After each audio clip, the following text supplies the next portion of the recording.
Hello, chat. What a good day it is today to be starting already at my camera messed up and already at 100 hours to begin with. Wonderful stuff there. Look at that. Yo, congrats Natsuno on the 1000 HP. You now have 1000 HP. Congratulations. Welcome in, chat. If you need me, ping me on Discord or whatnot. Otherwise, enjoy pie and the development that comes after. Bet. Good morning, Rix. How's it going? Hi, Rix. Wait, finale. Wait, what? We'll give that to a Rakoth then. Oh, yes, a Rakoth. Hi, Hi, Mochi. Hi, Nats. Hi, Nats. What? Season finale. What? Where'd you hear that from? Hey, Ori. Hi, Sir. Forager. What's up, Chips? Hi, Rain. Hi. Hi. Hi, Cobbs. Hi, Ender Menace. How's it going? Ori. We heard that from you, streamer. Now spill IT. I have nothing to spill. Smiley face. Ori. Hi, Sure. Hi, Cobbs. Winky face. Hi, Rain. Yo, what's up, Jelly Bean? How's it going, guys? Anyway, I still hold to what I already said, so I shall depart and only pop in if I think of an acronym. I'm excited to see the acronym. Hi, Ender. Hi, Cantaroon. Hi, Jelly Bean. Hi, Ender Menace. Hi, Cobbs. Hello, everybody. Hi, Blue Mensch. Hey, you Hi, should check. You should check your DM. No reason, I swear. Hi, Cobbs. Chat, we have a lot of things to work on today. Hi, Monkey Aini. Ritual magic is entering the table here, chat. Ritual magic is becoming a thing very slowly, and there was a little bit of a conversation in the Discord about it, and I'm very excited Also, for what it'll be capable in my of. personal achievements, I managed to beat Celeste level 5 B-side. Yo, let's go. That sounds absolutely amazing. Fucking ran through the window holding my net body. Hi, Ori, what the fuck do you mean season finale? What the fuck? Yeah, Ritual Magic, thanks so much for the 2,000 Ritual Magic biddies. Just cheered 2,000 Question. bits. Yay, Ritual Magic. Holy shit, dude. Thank you so much for the thank you, Ritual Magic. Oh my goodness. What about it, Cosmos? Level 5 B side is some bullshit. Oh no, goodness. What in the chicken fried McFuck? Oh, of nice Celeste. We love the double jumpers here. Double jumpers. It's the way you clipped the mic so much we only heard what you said via. Oh, fuck. It's the way you clipped the mic so much we only heard what you said via echo. What about it, Cosmos? Higher level item summoning 3. Whoa. Wanna see me do it again? Oh god. Oh no. Oh no. Crow, no, please. That already exists, Cosmos. It does. It does already exist. It does already exist, you are correct. Other than just rare. There's a couple of mix and match ways you can do it. If you were any yellow discipline and a black hat, you could do some really crazy stuff. Get muffed. Was that alcohol, Ori? We getting drunk Ori content no, today? I don't have any alcohol. This is a rain. This is an energy drink. So can we go higher than rare? No. You can't go higher than rare, however, you can actually can't even get to rare. You can get to extraordinary with... You're drinking rain? Oh, wait, actually? You are drinking rain. Correction. You could, but the methodology of doing so would be so awkward and so expensive. You could be... Okay, hold on, chat. Almost give me a second. 20K Oreos, my beloved. I'm telling you right now, chat. This is such of course. This is such a ridiculous way of going about this. However, Peek's head out of giant plushy pile asterisk I hey! have arrived. What's up, Sky? You could summon extraordinary components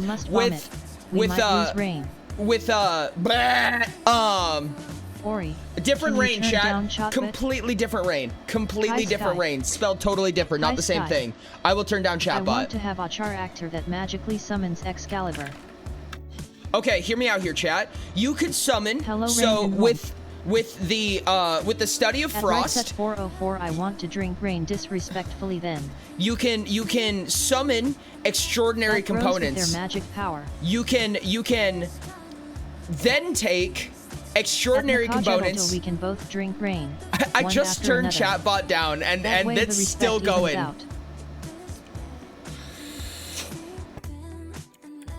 That's actually really good, Ty. Stream official and observable notification. I love that. You could take extraordinary components and summon them. I think, unless it says you can't, you can summon them as another component. Is very chatty today. However, it would require that you make the engineering test per component that you do. If you're a black hat, you can summon it with double the stack limit. So hypothetically, you could summon a mythical item out of ice with a stack limit of 120. But that spell would require like 30 engineering tests, and if you fail any one of them, the item ceases to exist, and it would cost such a ridiculous amount of stamina for all those components. I as a GM would not let you bunch up the tests, no. Oh wait, this is a Utopia stream? I have not followed the season. This is gonna be confusing. Potentially. I would like to, I've talked about this before, but I would like to take all of Paya's Redemption and put it into one watchable series that doesn't include all of the subathon garbage around the other sides of it, to give one watchable experience.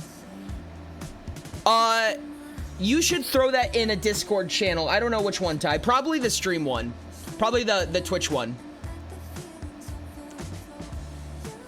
Characters are able to summon items.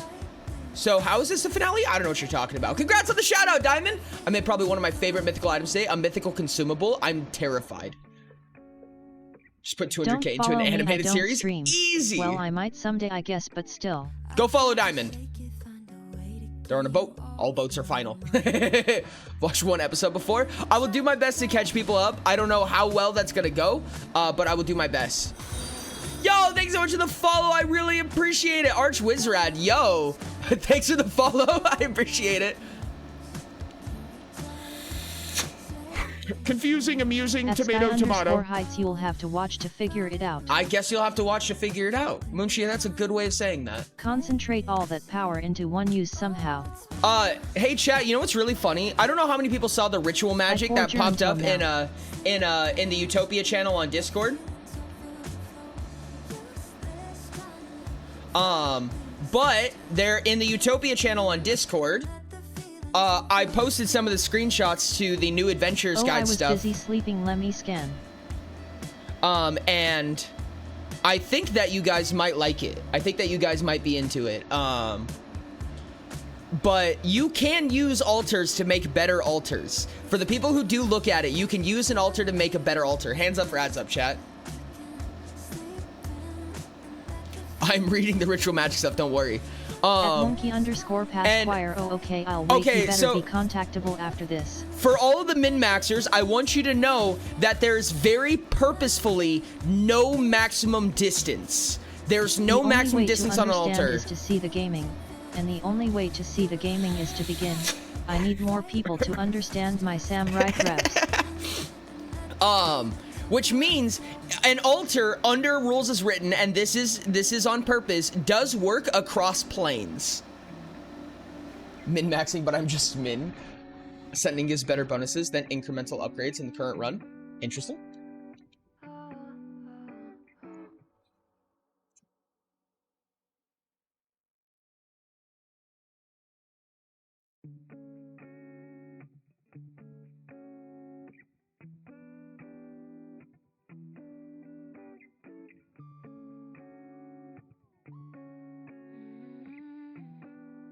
Does it also Can work only the altar creator recharge the altar? No, opposite. Opposite. Only everybody but the altar creator can recharge the altar. The caster cannot recharge it. Only other people can. It is specifically for people to donate their power to you. Items, structures that work better as altars would be goat. That would actually be really cool. Okay. Does it work cross timelines? Great question. Contacting my altar from the Revelation timeline to cook this dumbass who called me a third-rate mage with a fourth-rate spell.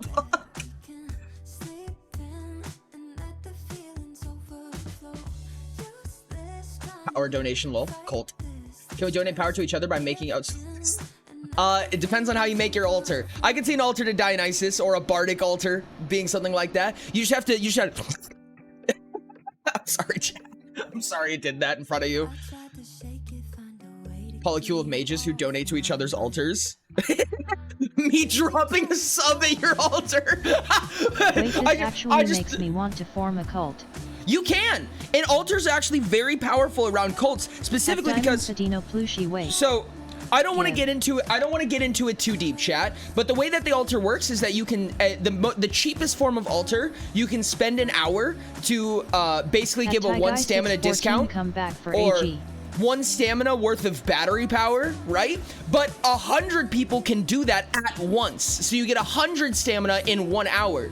But it requires having more people following you to do that. And less pinged. Oh, congrats on the complete all redeems. Goodbye, 40 redeems. So the cult of Dionysus is real? Yes. Get pinged later then. Ritual magic will go hard, chat. The goal is to make ritual magic go very hard. Warlocks are able to become pact casters and they're able to become patrons. That's the goal, right? And this is also how diviners do it too. The altars are how gods do it, right? This is how divine entities would create altars, is they create these massive temples. You know what I mean? So, teehee. Making potato.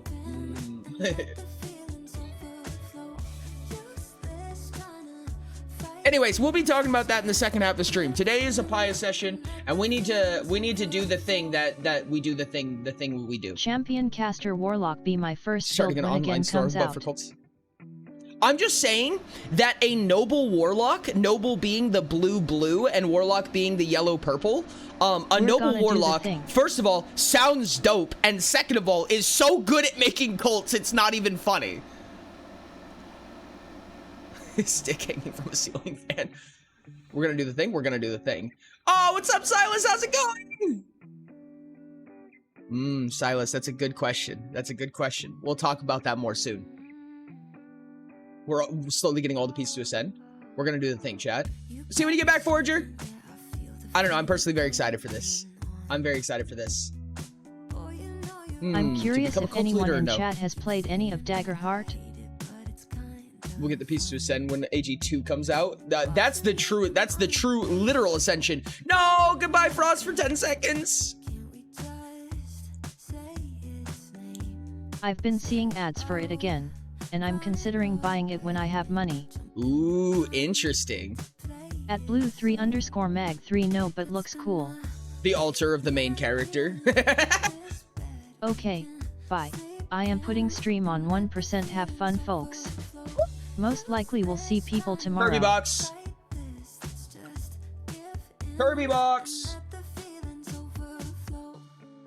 You know.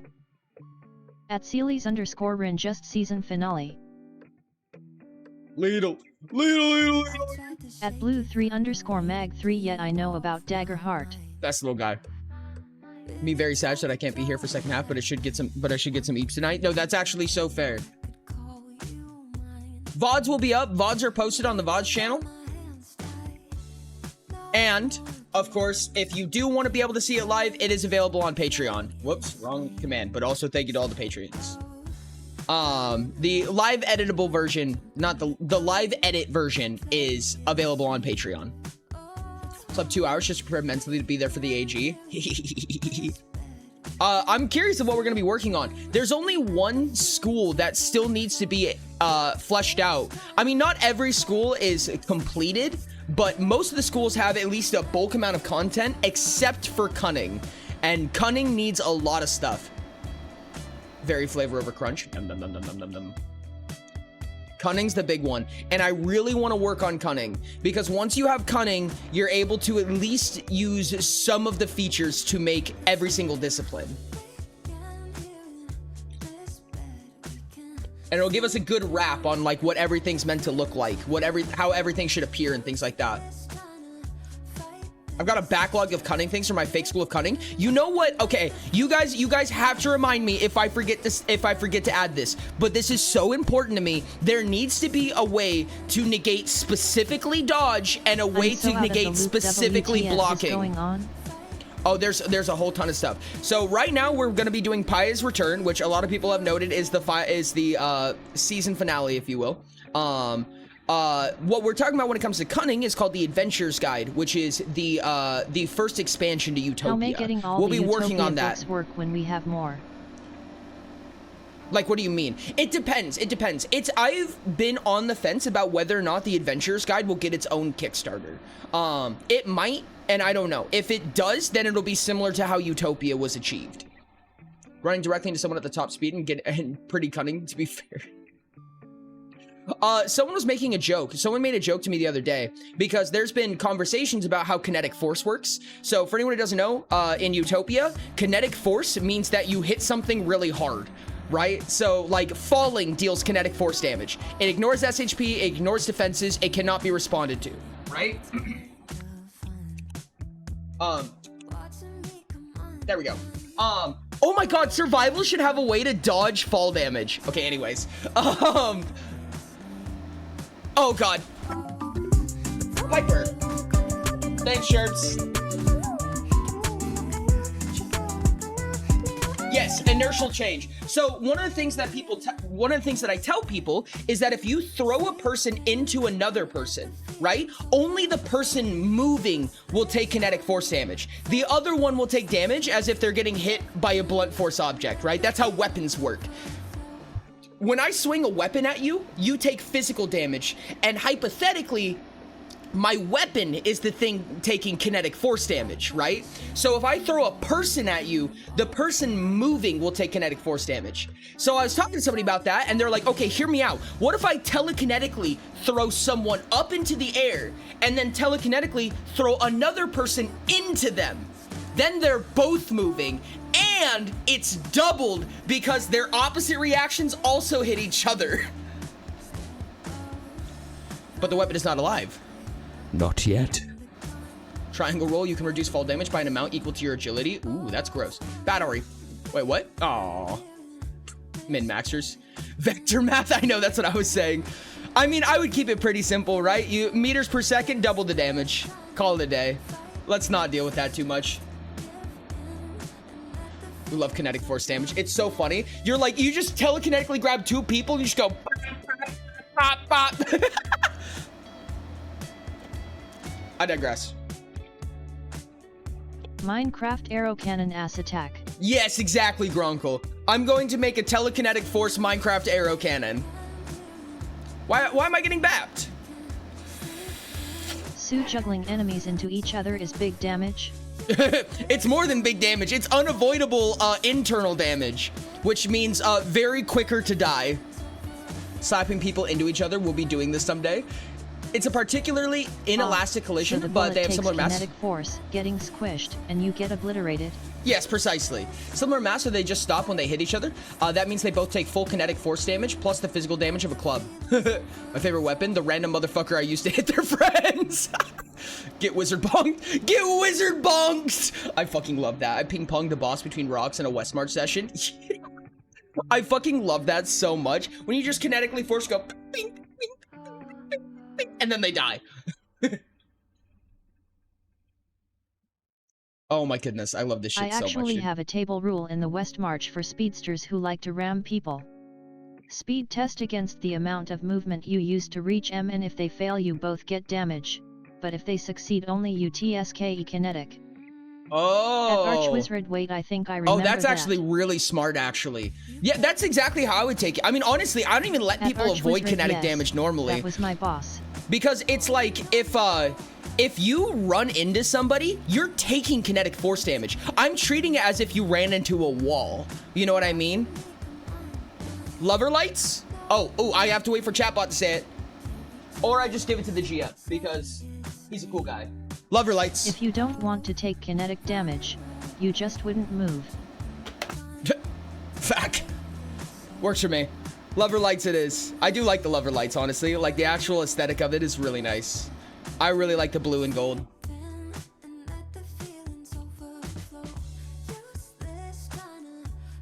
Can we unplug the lights? What archetype? Off. Lover lights taste like bubblegum lemon. Honestly, bet. Lover colors are pretty. I agree. All right, chat. I think it's about good enough time to enter the session. I'm going to jump into the voice call. I'm still going to need an invite, Sherbs. Moth. Hi. Hi. There you are. Following. Helloing. Muff. Archetype no. Hi, Ryan. Gotta see Ori online first. There it goes. Woo! So, Fantastic. Ori, do you remember how much stamina it cost to do the D100s again? Was it like, what, 37 and a half? Archetype.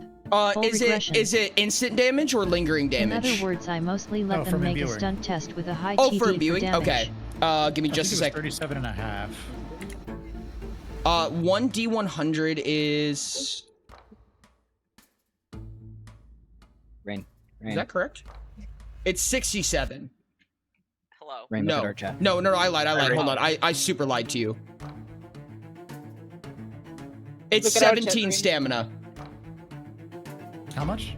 17. To do a D100? Yes. For imbue? 1.5 times Yes. 25. We said it was a lot Oh, more. I'm sorry. Nope. I divided. My bad. Super light. 38. Wow, I need 38. to I grind super for lied. more 38, skills. okay. Yeah. So now I can officially do that. I can do a spell cap of 39 right now. Oh my goodness, that's insane. Fantastic. Because I can do 30 with my will at 15, and then I have items enough to give me an extra 9. Oop, I have to refresh Fantasy Plus. Why do I have a chicken jockey?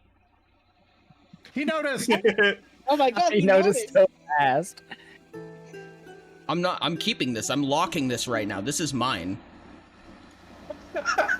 Chicken Jackie. God damn it. Chicken Still haven't seen the Jackie. movie. At It is- sky_height slightly pokes your forehead asterisk right there. Also, Chat, Ori, I I- have to talk to you at some point. I'm very ready. Chicken jockey. Chicken Okay. jockey. God damn it. Off stream, obviously. And you're gonna remain unpromoted for a moment. I am? Yes. Okay. Because you put that shit in the name of the freaking stream. I thought it was gonna be obvious from the start. I thought that was the intention. No. I talked to you. I talked to you about it one-on-one. Is like at the start of the session, we should say it. Yeah, okay, to me that meant obvious from the beginning, I guess is the way that I No. interpreted that. Oh my god. No, I wanted to have it so, like, I was talking, like, we should all just keep it the same as usual, nobody knows anything, then everybody comes into the chat, is like, hey, welcome to the season finale of Pyre's Redemption. Okay, hold on, I'll fix it. Chat, I need you to forget everything you've It's seen too from late this now. point far. No, don't worry, I got this. Chat, you gotta do me a solid here, forget everything you've seen, and now read the title. Oh my god. Or you fucking. Not. You even said the. What can Uh, I was gonna say by the end of this, like the very last second of the session, we just go, and that concludes Paya's redemption. Freaking Gronkle, who am I? I love how well chat's playing. Thank you, chat, I love you. Okay, let me just... What was I forgetting again? No, Dino. If you read the title, it says not the season finale. Yeah, so there... Don't worry about it. Professional strummer, chat. I do not hate you! Professional streamer. I actually can't read. It's like, hi, I'm Sherb, I'm 31 years old, and I don't know how to fucking read. I don't know how to fucking read. Is this the episode that Eve and Erikoth finally bang it out? Find out this Well- week. That could mean so many things, and I fear that all options are correct. I was about to say everything is yes. They'll do all the options at once. Okay, Sherbs. It's a bonk, bonk, and bonk, and each bonk means something else. Bonking is bonk until I bonk. Until bonk. It's like the Squanch guy from fucking Rick and Morty. Where they use Squanch for a bunch of stuff, and and his mom says it a few times, and they're like, "Whoa, whoa, whoa! You can't be saying that." She turns around like, I squanch my family. Oh my fucking god, no! I do not want to choke on my own spit, please. That's probably a good goal to have. I really don't like that we're talking about the whole Bong Fest smash it out thing, and then someone in chat says art time, lol. or not. We can not draw that. We have to be really careful, chat. Everything is canon. Please be careful. Do it, Silas. Do it. No, don't. Do it, Listen, Silas. Silas, I command you. Munchie's already working on the body pillows. Rix wants to tell All right, Munchie so that hold on. John says hi. Ori, if this gets drawn, I have the No. perfect picture for it. It's just a giant black sensor square. Oh my god. Oh god. Oh my god, Munchie is losing their shit. I was gonna say, I think that's the first time I've ever heard Munchie's mic peak. Yeah, no kidding. Oh Jesus jeez. Christ. I'll take requests. I'm just can letting my smell mind you. out right now. I can smell you. Smell around right now. Nice Ori impersonation. Although I may Fuck. have Thank you. I took a It is point quite in the effective, impersonation unlike the talent. jugular. I took a point in the impersonation talent. Oh, I completely forgot I need to have Evie's character sheet. I have a measly chiv, but it's quite effective. Chiv? Fine, You regular. said chiv. I have. Yeah, I People forget. with chives. I stuttered. I have a singular online, chiv. Online got bored. Oh Although I may no, have a online. measly chiv. Alrighty, fantastic. Okay, so the way last You should session probably get ended. Ori questions now. No, not yet. Sit in the corner and think of what you've done. Exactly. The last session we ended off with the entire party on a guided ship on their way to the third trial, where everyone had a heart-to-heart on morals, on killing, and so on and so forth. What's the difference between a person and a beast? And then Ori or Eve went below deck to get away from everybody and proceeded to start drinking potions with a rabbit man. Oh, was it a rabbit man or was it a rat man? Rabbit. A rabbit man. Okay, okay. A rabbit. It's basically a 3-foot rabbit dressed in wizard clothes. Wonderful. Oh yeah, Ratman's a different thing. Yeah. Completely No, different thing. Ratman's whole thing is making people Ratman! crazy. I was crazy once. God damn it. Crazy. They left me in a room. Time to write some Evex water fanfic. Fuck.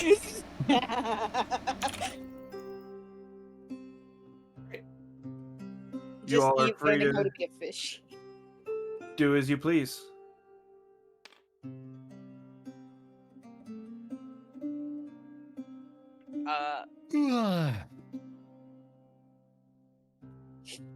Lamp is in a cupboard. Fantastic. Still. Beautiful. It's quite lamp coated. Mm-hmm. Is there anybody that's on the deck right now? I am. Erikoth. I slept in the crow's nest. I'd like to believe that he's kind of like sitting in it like you're drunk in a bathtub. Yep. And he just One leg curled up hanging over the there. edge. Yep. Yep. That was my thought. You just see a I lone I boot. didn't sleep. You just see a lone boot hanging over the top of the crow's nest, along with the watcher. Not our watcher, but a watcher. Ah. Mark Hamill's in here? That's the wrong person. Just in case anybody knows. All right, so Oh, that's yes, Nicky Riggs. Neptune, Erikoth, and Frost are all on the deck. I believe Molden is as well. Yes. I think so.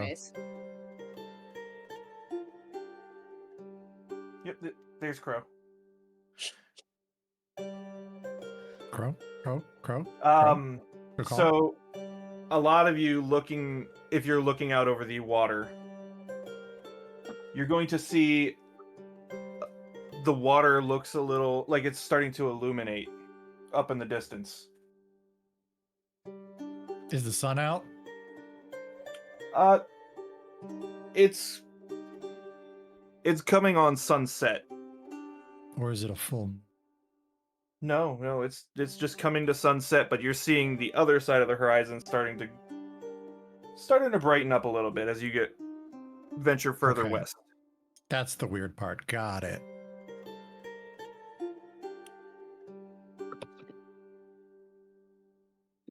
Sorry. After a short bit, you're going to see a few of the Tibetans kind of stop and place a hand to their chest.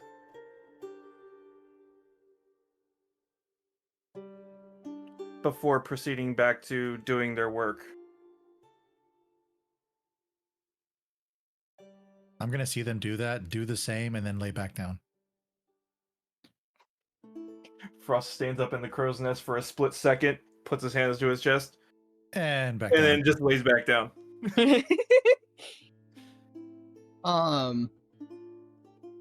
After having a swift conversation and trying my best to make sure that the rabbit's gonna have a safe departure to wherever we're going, or if there's anything I can do to help him, I will resurface on the deck.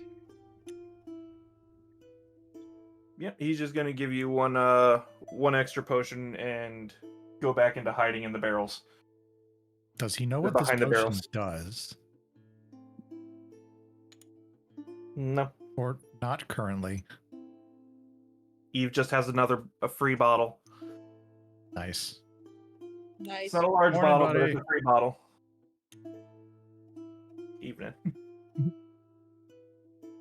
I'll just sit down. I'm just going to wave and say morning. I'll wave back to Frost in the crow's nest. Yeah. I'm gonna assume I'm still Is it- sleeping. I'm still sleeping it- on the rail. Is it like a normal wave that you give him, or like a big old goofy one with like a huge ass smile on your face? I'm just gonna. I had, yes. I'm just gonna like look up, like kind of somberly, give a little smirk, and just like a little hand wave. Mine was definitely stupid. Evie's gonna try to stay somber, but he's gonna like. Fuck. Oh, he cannot be edgy. He can't. It's not in his blood. When somebody else is stupid, Eve has to be stupid with them. Yeah.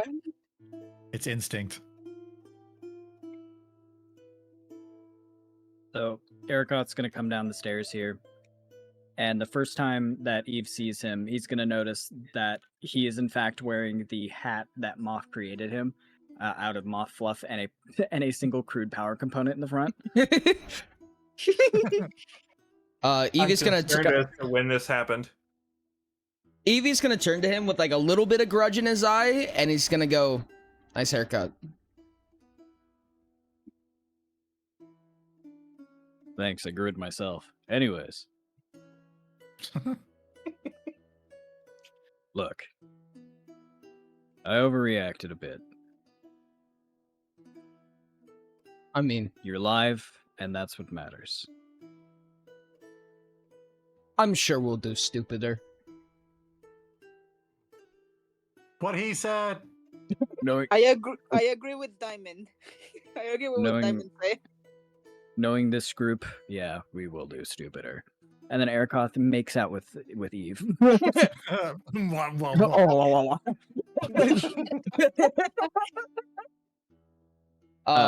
Eve will put out a hand, and attempt to basically offer him a handshake, but kind of like a wrist to wrist.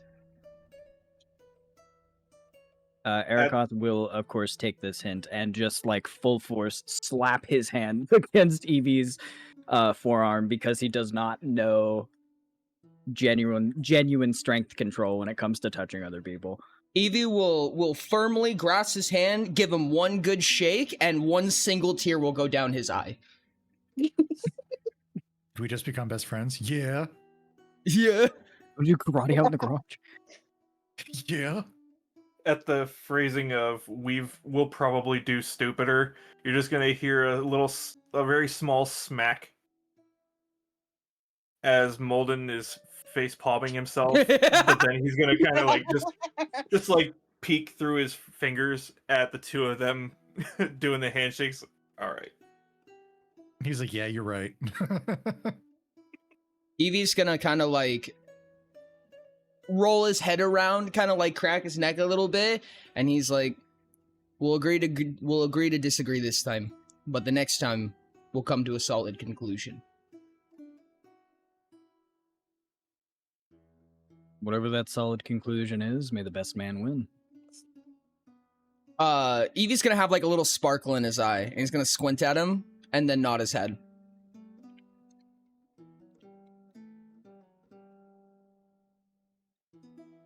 I'm gonna come down the crow's nest and knock on the cupboard that Moth is on.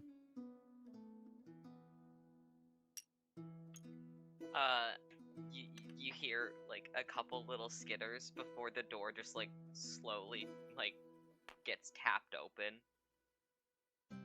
At this point, I'm crouched like I'm talking to a child because he's in a cupboard. Hey, buddy, it's morning. Any chance you want to come out and say hi to everybody else? You see there are like some little like lights spread all around the inside of this cupboard, like this like little mini illusion spell that just kind of looks like a galaxy almost, just all these little twinkling lights. And he kind of looks and he's like, yeah, I guess we probably have the trial soon, right? So then that means that we all have to leave here and then go into the water and do all of that. So yeah, we can do that. Yeah. First, genuine question. How big is this cupboard and can I fit in it with him? It is Now that I essentially see a all the shiny footlocker. lights, I want to join him. It is essentially a footlocker, and I'm not sure if two of you can fit in there. Frost I can would fit not a fit, cheek and a half in there. Frost can probably stand in there. Oh, you see, he's maybe dummy you'll- thick. If you have no bones, maybe you'll fit. No, I'm just gonna lay down, put half my body in there next to him, and just be like, if you don't want to get out yet, you can stay in here for a minute. That's you mentioned that in my first thought of the freaking Colonel. I give me like 5 minutes. Just give me 5 minutes and then I'll be out, okay? Rain, okay I if need I you hang to out pull with out you your until then, inner. buddy? Raid's inner what? Rain's Rain's inner inner what? theater kid. I need you to project. Okay, I will try to project and still sound like Moth. I don't know how well it's gonna go though. I believe in you. Can't you just... Is Rain turned up in Discord for you? I have him turned up to the Yeah, max right now. I He's still have quiet him for me. maxed. Yeah. Yeah, crap. I swear to God, I will fix this eventually. I believe in you, Rain. Theater Kid Rain, go. Go Theater I'm just Rain. imagining Ori having a cap on, putting it backwards, and then just throwing Rain. Is it just me, or does the bug seem angrier than you? Damn right, Dino. Give us your biggest little guy voice.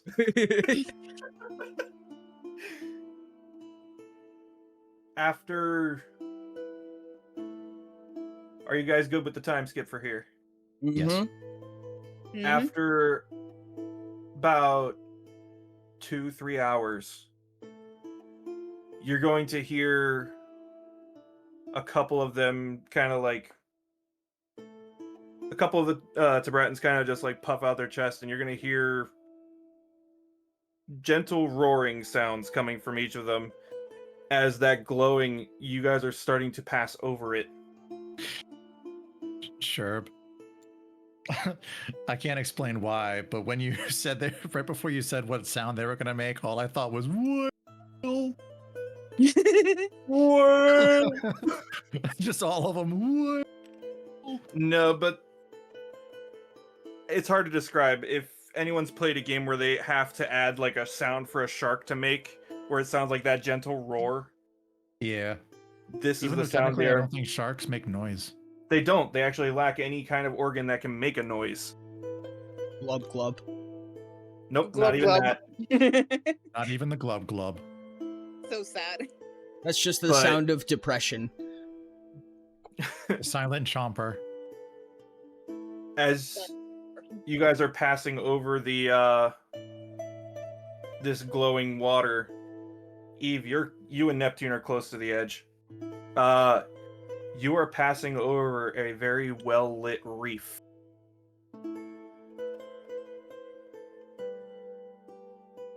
I'm gonna Almost a rainbow of colors below you. I'm gonna sit. You first. Okay, I'm gonna sit on the edge. Like, I'm gonna, like, throw my legs over and just kind of sit down on the rail, and I'm gonna offer a hand to Neptune. I'm gonna take your hand and sit next to you. And I'm gonna kind of look down at it and be like, is this what home used to look like for you? I guess it did. Pretty, isn't it?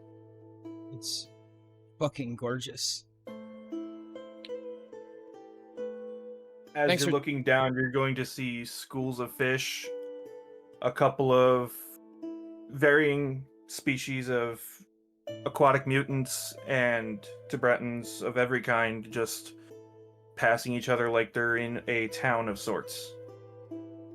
Some of them are hunting, some of them are almost looks like they're farming to produce more coral.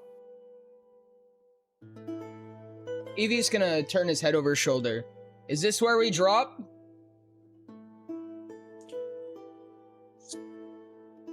They're going one of them is going to step forward, and he is a Mako shark. He is your envoy of sorts. He's going to give Eve a light pat on the back. Soon, we're almost there. He's gonna. You are probably the first land dwellers to witness the Heart Reef. Welcome to the Debraten home. Pretty. Abratia. Lamp is kind of like leaning over the edge of it, like as equally terrified and completely enamored by it. Shiny. Oh, this reef looks like it's Shiny. twinkling to Moff. What to do? Shiny, but also water. So See, buddy, when that it's said not that Sabratia, all I bad. thought was na na na na. I'm gonna take a vial, like an empty vial, either from around me or from my pocket, whatever I have, and I'm just gonna scoop up some of the water, kind of like shimmered in the light, and just toss it to Moff.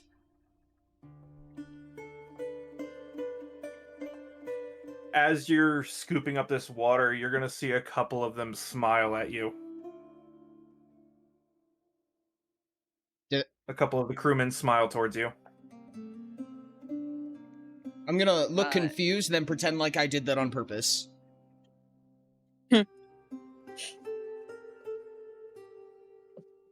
Lamp is very initially terrified at first, but when, you know, the water kind of like starts to like actually touch him and he realizes that it's not really touching him, he kind of starts to like ease into it and then starts like bathing the water on the edge of the ship to like make it have fun colors. Moff cannot reach the colors just bapping at the water.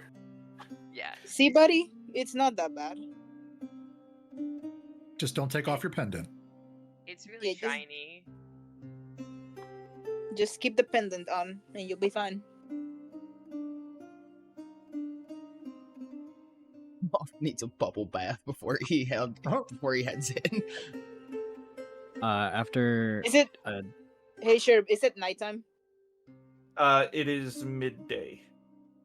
After a couple hours. Oh, okay. As everyone's admiring the water and kind of like watching as Moth plays with the water, Erikoth is going to come up from below deck with a large like box of freshly cooked food and begin passing bowls out to everybody. As he's made a small lunch for the party in preparation for this trial. Fantastic. God, I love Erica being a parent figure. Thanks, man. Honestly, I didn't know you knew how to cook. Yeah, I picked up a lot of skills over the years. Freaking Datakoth. Evie's gonna grab a bowl as he's still like hunched over this railing, feet dangling over the water, and he's gonna take a bite and just go, do those gauntlets make a good grill?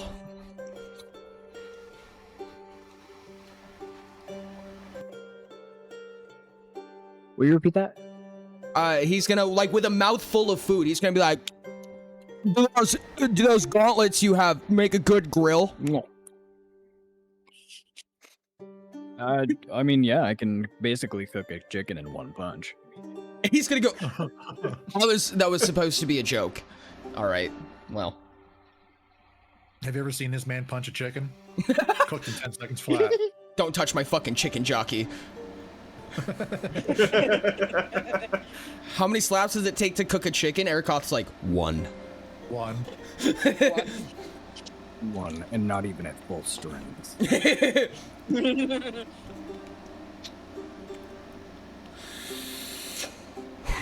He just has to think really hard and he cooks the chicken. But this, ironically enough, this meal does consist of rice and chicken. Evie is kind of scarfing at this point. It is delicious. It is. Wonderful. So everybody is eating the food, correct? Yeah, I don't like the way you said that. Wonderful. Hey guys, I'm gonna need everybody to make a quick check for me. Oh fucking hell!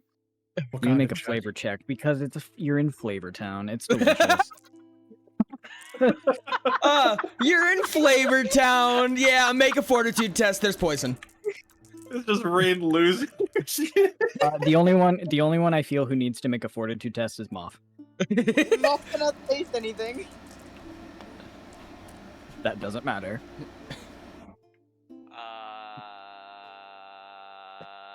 7.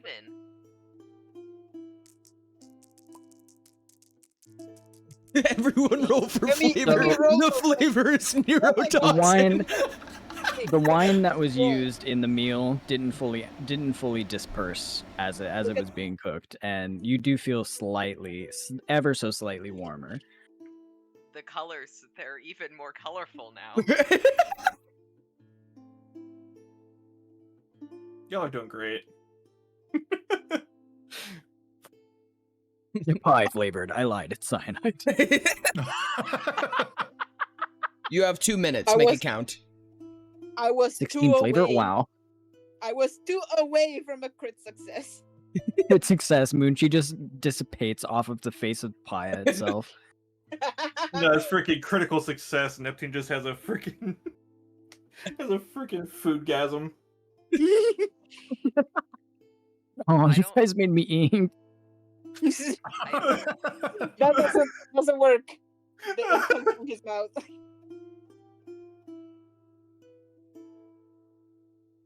I used my favorite ingredient, pufferfish. Neptune crit succeeds on flavor, and Erikoth's like, thanks, it's a secret recipe my family taught me. Caught some blue ring octopus the other day. Wonderful to grill. Funny enough, Neptune wouldn't give a fuck.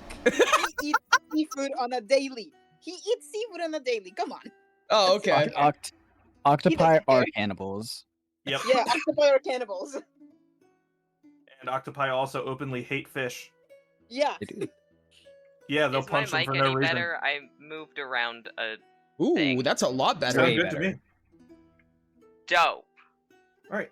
After You're almost too loud now. I have to turn you down. No, he's perfect. Shut up.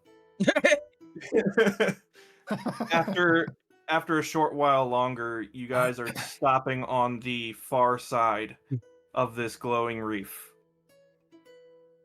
As they are dropping their anchor just off the edge of the reef and down into the sand. Well, I guess this is our stop.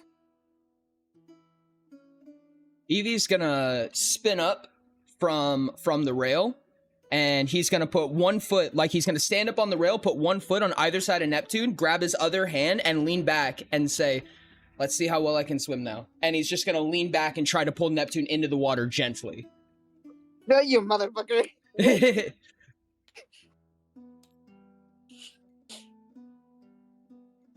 I'm not gonna resist because I don't want to damage the rail, so I'm just gonna fall in the water with him. Neptune falls as he purple faces at Evie. More like, do you remember the second trial where you literally grabbed me into the hole? Something like that. Gotcha. Another cutout, son of a. Splish. Neptune, what's your water travel? Probably more than Eve's. 6. I am, as Neptune is swimming, I'm gonna spiral around Neptune. Kind of a little bit like flauntingly, but in the way that like a kid would flaunt to their parent. You know, like I did it. Look what I can do. I just rode up without my training wheels. It's just Eve gently dolphin kicking. Yeah, I'm proud of you, buddy. Everyone who is currently in the water, make a fortitude test. Oh, fuck. Dude, why? You just ate food. I'm an octopus. Neptune's fine. Actually, that's fair. I got a 14. Eve is part fishy now too, so. No. Make a fortitude test. Who's the 14. Both of you. Why? It's been a couple hours. So, that we just ate. Okay, I didn't mess it up. Woo.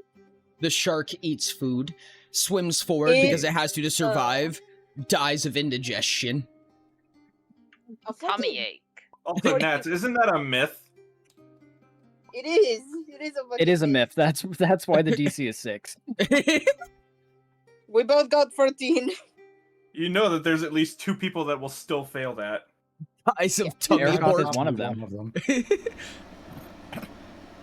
my character sheet?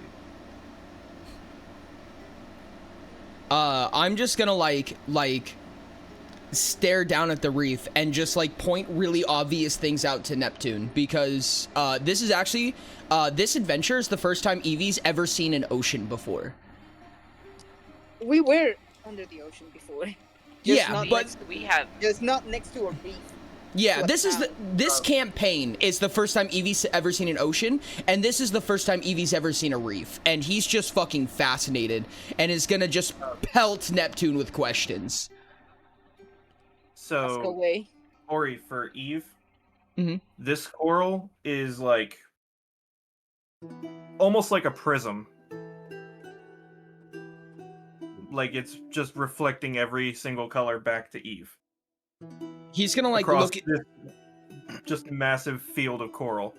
He's got like some like shiny ornaments on his armor, and he's just gonna watch as like the colors shift on the metal. His eyes currently look like kaleidoscopes.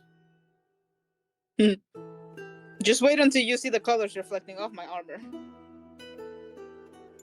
Evie's just gonna like swim around Neptune a few times and just like poke and prod at the various pieces of jewelry that Neptune is wearing, like the edge of the trident. Like he's just gonna be like staring at everything. Did you just become Moff or something, buddy? He's gonna kind of like look at it and kind of snap out and go, "Huh? No, sorry. I've never seen anything quite like this." That's okay.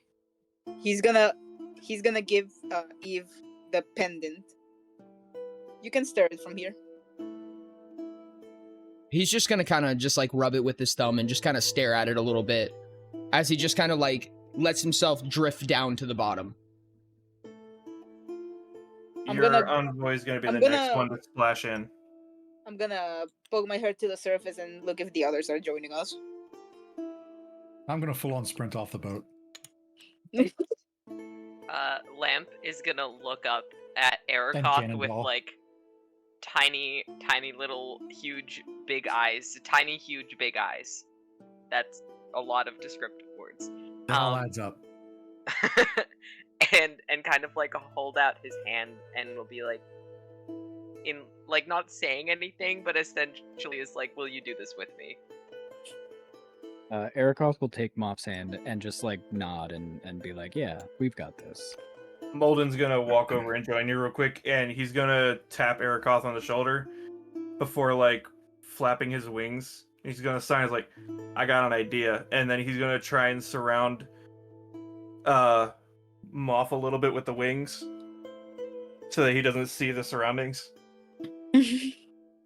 And just for Erikoth to do the same, like making blinders on a horse. So yeah, it's just like forward. It's like trying to make a big cocoon for Moff out of wings. So Moff is now going in. Moff is going to be completely cocooned in both of their wings now, because I also had that same idea.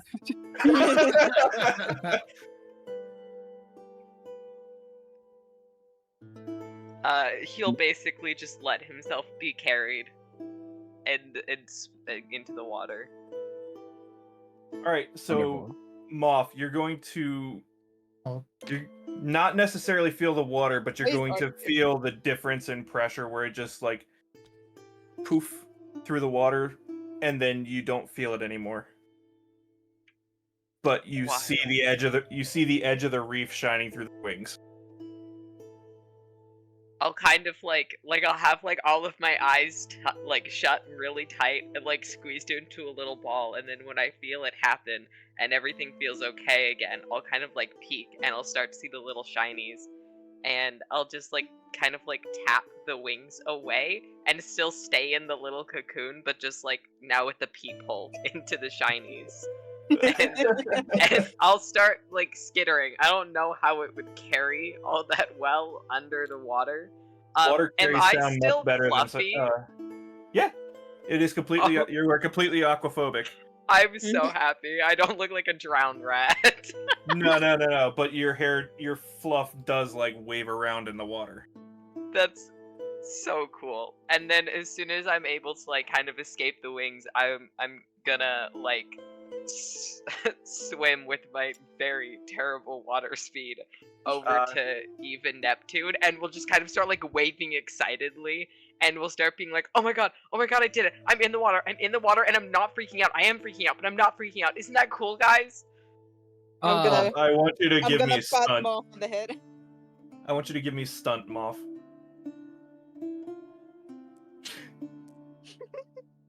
He's just gonna doggy paddle. Oh no.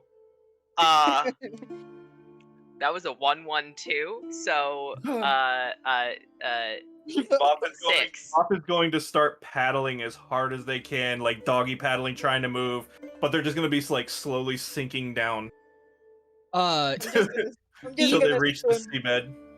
Evie is kind of like shoulders lower than his feet, just kind of drifting down, like staring at the pendant. So he's like looking up as his back kind of weighs him down, and he kind of looks up at Moff, and he's gonna grab Moff's hand as he's trying to paddle, and he's just gonna twirl him around a couple of times until he like screw drives him like gracefully down towards the sand bed.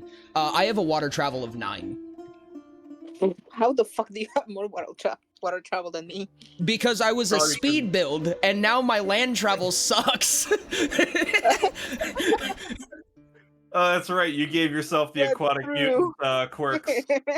Yep. So now you got half your land speed, but double your swim speed. So now I'm basically wearing flippers.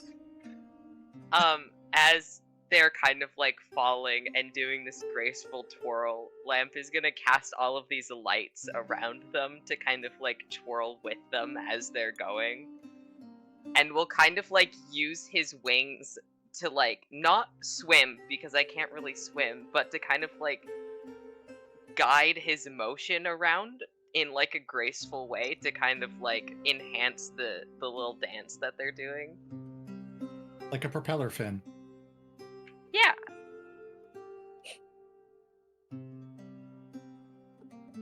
And then I'll just touch the bottom and hold Moth's hands.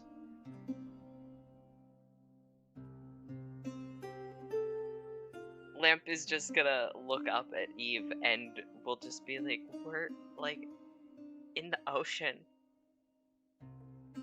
Never seen this before. Nothing like this. It's a long way from Utopia. Imagine. One giant rock to one giant bathtub. Look at what Diamond said. Molden's gonna kind of, while everyone's gently sinking down, Molden's gonna sink like a rock. Just freaking arms crossed, just boom, right into the sand at the bottom. You're gonna see a little poof. Is Erica, it dark underwater? Is it dark enough underwater, Sherb? You are at the point where it is considered deep ocean, and this reef from the seabed is about as tall as a castle wall. Dang. You know, I'm trying to find an excuse for the, you know, glowy tentacles. The light is, it's slow. You're at the depth where red doesn't really show up. As it's the first, it's actually the first color on the spectrum to go as you're going deeper into water. So right now Eve has gray hair. I'm a silver. How old you've gotten. Yeah, it's like I'm dark a gray. silvery boy. My entire color scheme is black and red, so I just turned black and silver. I'm fucking grayscale now. Yeah, Eve is essentially grayscale. But it's dim, but it's not dark. I guess a mild glow. Yeah, this is mild. a slight glow. Yeah. Your envoy is gonna kind of just swim down and circle around in front of the party, and he's going to gesture off over the there's a slight cliff just off to the way, and let me get this thing. As you get closer to the edge of the cliff, you're going to see a very blatant temple. I think I lied to you. What? I have a water travel of 18. What the fuck? What? I forgot aquatic mutants is double your speed score. Yeah, so Eve had 9 land speed before. Now Eve has 5 land speed and 18 water speed. So what I'm hearing is I should just hold on. Hold on to Eve. For some reason, he's faster. I'm gonna be honest. I don't know if you have enough strength to hold on to something moving that fast. No. Eve does. It's a little Eve safer does. to hold on to me. Yeah. I'm gonna... Is there like a city or like a reef or just like I mean, obviously there's a reef, right? I think I'm just gonna grab him off and I'm gonna like tuck him in and I'm just gonna like torpedo spin like throughout the reef and just like find all of like the little landmarks and just kind of like slow down a little bit to like cherish them for a moment before spinning off to the next thing. And I'm just gonna do a couple of circles like within like 100 meters of the party a few times. So you're zipping back and forth across this reef, and as you're kind of like propelling above it, you're barely missing a couple of people that are just out on the swims or going out hunting. And below you, this entire reef looks like it functions as a small town. But in Tibetan fashion, it's very...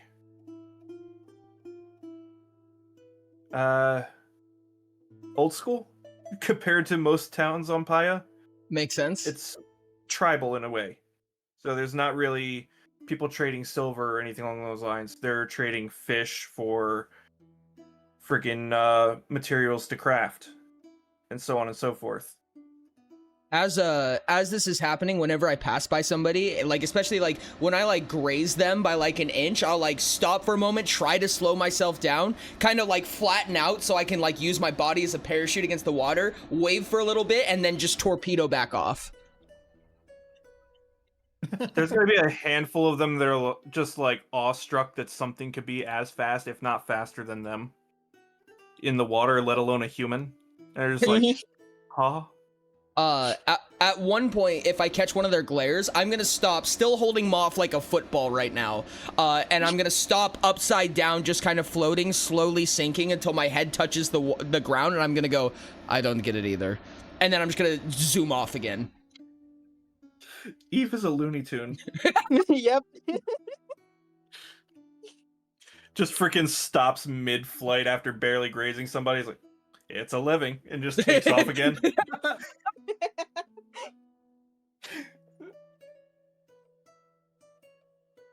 Never believe what Warner Brothers has me doing these days. But I'd say what, a solid couple of minutes before Eve comes back. Yeah, and I'll just come back to the party and I'll be like, oh, I am starting to not miss Yuto. How are you feeling, Lamp? Lamp, like, okay, if this is Looney Tunes, he has the, like, you know, the stars when someone's, like, busy and has just been, like, bonked.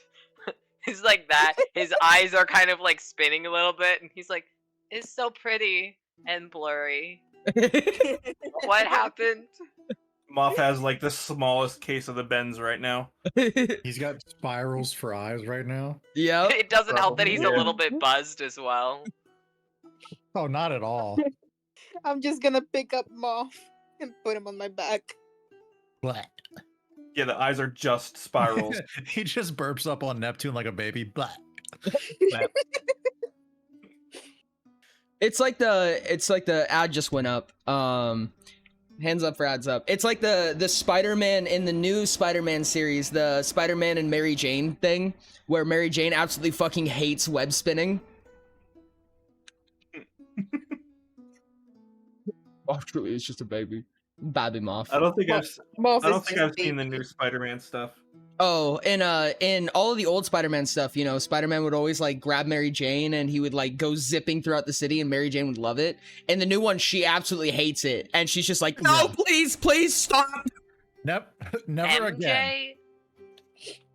Yeah. Her name Honestly, is MJ in the new one. Yes, MJ.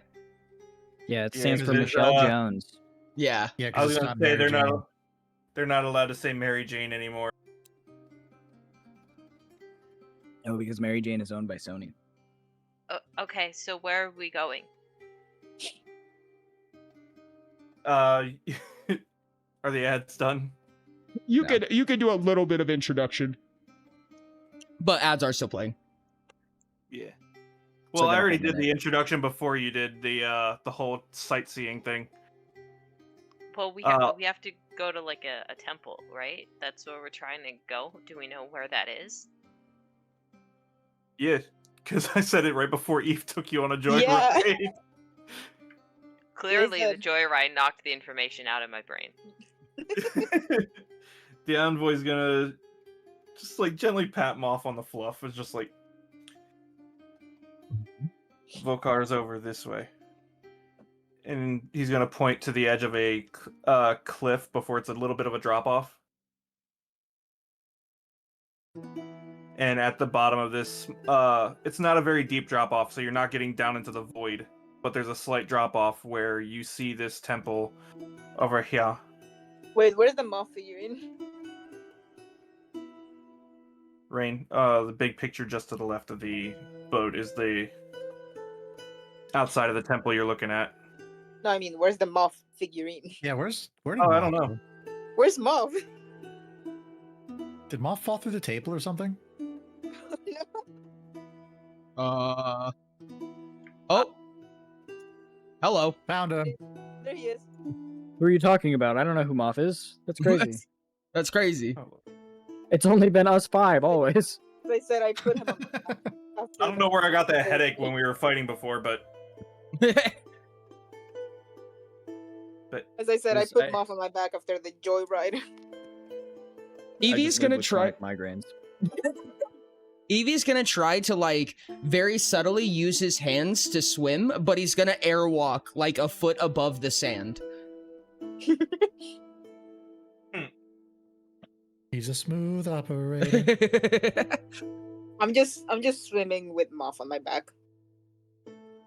I'm sorry, I'm Nice. worried, but like Eve gently bumps into somebody while doing this is like, you've been hit by, you've been struck by a smooth criminal. You've been struck by a fish. A fish. Fish. The fish. Moth skip. Moth skip dimensions. Erikoth is going to be slowly trailing behind with his swim speed of 5, using his wings as propellant in hopes of adding any part of his fly score to his swim score. I'm just doing my best to keep up because my water speed is 3. Don't worry, guys. Mine is 1, so... Y'all are Mine perfectly fine. Mine is 6. Everyone is slow underwater. Molden is just... He is essentially a golem walking across the frickin' ocean. The only fucking fast is Eve. Molden can swim, but he's not, he's no faster swimming versus walking, so he's just gonna walk across the floor. I'm stating that Evie can only airwalk at a 3. He's like trying really hard. Like you can tell how much focus is in his face as he's trying to do this.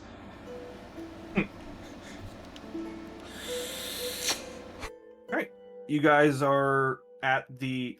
Here, let me move not Daisy and the boat out of the way.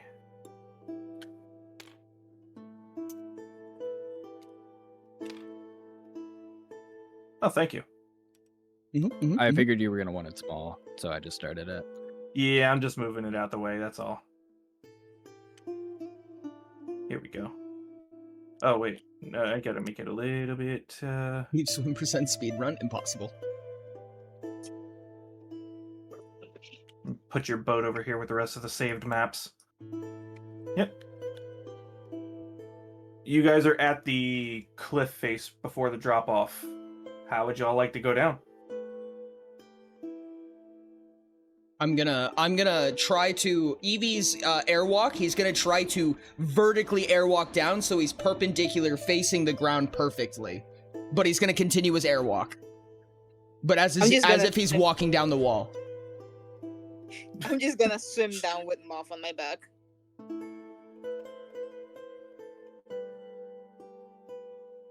And Frost and Erikoth? I'm just following the party. You're just gonna swim gently down? Yes. I'm using my wings to propel me. My body is in the stance it would usually take if I was just flying around. All right. I like how Frost is upside down. I like to believe that Frost is just like cartwheeling by accident down and just like kind of rotating and going, okay. It's very fitting. This is fine. This is normal. This is fine. And Molden's just like, for the sake of efficiency. Just for the sake of efficiency, because I feel like it fits the character of like, I'm not doing this unless it's like the most I'm pretty sure Molden's purple. Yeah. Yep. Yeah, totally. He's going to angle himself on the edge of the cliff and like tuck his wings behind him, Peregrine Falcon style, and just jump and spear past everybody like a torpedo just into the ground.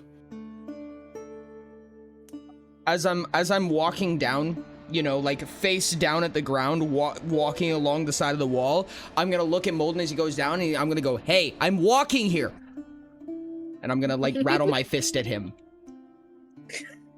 Like an old man. Yes. Very quickly, you're gonna catch a glimpse of him like turning over to face backwards and signing to you, "I'm flying here," and then poof, right into the sand. I'm gonna shake my head and then like twiddle my now gray hair because of the depth and go, these damn kids. These damn Get kids. off my lawn! Get off my lawn. Get off My my Sorry, I is was glowing. gone for like 3 minutes. Someone knocked on my door, but I'm back. Welcome back. Hang on, I got this. Damn kids always having fun and stuff around me. Get off my lawn. Says Erica in the middle of a fucking Walmart. Back I in need my to know, day, why you is Eric children off would in a be Walmart? playing the Fortnite and stuff. Playing the Fortnite.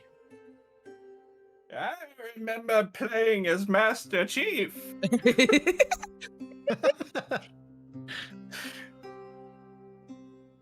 I'm not gonna lie, I've done that voice too many times to be proud of it. And there was one time at work, I just the worst line I've used that voice for was, "Lucille, get the Viagra." I just used that voice for a character yesterday. I'm so glad it's here right now.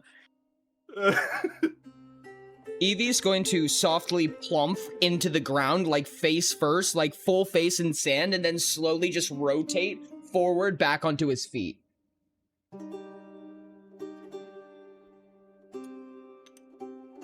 I'm just gonna lay on my back on the ocean floor. I land on my feet after swimming. Molden's gonna dig himself out of the sand. What about you, Erica?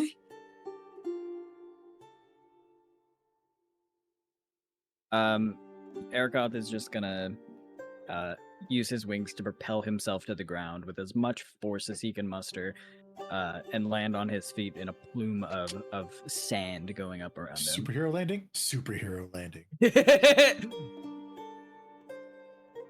Yeah, Erica, you can propel yourself forward kind of like a jellyfish moving their tentacles.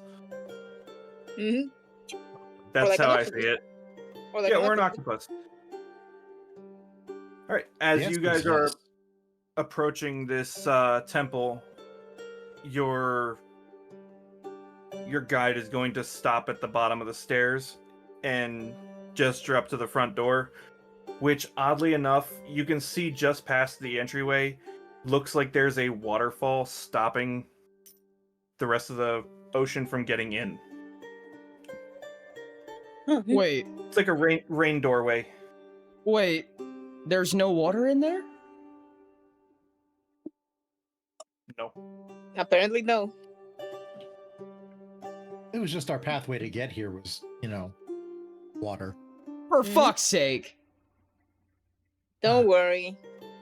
Don't That must have worry. been so nice. Don't worry. We can go swimming later.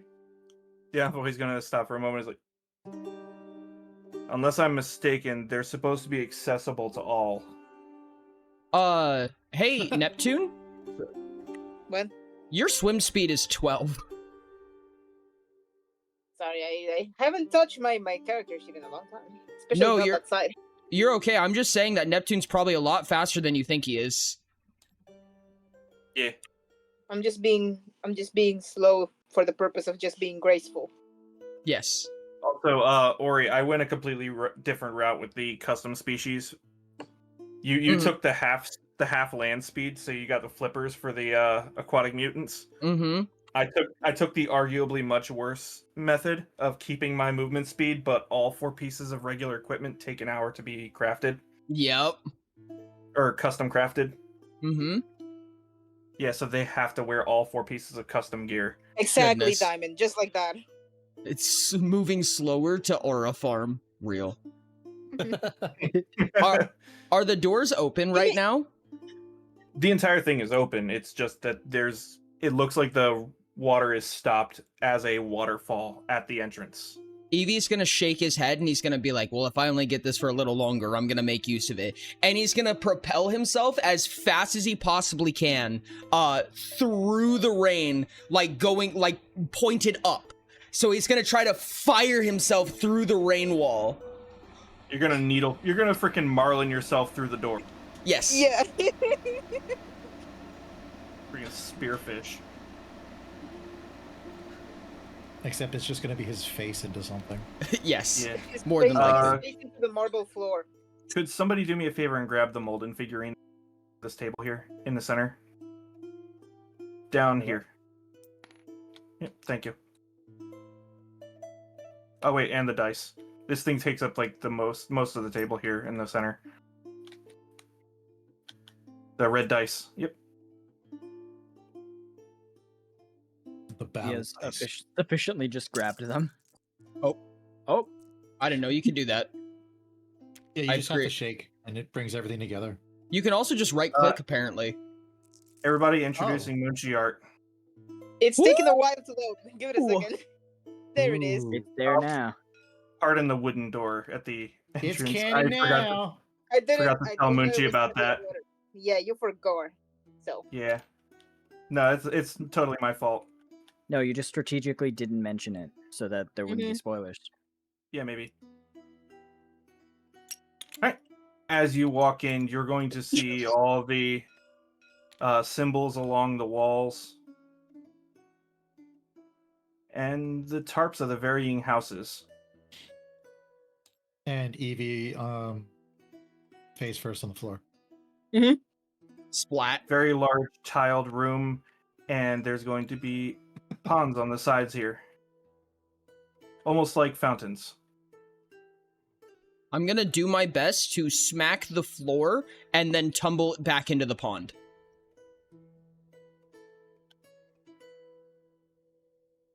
Hang on. Yeah, get the duder. Yeah, I'm getting the duder, don't worry. Man, The duder! This guy's addicted to this water stuff. There he is. The duder. I gotta turn off the Fuck. how do I trying to turn off the thing where it clips to the tiles. Oh, I got you. So you can place it where you wish. Yep, there we go. Dead center. Up on a very large throne is an absolute Goliath of a Grand Tibratin. I'm gonna put Muff down. Ori, for reference, he is actually large. Gotcha. Okay, so over 3 meters tall, chat. Yeah. I'm gonna smack my face against the floor, roll into the water, dive in, and then look up with like just the top of my eyes, and I'm gonna raise my chin above the water. I'm gonna go, hi, and then splash back down. You're just gonna see like he's kind of leaned like hand on his chin, watching you just like bullet through the entire throne room and just land in the pond. He's just gonna smirk at you, trying not to laugh. Well, at least you're gonna hear. At least he's not offended. You're gonna hear a slight smack because Neptune just facepalmed. Facepalm. Yeah. Oh, it echoes a little bit. Evie's just gonna like put water in his mouth and just spit it out upwards like a fountain. He's gonna kind of. She now loves water. Sit up and put his hands on the armrests of his throne. You might not want to stay in there for too long, friend. Cock my head. It's bath water. What? No, that is the. That is part of the trial. Evie's gonna look down and then kind of like just shamble back up. He's gonna slowly walk down, and you're gonna hear like the footsteps kind of echoing with a little bit of bass. Yeah. He's gonna kind of. What the fuck was that? What? Whoa! What the fuck? The doodles! What the fuck? Huh? And the doodles floor. are gone. The room is gone. Everything is gone. Yeah, probably a good time for a time warp. Did the room just get thrown? What the fuck? Yeah, What the whole the hell room was just said, that? "Fuck this shit, I'm out." That was wild. I just Bro, saw Yeah, a yellow line zip by my screen, and then everything was gone. Oh my goodness. Same. Yeah, no, it looked to me, it looked like someone spawned in like 30 bags, and they just clipped across my screen, and then the floor fell.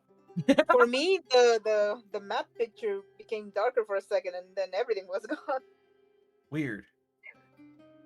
Anywhoozin. He's Let's gonna continue from where we left off. Yeah. You're gonna hear the footsteps kind of echo with a little bit of bass. And he's gonna just kind of reach down and with 2 fingers kind of pick Eve up by the collar and just gently walk you back over to the... There you go. Eve's gonna go, oh, hello. I still have the head, the hand on my forehead. If it isn't clear, I will have also walked into this building by now. I carried you in there. I wasn't sure. No one else said they entered. We all did after Evie smacked his face on the... I meant to do this just for Evie introducing himself, and then everybody's okay. It's like, Eve flies through the building, I spawn the map, and everybody retcon. Sounds about right. After getting dropped, I'm gonna scooch back and then sit down crisscross. And just stare up and wait. And he's gonna kind of follow Eve's motion on that one. He's gonna just kind of plop down on the floor and sit with his legs crossed. Still much... a solid, like, what, 4 or 5 feet taller than everyone else sitting down. I'm gonna take my hand. I'm gonna take He's my a hand big off my boy. face and say, I'm so sorry about him. He's getting used to liking water. I'm sorry about me too. What happened? Dante's gonna kind of scan the party from his left to right. Yep, that motion. And he's gonna stop on Neptune and Frost. Gonna kind of like narrow his eyes for a second. I heard we had a new kin. And he's gonna kind of put a finger on top of Frost's head. That would be you, wouldn't it? I believe so.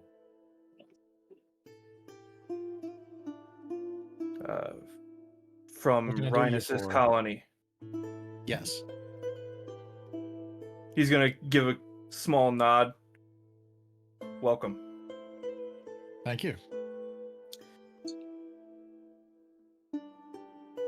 He's gonna kind of scratch the scar on the back of his head a little bit while he's saying welcome.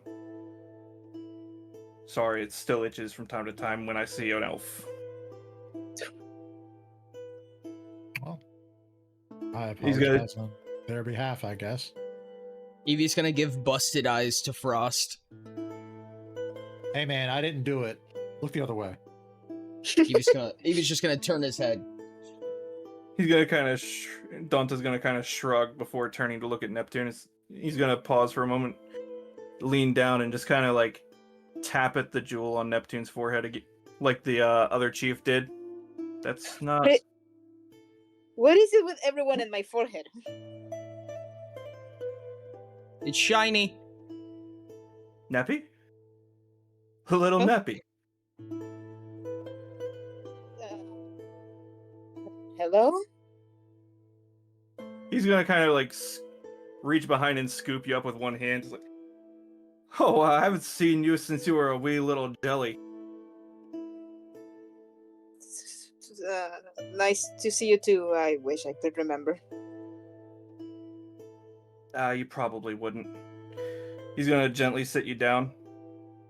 You look just like your mother.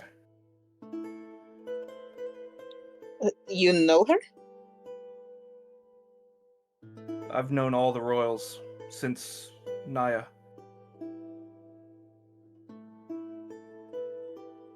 Naya? He's gonna gesture to the portrait behind him and behind his throne. Or you might need to zoom in a good bit for that. Yeah. Yeah. Or you can just spawn the fucking mural apart. I don't think I have the actual mural saved. I saved the map. I'd have to dig for that. I don't remember if I sent it to you, but if you look in our chat and use the word Naya.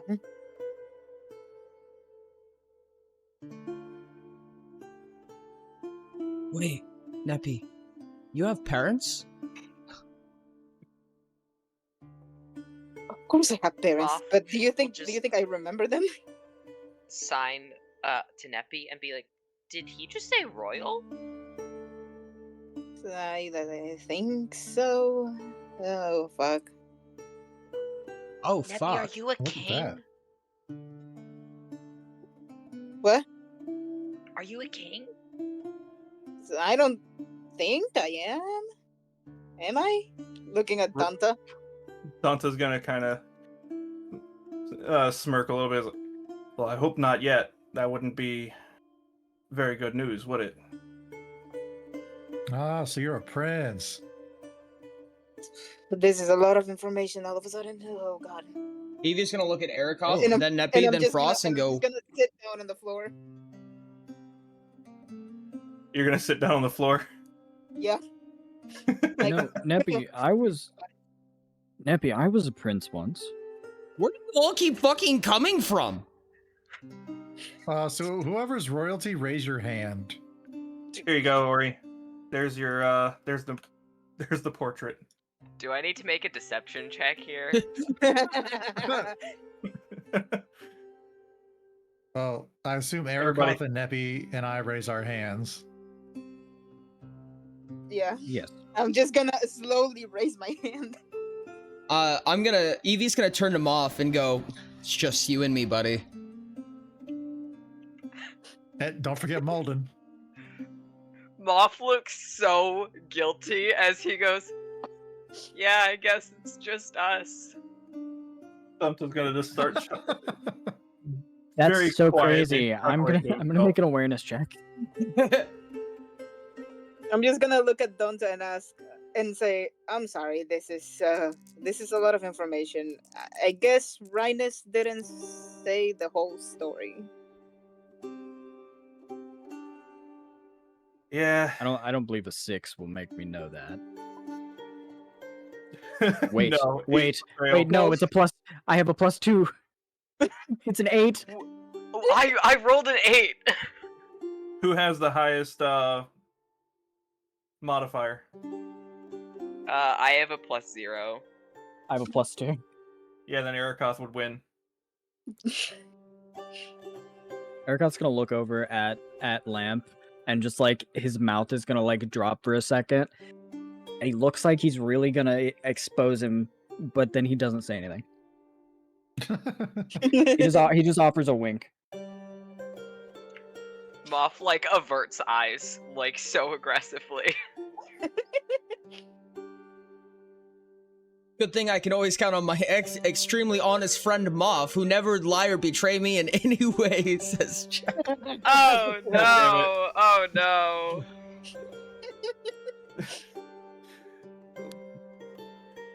Danta's gonna just like try to stifle a laugh, putting his hand to his face before like looking back at Neptune. Is like, I'm sorry, I thought Mirage came to visit. He comes. Who? Your brother. Oh, I have a brother. Are you okay? Okay, I'm gonna assume Rhinus didn't tell this one. And I'm just gonna show the wound on the back of my head. He's gonna kind of just lean down real close. Oh, that's very unfortunate. So you really don't remember any of them? No, I don't. Well, maybe this trial could help. He's gonna kind of look around and is like, each of you, possibly. Just seeing like everybody looks a little traumatized in his eyes a little bit. Oh, I remember everything. Yes, What are you talking yes. about? Everyone is just a little traumatized. Yeah, he can kind of see I plead the fifth. a little crack in the mask.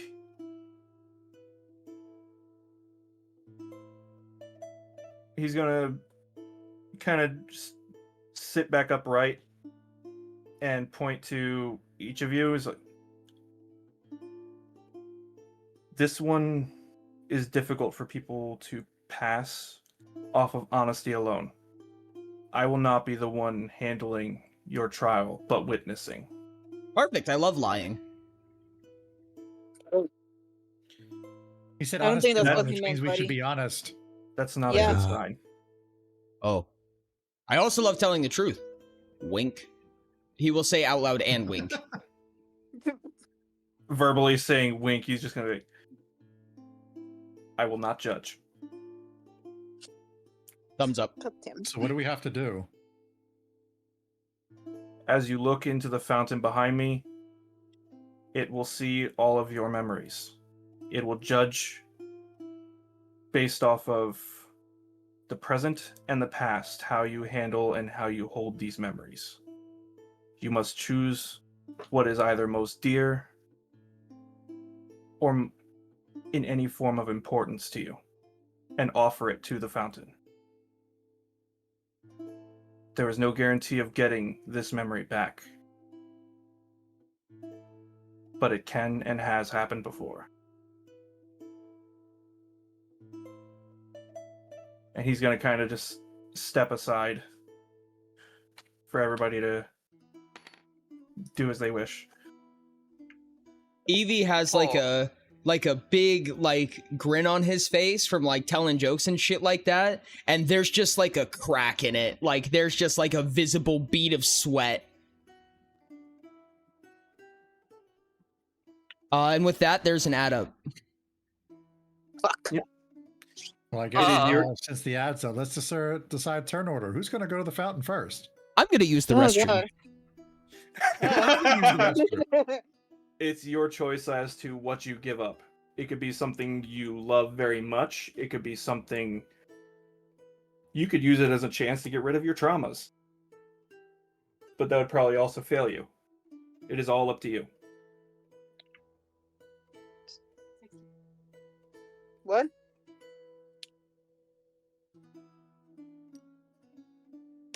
What did you say, Rain? I'm gonna grab me some water. So is it like we go up to the fountain, it shows us a memory, and then we have to choose if we're gonna give it up, or are we deciding what memory to give to the fountain?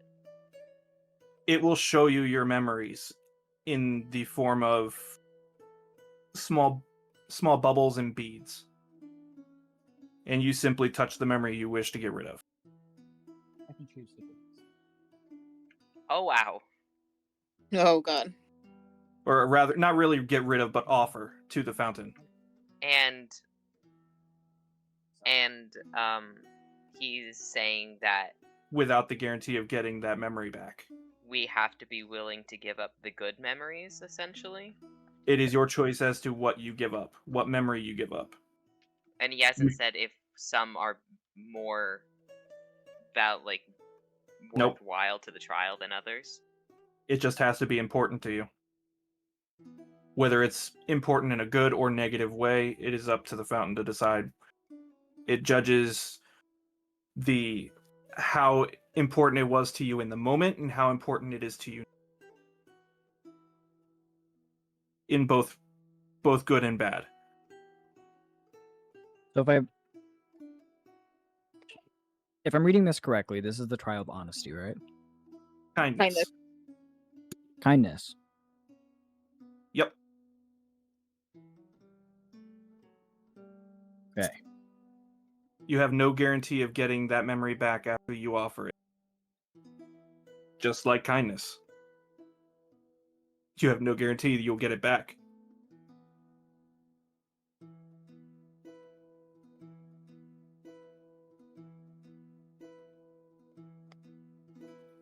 Kind of fucked, ain't it? Evie's just gonna step back a little bit. Lee. In contrast to Eve, I'm gonna step forward.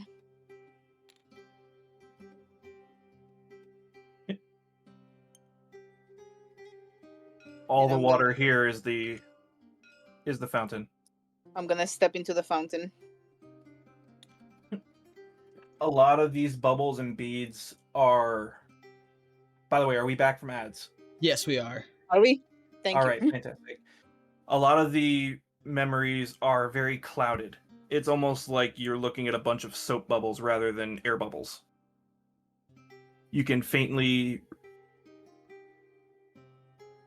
You can see a lot of the memories, but you can't hear the names or anything along those lines. So all of the faces that were blurred in the second trial, you can see them. If not a little foggy, but they are there. Your fights with Mirage, you playing with Rhinus, riding atop your own mother's head as a baby. It is all there in clear view for you. Well, foggy view for you. Though you can't hear any names, you can't hear your words or theirs.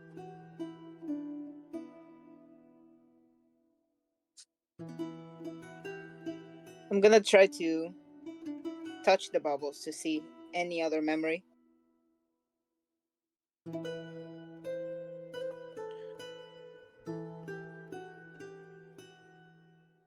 Are you just touching the bubbles randomly?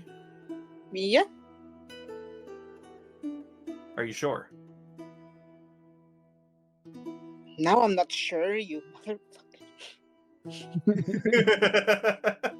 I think if you touch a bubble, it selects the bubble. I'm just looking through them. You are open to using any and all of Neppy's lore. What? You are open to using Neppy's lore. But everything is slightly like I said, it's all foggy, but it's still... You're still able to see your memories.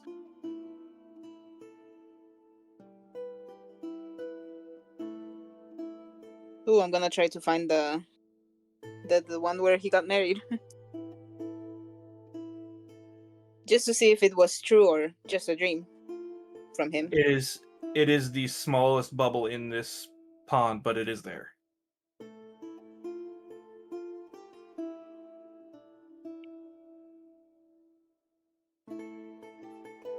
You see you and your jester.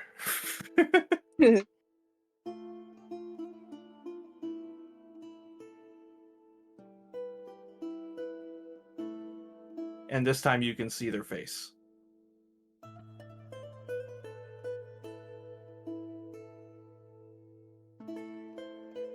And your ring finger will begin to burn ever so slightly.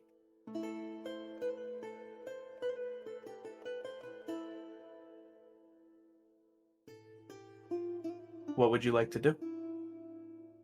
Fuck, I just broke a pen. Give me a second. Oh, well, it's broken. God, this is hard.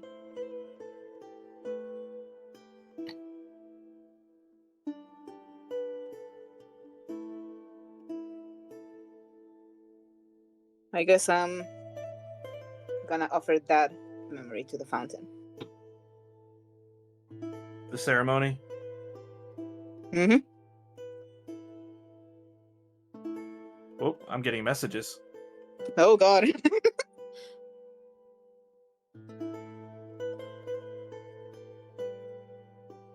I'm just gonna look at the bubble before offering it.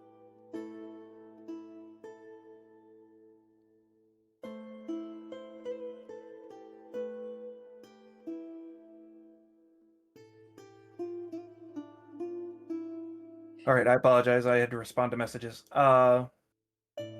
You said you're offering that bubble? Before offering, I'm just gonna look at it and give it a soft smile before putting it in the fountain. Yep. As you place this bubble into the fountain, you're going to see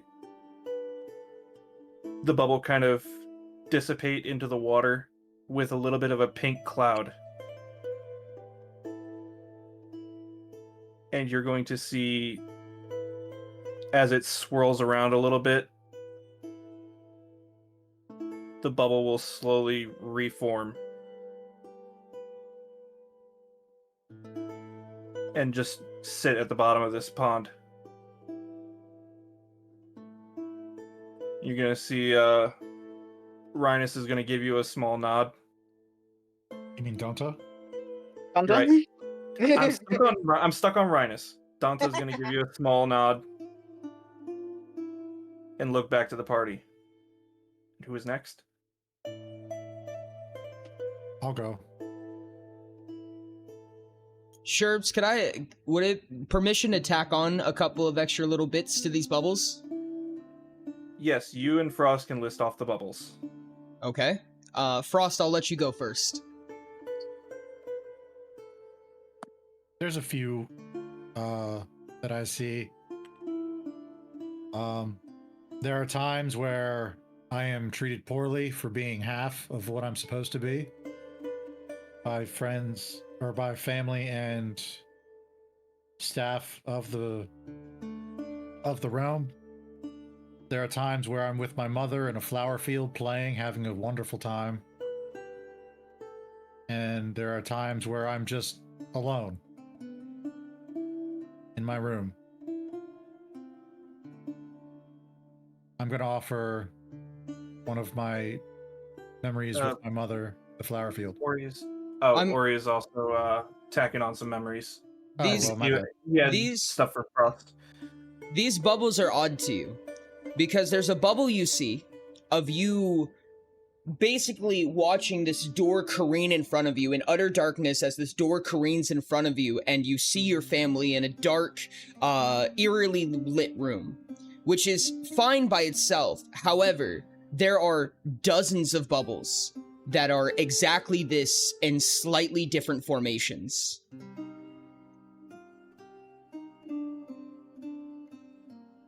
Do I know what any of it means? As your actual memory, you don't ever recall that happening even once.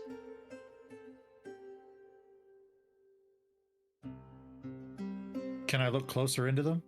Sure. Obviously there's no sound, but they seem to be talking very dutifully to you. From what you can tell from your point of view, from seeing these bubbles, each one of them are very, very similar, very repetitive to each other. But it's them speaking dutifully to you and you just listening. Ori, for reference, there is no sound in these memories. Yeah, I mean, you can see their lips move. How I feel. Yeah. Okay, just making sure. It's all visual. There are mini events in these bubbles, as you like, especially in these like smaller ones, of things you don't remember ever doing. All the way down to doing the trial before you did the trial, to taking lives, to dying.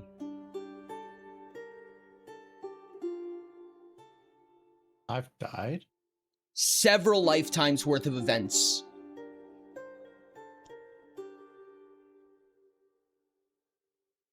Frost is now thoroughly confused on what he's seeing. As Frost approaches this fountain, it just turns into an ever so slight bubble bath. Yeah. Hey, Frost, why is your pond carbonated? Danta's gonna look a little concerned at that.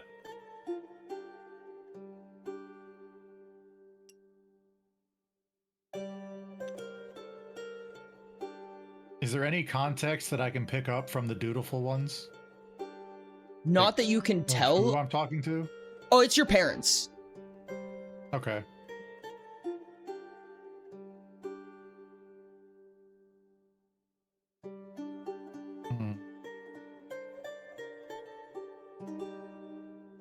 I'm gonna offer up a bubble of apparently of me dying.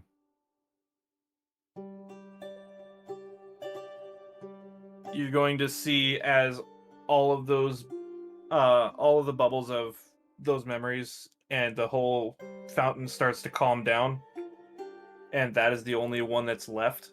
You're going to see it pop and turn into a black mist in the pond. And then you're going to see that black mist just fade away as the water clears back up again. Not getting that one back.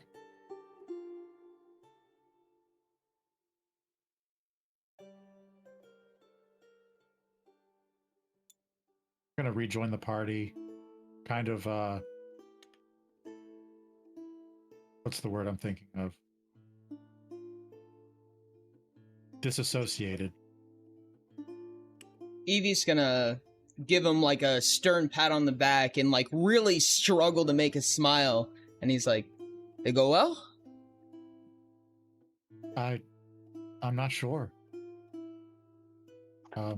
There are many things I don't recall happening. One of them is I've died, apparently. You died? I don't recall, but it was in my memories that I don't remember. Was it not the time that we all died in that other world, that other place? No. This was not in that place. It was in this place, our world, Aya. Strange. Kind of concerning for me. Kidding. So, who's taking up next? Lamp will walk forward. Danta's gonna kind of like turn an eye towards Neppy before looking back at Moff to watch the trial. I'm sorry. I just needed some time to think, and I'm just gonna slowly go back to the party.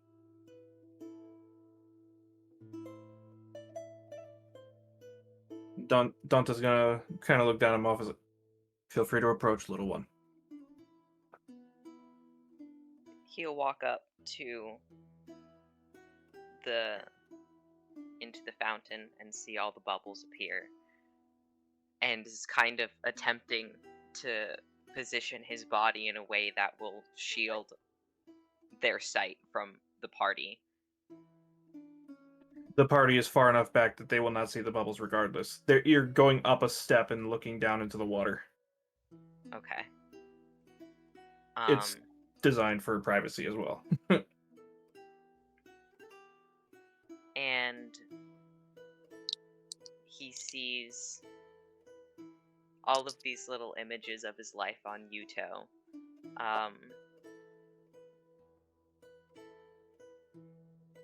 Some of the most memorable ones that show up are little snippets of him hiding in cupboards.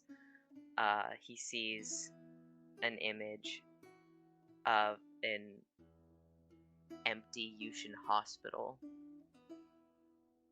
and perspectives of him injecting these different things into his body and passing out.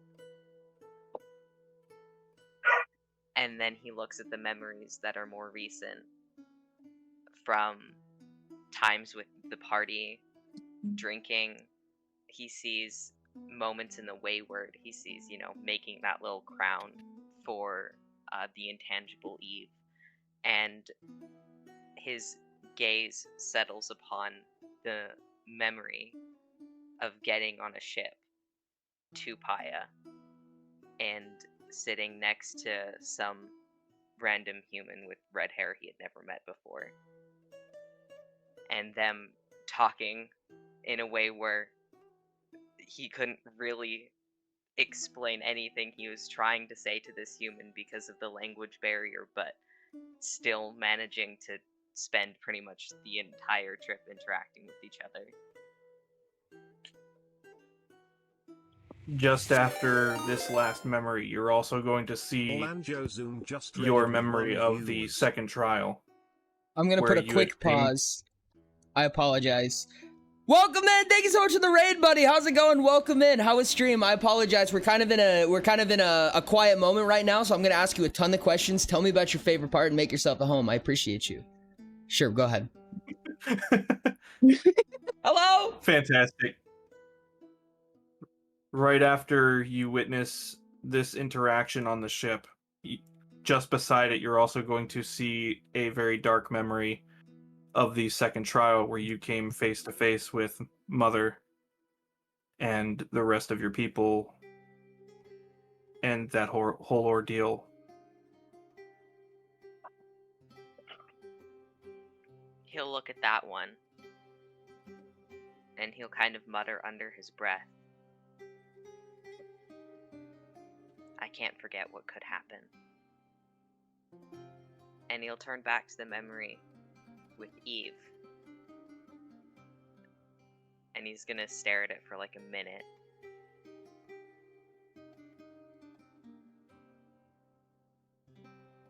And eventually move away from it and find the memory of his coronation,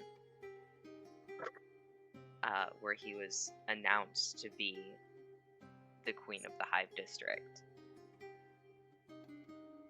And remembering, you know, the celebrations that were involved in it that were so dichotomous with what he was feeling at the time. And he's gonna offer that one up. You're going to see this bubble burst, and a thick green is going to spread across the area as it's going to swirl around. And it looks for a moment like it's struggling to reform into a bubble. You'll see the smoke kind of condense and then just blink out of existence.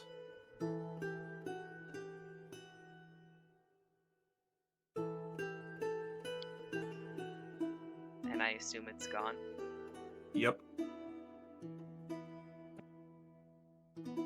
He'll walk back.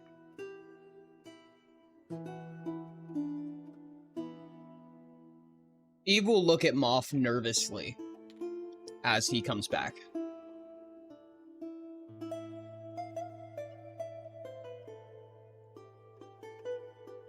Lamp will kind of like rustle Eve's hair a little bit.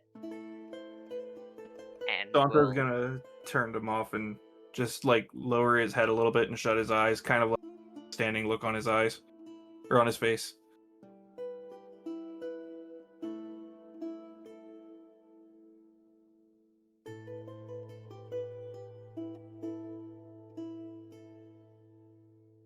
I'm sure whatever I chose was a fine decision.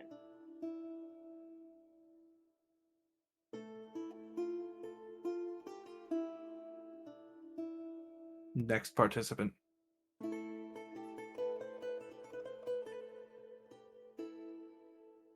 Arakoth will approach the fountain.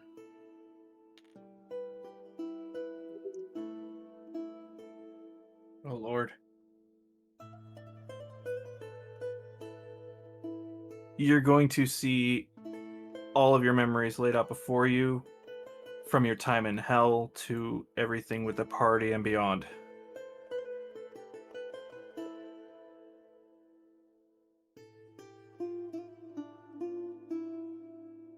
As he sees every moment of his life playing out, his life that is almost seeming too large to be natural. He begins looking through older and older memories, reaching back 150 years ago, 200 years ago, and even further.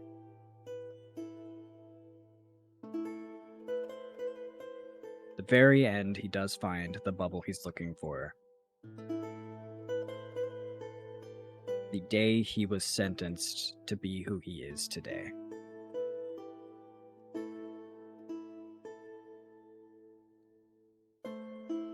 He places his hand on the bubble and allows that to be the choice he makes. Can you send me any details on that memory? Yes, I can, Sherbert. I thank you very much. Just the complete 180 mood shift. Oh no, that's just Nats. Don't worry about it. Why, yes, oh my god. It's a common Nat behavior.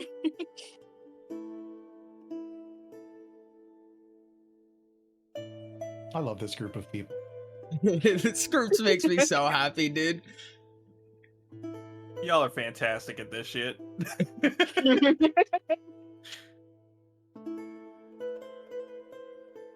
Here you go. I really got to make sure I sent that to the right person. I did. Yeah, you did. I got it. Sorry, Don't Mom. worry, you're good. Ignore that. You're good. Just send it to somebody you've been trying to avoid for a while. Fuck. You're going to see as this bubble bursts, and I'll be honest, the party could probably see a little bit of this as well. The entire fountain just goes black. The light from it stops coming out and everything. The entire fountain just turns black. And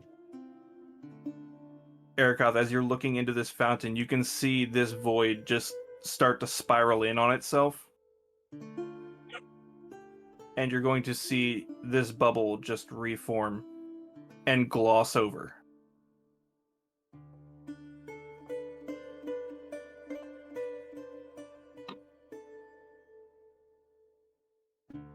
Erikoth's gonna look over at the large man Danta? to his left. Yeah.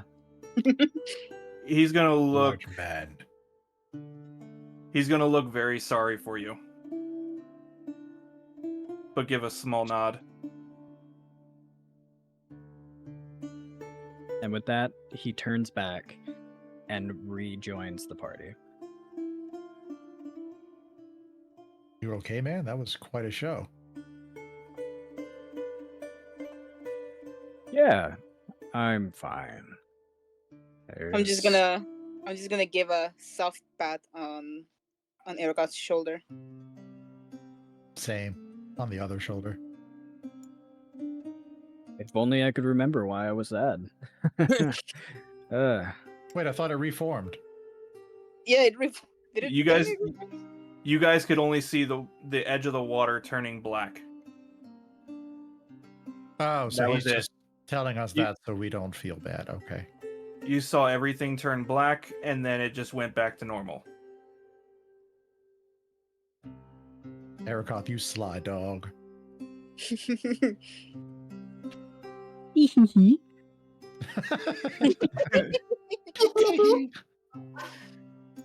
Dante's gonna turn and look at the last two. Which of you shall go next? Evie's gonna like nervously like peer across the room and be like, Frost, I think you forgot to go. You better get up there. Evie, it's you and Molden left, my friend. Molden, it's you and Frost left. Evie, am I gonna have to drag you up there? Molden's Evie's gonna just- turn and look at Eve and just like narrow his eyes a little bit, and then just like let out a small sigh before stepping forward. Evie's gonna kind of sigh, disappointed in himself. Okay. Molden's gonna look down in the water, and you're gonna see his eyes kind of just like darting left and right while he's like moving his head around, almost looking like a nervous. You ever seen an iguana having a fit? Where it's just I like think I have. left and right real quick. Yeah.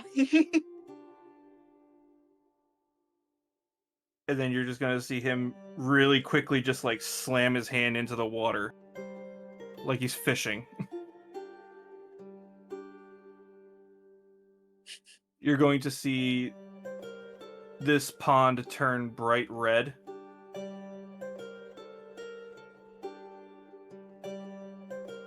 And dissipate.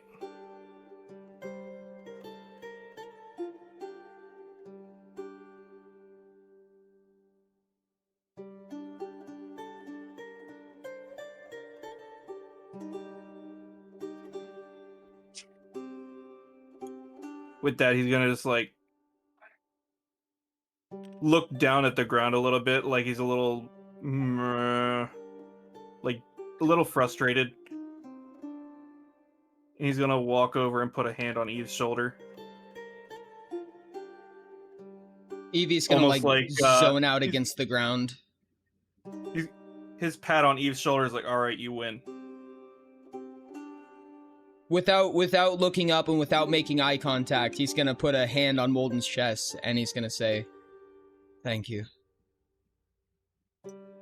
And he's gonna stand in front, he's gonna set his hammer down, and he's gonna like kind of like hype himself up a little bit, and then he's gonna walk up. And he's gonna what's that? Go ahead. I was gonna say, you're gonna look in and you're going to see these bubbles, and the earlier bubbles from your time on Paya are gonna look like they're a little muddled. You can still see your memories. It's similar to how Neptune's was, but yours, instead of it being like soapy water, it's almost like dirty bubbles. Like watching something through a screen door. Kinda, sorta. And you know why they're like that. But the ones from your boat, from you guys leaving town on, are perfectly fine. And very strangely, you still see a couple of memories in there from that belong to this body. Of the bartender raising that young human from a child onward. Him opening the bar, etc., etc. Evie's gonna like filter through these like he's going through a filing cabinet and just go through all the memories that he's kind of inherited from this body that he has right now. He's gonna go through like everything. He's gonna probably sit here for like 5 minutes just reminiscing in everything. Like everything down to the blurry pictures of him dying, coming back to life, the fear he felt when he woke up again, all the way back down to when he first met the party and the fake exuberance that he exerted the whole fucking time and just trying so hard to be normal. He's just gonna look at all of it through that blurry little screen. What a wonderful time for an ad to play, chat. I'll continue this in 2 minutes. God damn it.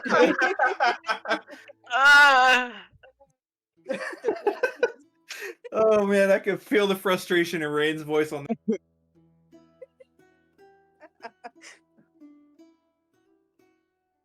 So how are you guys doing? I'm enjoying how chat is freaking out about some of these. My memory of how to swim. He forgets how to swim. Are y'all hating me a little bit right now? Oh, this is the most phenomenal trial I've ever heard of. Have a good rest of your stream. Hope you have a blast until our paths cross again. See you on the trail. Thank you, Orlando. I appreciate you, buddy. I'm sorry I tried to hit you up in chat. I really apologize for not giving you a better rating. I hope you had an amazing stream and I hope you have a wonderful night. Thank you so much for sticking around. I'm gonna go ahead and drop you a follow, buddy. Thank you. Well, I don't know about that.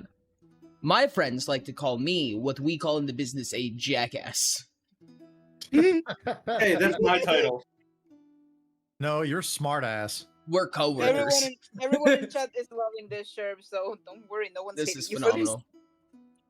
Then I'm not doing my This is job right. amazing. What? So then I'm not doing my job right if nobody's hating me yet. Everyone is eating up the lore right now. Them lores. No, sure. You don't understand how much trauma I like to put my characters through. It's Same. so funny how much we really don't know about these characters. It's kind of infatuating to me. Realizing how little we actually know about each other's backstories. Mm-hmm. I'm very excited for the day that I do get to share the full backstory with everybody. I know, dude. I'm so... Ooh, okay. Y'all are essentially work friends. Ads are up. Evie's gonna filter through all of his time, all of the time with the body that he's in, with the children, with everything, and he's just gonna like start shaking, just staring at them. And he's gonna like slam his hand on the ground and like scratch his brow, and he's gonna be like, I don't want to let you guys down again, but the only good memories I have here are with you, and I'm not sacrificing any of those fuckers for this fucking trial. And he's gonna grab a bubble out from way back when he was on Utopia in this glass container filled with fluid, and he's gonna see the face that scientists, the injection of the black goop that poured from his eyes as he was breaking out, running away with no clothes on, finding the closest way that he could leave the planet. And he's gonna grab that with his hand, and he's gonna crush it, or just try to crush it, and he's gonna say, I hope I never fucking see your face again. For a brief moment, as you grab this bubble, it almost feels like you're grabbing a ball of ice. And you actively just shatter it in your grasp. And you're going to see this entire pond just like ever so slightly from the ice that you just crushed. It's going to look like that shattered ice is starting to bleed out into the pond. And it becomes a very dark red. And you're going to see it swirl around. And the party will witness this bit where it looks like the swirling becomes a small whirlpool, like a bloody whirlpool. And then as it starts to slow down, you're going to see that red mist just gone. Forgotten. Evie's gonna kneel down and like think for a second, and then just kind of like rest his face on the floor in front of both of his hands, and he's gonna scratch. He's gonna stand up, and he's gonna look down shamefully and just rejoin the party and just walk past them. Dante's gonna turn and look at each of you and just like take a small breath. Some of you chosen good, some of you have chosen the bad. But as I said before, good or bad does not matter. It is the honesty of how you felt then versus how you feel now. That is what is being judged.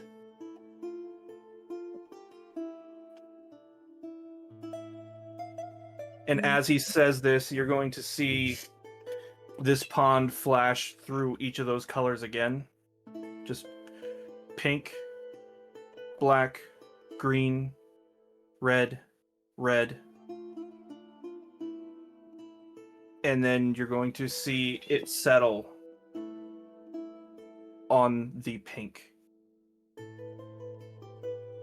As that bubble kind of just comes up out of the water and settles right front row and center, showing Neptune's memory. Dante's going to turn to Neptune and just give a small nod. Go ahead and claim it. I'm gonna walk to it and just put my hand up to it. The bubble is going to gently just rest on your palm and just dissolve into your hand as this memory comes back into your mind. And you can remember it clear as day. I'm just gonna hold my hand with the ring up to his chest and just slowly say, thank you. And while this is also happening, the other bubbles that reformed are going to slowly travel across the floor to their owners. They do not show to the other players or other people, but they will just like almost slither up to them and just dissolve into the either their foot or whatever is touching the ground. As those memories come back, and you're gonna see Molden kind of actively trying to step away from his. As the bubble travels to Evie, the hammer that he left on the floor, he's gonna kick it up. He's gonna take it in his hand. What's that? Eve's bubble did not reform. Yeah, yours didn't reform. Yeah.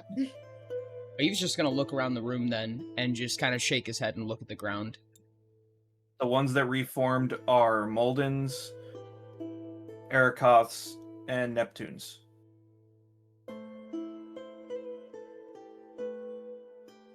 Arakoth stares at his bubble as it approaches him.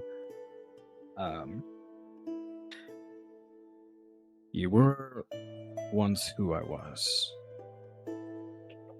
Times change, and I've learned to love my life as it is now. You're going to see the black tinge of that bubble slowly. It's going to gently shade from black to a very dark pink before it absorbs into you.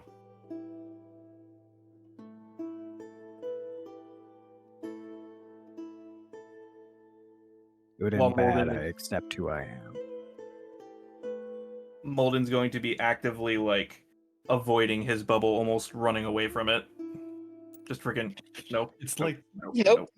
It's like the meme where you can live forever, but there's a snail following you. Yeah. He's going to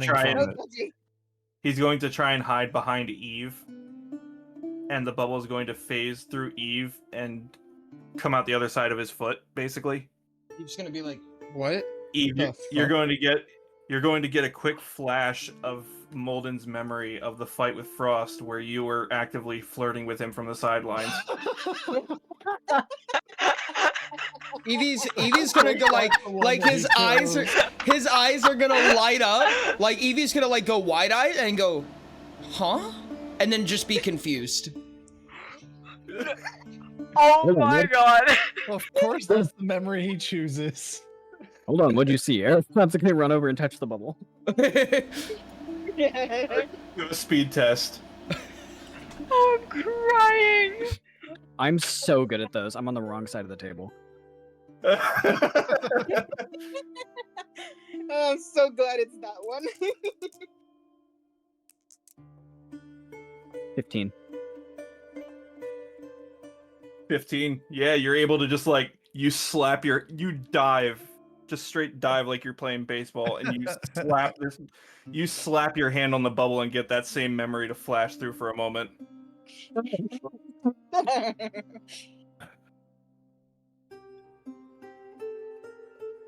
And you're going to hear a very loud hiss coming from Molden as this bubble just goes back into his memory. Evie's gonna like cock his head and be like, wait, was that what? Huh? You don't understand what Molden is trying to say in this moment, but you can actively feel the fuck.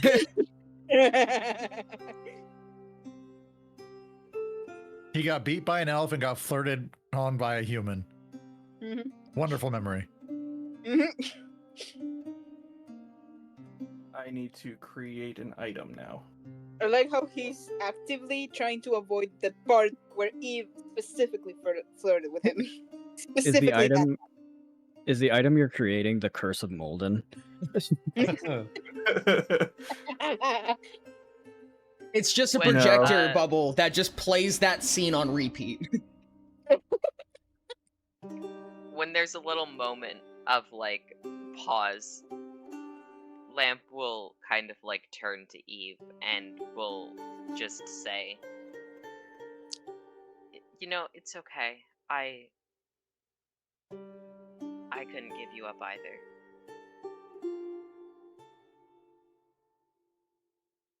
Eve's gonna rest his head on Moth's and just start crying.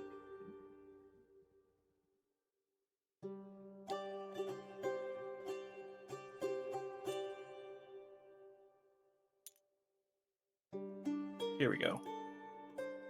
Does beg the question, why did only some of our memory come back? They said it was a chance, right? Maybe it's just a chance. Evie's gonna throw his chin up and, like, kind of, like, wipe off the tears and go, it's because we failed. Dante's gonna just perk up at that word and is like, that is not the case.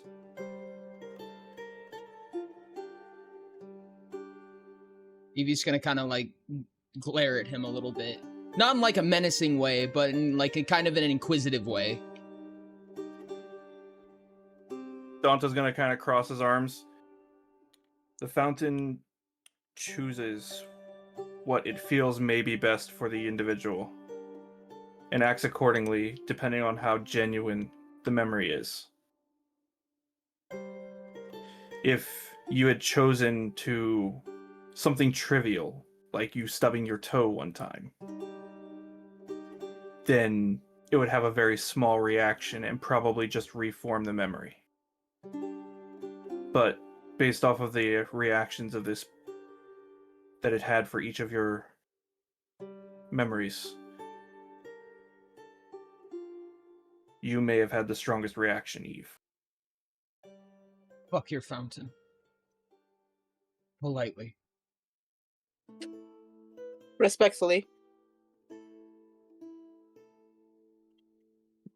But as to its total choice, it appears that it honored the sincerity of Neptune's memory above everyone else's. Eve's gonna look at Neptune and try to give, like, the most genuine expression that he can produce right now and just kind of try to clap for him. Neptune is just gonna look at him with a very rare, sad face. Eve's gonna see that and just kind of turn away and just close his eyes and look away. I need to reiterate this for the time being. Those whose bubbles popped and dissipated, you no longer have the memory that you gave to the fountain. But do we know of it? No. Oh. That memory is completely and utterly gone, so Eve does not remember fleeing Uto. He just remembers being on Uto and then remembers being here. Can I tell that I don't remember where I came from? There's a slight blank, but it's nothing serious. It's almost along the lines of, I forgot breakfast. Do I remember being on the ship with Lamp? Yes. It's specifically the memory that you gave up is gone. Okay. So what you described to me is what you forgot. Okay. It's Evie's not gonna all of the bubble. He's gonna pick his hammer up, put it back on his back, and he's just gonna rustle through Moth's hair. So you could be frustrated, but you won't know why you're frustrated.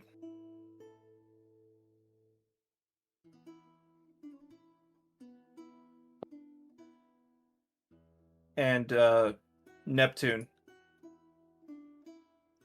you're going to kind of see the water behind you in the fountain shine a very bright pink as the waves start pushing and pulling left and right, back and forth from the outside of the walls in. And then you're going to see a splash of water come up towards the center as this water kind of just arches over you and gently lowers down a very large shield.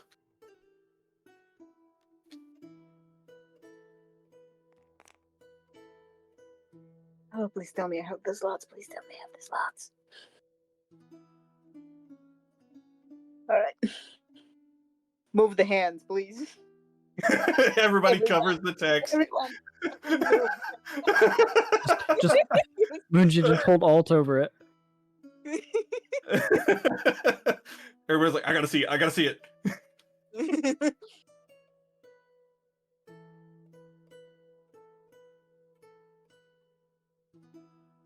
Oh, that's pretty sick. Mm-hmm. Oh, that's awesome. That's really powerful. Yup. Taking it. Whoop, whoop, whoop. Where's my? Okay, this is my side. 9 slots, huh? As Neptune kind of grabs that shield, you're going to see all that pink water just right to the floor and then soak back into the fountain.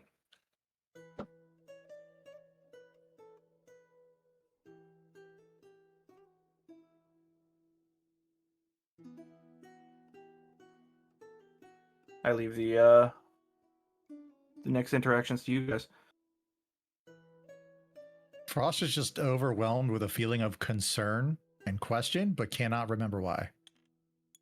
Yeah, you've forgotten that death. Well, I technically never remembered it to begin with, apparently. Yep. But now I wanted to know why, and now I can't remember what. I'm just gonna walk next to Dante, look at him and give him a slight nod with a very soft smile. He's gonna kind of open hand and ruffle the top of your head a little bit. Being very careful not to, like, break your neck. It's not like he can break it. I don't have bones. He's an octopus. I'm aware of that. He's just gonna squish me. Flexible fish. He's trying to ruffle your freaking tentacles, not squish your brain. Can I fucking get rid of the long guard I had and replace it with the shield? Mm-hmm. Stupid piece of driftwood.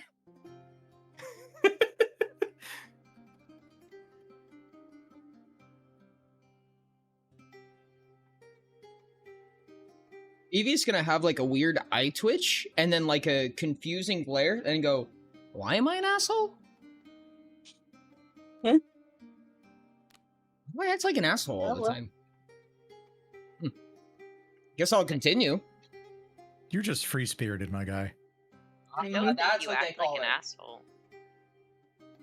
I feel like I do. Huh. Is it funny at least? Most of the time. Most of the time, yeah. I like those odds. Dante's gonna kind of just smirk a little bit. Would you all like to go to the portal then?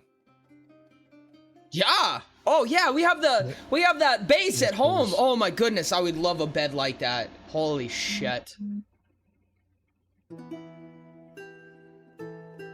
He's gonna kind of gesture to just behind the throne. The mural. And I'll probably have to take over for a moment. As y'all are kind of making your way up.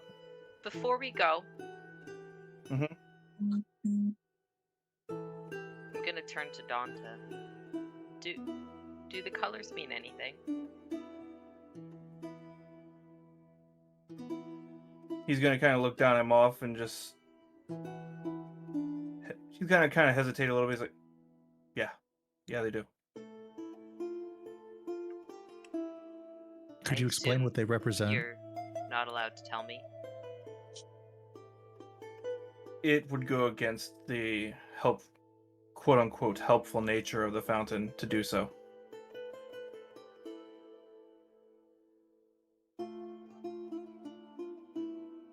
I forgot there were colors.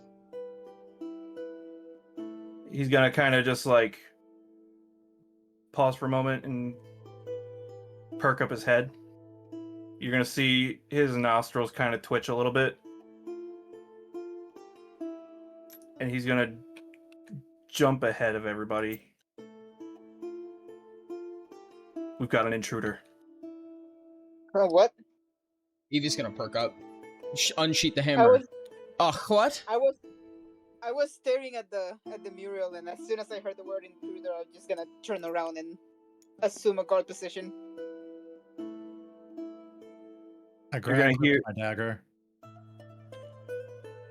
You're gonna hear some gentle humming coming from the other side of the waterfall. and you're going to see an outline of two individuals as one spreads 4 pairs of wings and the other is being dragged along. Coming through the waterfall,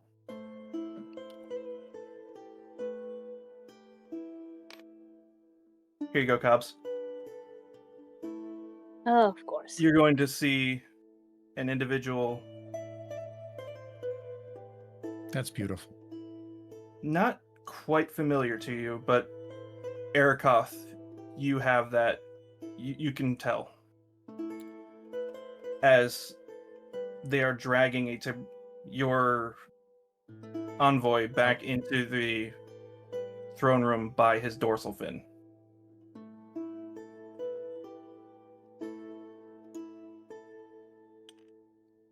And they're gonna drop them down on the ground at the entrance. I found you. Oh, so these are the little test takers that Ano told me about. It's good to finally meet you. Evie's gonna look around. Make fucking what?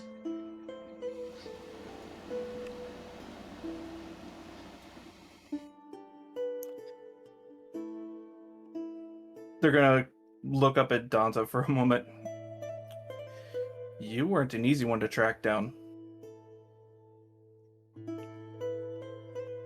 Getting under this ocean, especially with those storms overhead, it's not very pleasant. As to the rest of you, I would greatly appreciate your cooperation in this. Give me just a moment.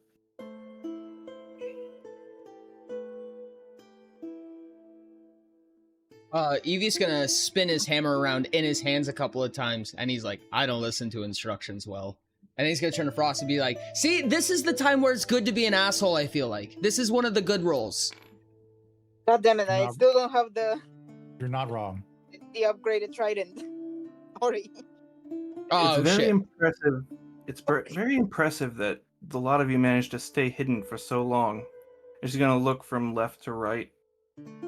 She's gonna spot the axe on Erikoth's back, the sword at Frost's side, the shield that Neptune is holding, and they're gonna look at Eve for a moment. And you've already completed half of them.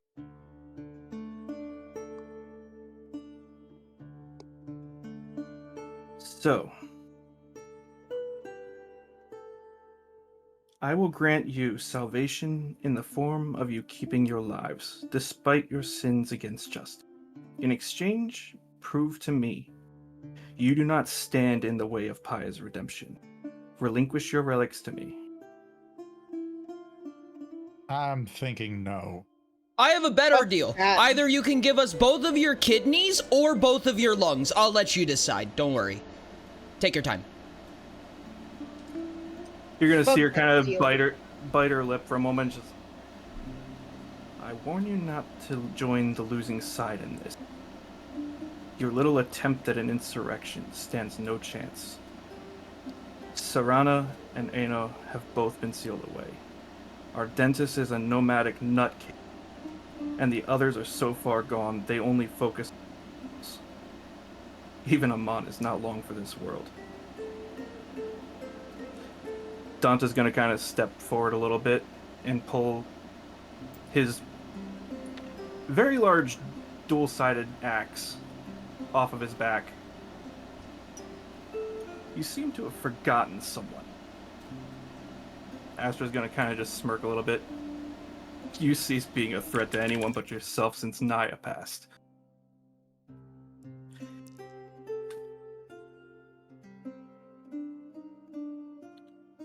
Neptune's gonna you're gonna see the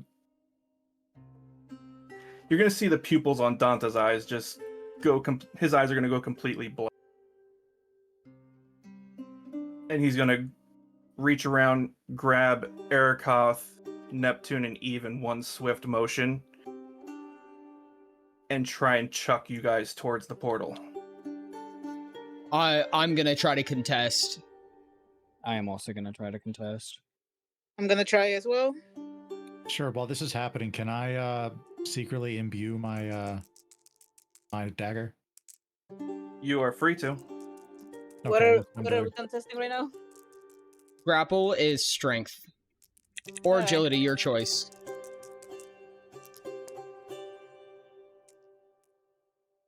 It's a terrible roll.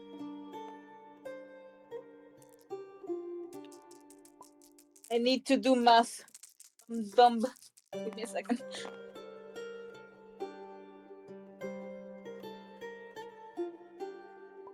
Strength.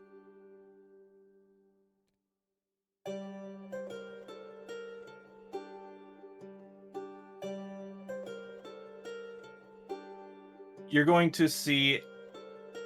You're going to try and dig your heels in, but you're going to feel the ground under Donta kind of crack as he scoops each of you one by one.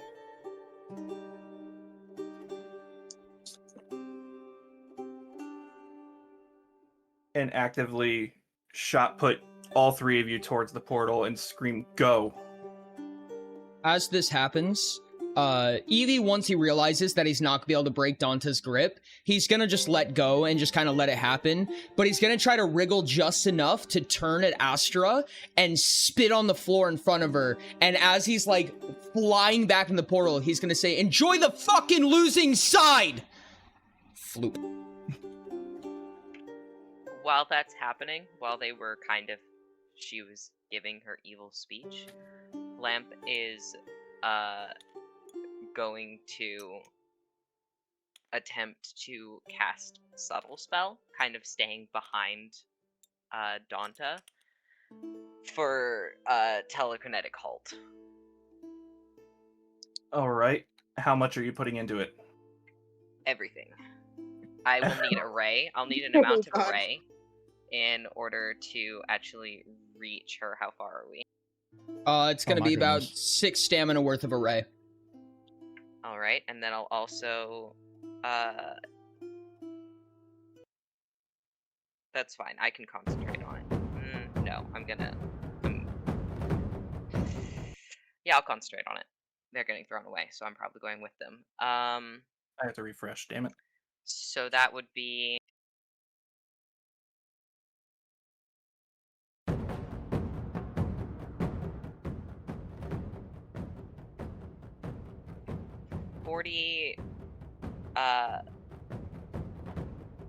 46 stamina. All right. Yeah. And what would the roll be to contest that? 46. 46. Oh, they have to beat 46 in strength? Yeah. Yep. That sounds like a lot of dice.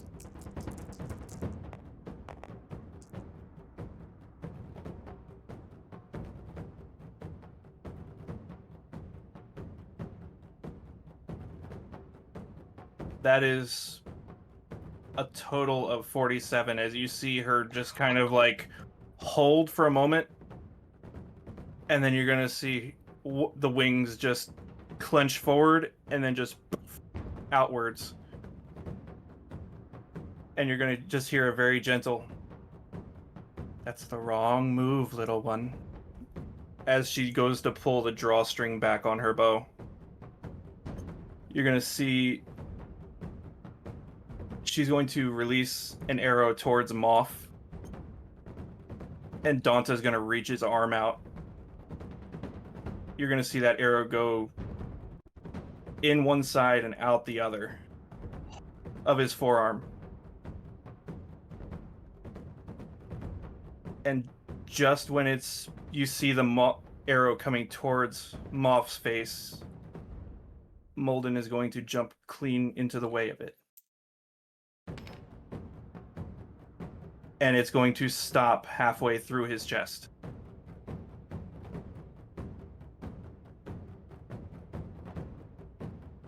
Molden's going to turn back. I told you to go! Hurry! And he's going to charge at Astra.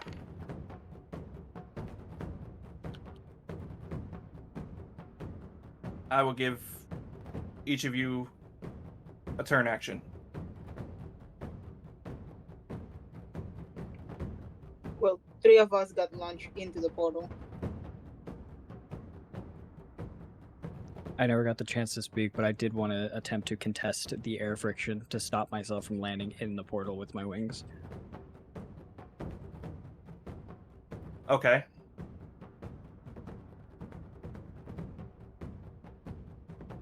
Is that a separate strength, or do you want me to roll something else? I will let you roll your choice of power or stunt.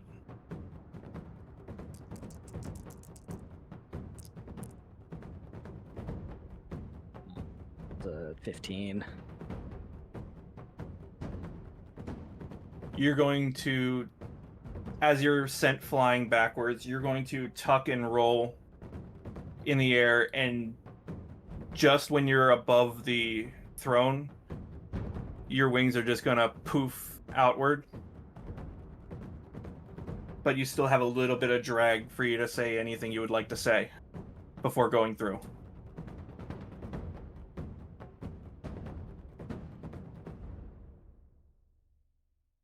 Where do you, Astra? I will kill you with my bear. And poof.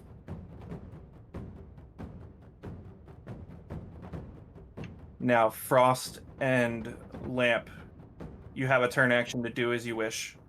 Is Molden dead yet? Or injured? Or what's the situation there? Heavily injured, not moving. Fuck. Laying okay. on his side. 1 turn action? Yep. Do I have time to grab Molden and Moth and run towards the portal? One of them. I'll Don't grab you fucking Molden. dare. I'll tell Moth to go.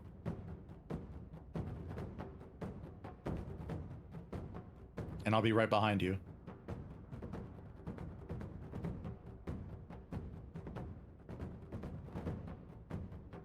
All right. Go ahead and make your actions. Wait, do I have to roll? No. Make your actions with your pieces. Oh, okay. Move. I mean, I have 1 turn action. I can get 2 meters. You'll be fine. You go ahead and make your move to the. If you're moving to the portal, you can move to the portal. Moth, as you are the last one in here, you're going to see just before going through the portal, Danta is going to jump with his axe overhead, ready to swing down on Astra, and you're going to see as an arrow goes through his chest and out the other side, and a bubble quickly forms around him, like the one you saw around Serana. And poof.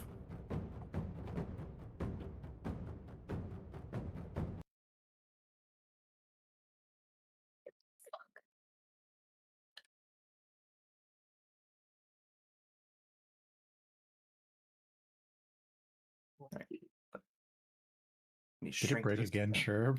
No, I stopped the drum beats this time. Okay. I thought you changed the music and it stopped playing again. No. Oh wait, I can just. I have that one saved.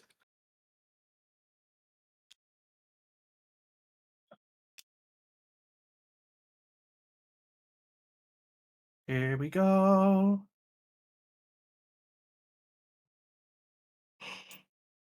Oh, it's turning. Ah. Fuck. No. Grab the bits. Got him. Grab And the bits. what about the little things that were underneath they're over here. Yeah, they should be out of the way. These bits. Oh, those bits. Yeah, the little duders. Thank you so much, Crow. I appreciate you. Battle Crow 520 just cheered 1,000 bits. It's on top of the mural. There we go. already. What is under there? Oh, it's our little baby party from when we were in the town. Oh, for fuck's sake.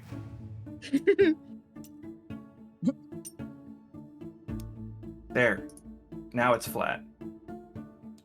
They're so small you can barely tell that they exist. I know. I can't see anything.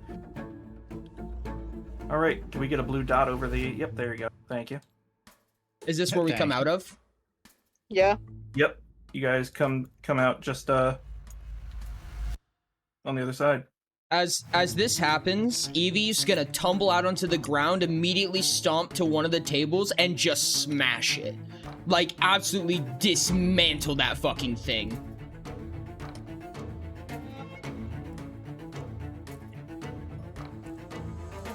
You're going to hear a faint cough coming from Molden.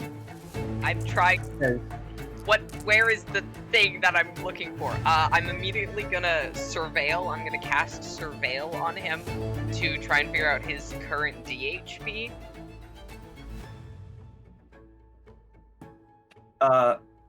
At 5 and slowly going down. Cool. Okay, I am going to. 4. Where's the item? 3. 2. Pull out my mithril, and I'm gonna cast the DHP 1. healing with the mithril. You're going to see as you go to cast it with the mithril, your component isn't being taken. Can I assist? I'm afraid not on this one. You're going to see from the open wound on his chest, there is no arrow. It is just a hole, like what you saw on the behemoth. And you're going to see a small light kind of start pouring out of this hole as it slowly makes its own bubble around Molden. No. Evie's just gonna start, like, with only his fist, he's just gonna start pounding on the pearl as it's produced around him. I'm gonna do the same. From what you can see on this situation, she was trying to capture you guys, not kill you. So, Moth, your reading on Molden is still reading at 1 DHP inside this bubble.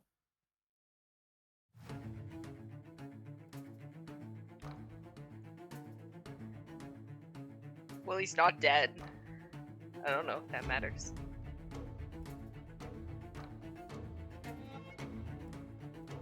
You've got to be fucking kidding me. She's gonna pay. She's gonna fucking pay.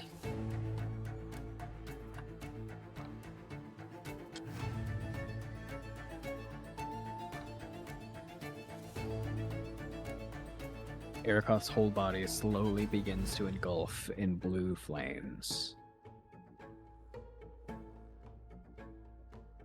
This is the most pissed Neptune has ever been, to the point you can actually see his real color show on his tentacles. The red tentacles? You can see the fucking blue rings. Oh, lovely. I remember you showing me the pictures of Neptune being angry, and you can see, like, the tips of the tentacles turning red.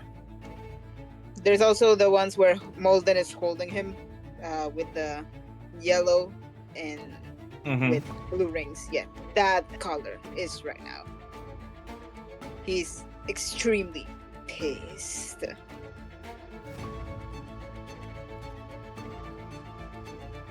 Evie's going to take his hammer and he's gonna smash it into the ground so that it sits up like partially turned, just shove it into the ground so it holds itself.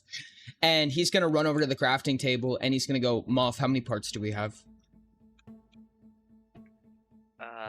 We had a list. I didn't keep a list of what everyone had on them. Well, unfortunately, a lot of those parts are back with Not Daisy on the ship. Fuck. We had a whole stash of stuff here, I remember. Then we find them. And he's gonna punch the crafting table. Yeah, we left the stuff here. Oh, that's right. Evie's just gonna like throw everything off the table, and he's gonna start like ripping out papers. He's gonna like grab components from all over the room. He's gonna stick them all down, and he's like, "We're gonna build a fucking armory. We're gonna build a fucking nuke." What's a nuke? What's a nuke? Have you ever put a metal can in a microwave? What's a microwave? We're gonna build something that will kill her. That's what you need to know. She broke through my strongest spell like it was nothing. She must die. She must pay. She must suffer. The same way she made everyone else suffer.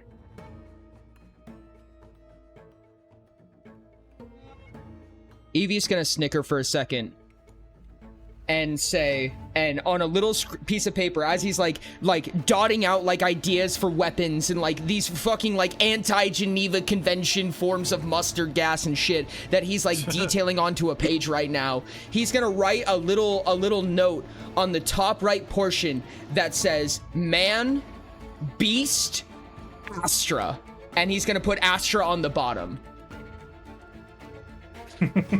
Ooh. I'm gonna sit next to Eve. Ori. Yeah. Where all of our moral compasses realign. While Eve is going through and just writing all this down, if you can go to the Pi's Redemption channel on the Discord. Yeah. And scroll up to the one that I have pinned. The message that you guys got from that deity before. You want me to read it? Yep.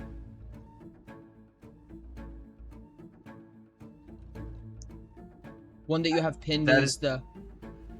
Is it in... Are you sure it's on the campaign channel and not in the group chat? I think you're right. It's in the Pi's Redemption campaign channel, yeah. Let me pin it. Let me pin it because it's not pinned. The one about Astra, yeah. Okay. There we go.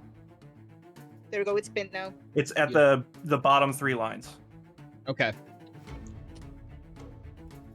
As the party transitions from the Wayward to Paya, their consciousness is halted in what can only be described as a white void. A being of... It's just the bit The is last just the last 2 lines in there. Mm-hmm. As Paya begins to die. That from there. Okay. As Paya begins to die and the land's breath grows still, the body shall cry. Through these tears, the key to 7 locks shall appear. Heed it well. This world will not tolerate such an imbalance for long. Those words are going to echo back to you again.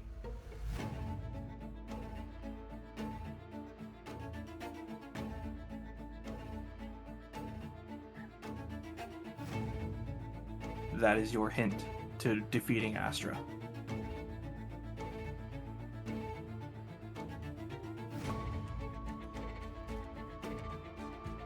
Come here, Moff. We have some shit to do.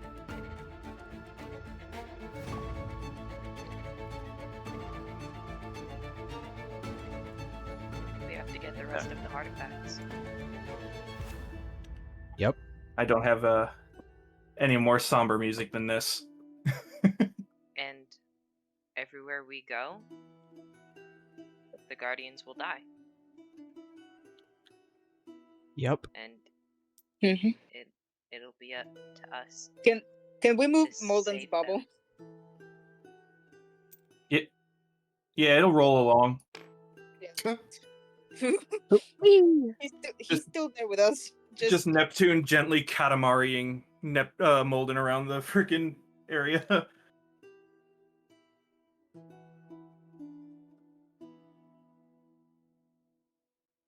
So since we've been in this place, Frost has been fuming to the point where his body is shaking.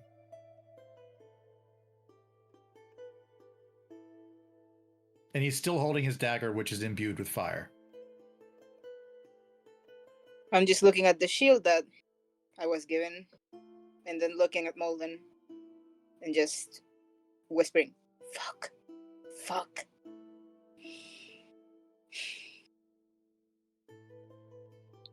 Evie's gonna look at Frost and say, the real weapon is figuring out how to point that. That feeling you feel right now,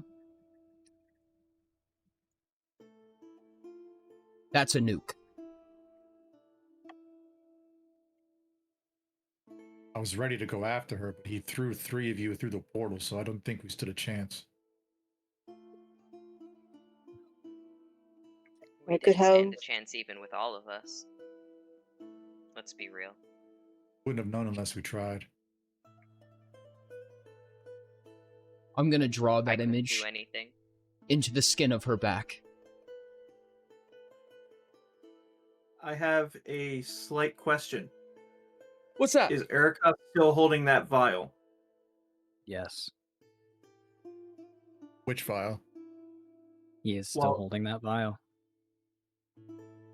You're going to see as Neptune's shield is going to glow a very light pink. Do you mean the vial of behemoth blood? That's the one. That's Mhm. the one. Remember, I was holding That's the on to one. it last because it was so cold That's the bitch. or hot or whatever it was. I was holding on to it last for cold front. Oh yeah, you were making it colder. Yeah, we Yeah. were making it colder because we were fucking dying in the desert. Yep. Well, what I said still stands. You're going to see that shield glow a very, very faint pink. I guess the vial glows in my belongings as well to show. It's going to have a slight, very slight shimmer to it. As much as you would expect from like a glow in the dark freaking sticker. I'm gonna pull it out and hand it to Neptune. I'm gonna put it next to the shield. Put the shield and the vial on the table. The closer they get, the brighter the shield is going to glow. And you're going to see some of the gold etching on the shield kind of move very slowly, almost like it's trying to do something. I'm gonna put them closer.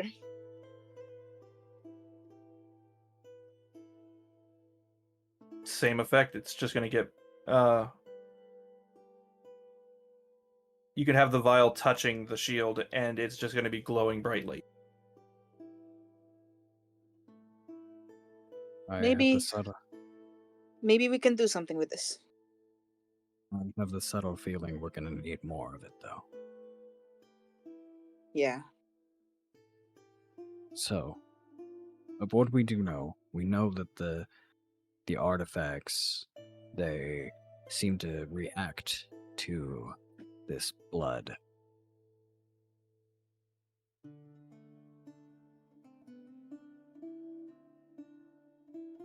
We gotta get more. We will.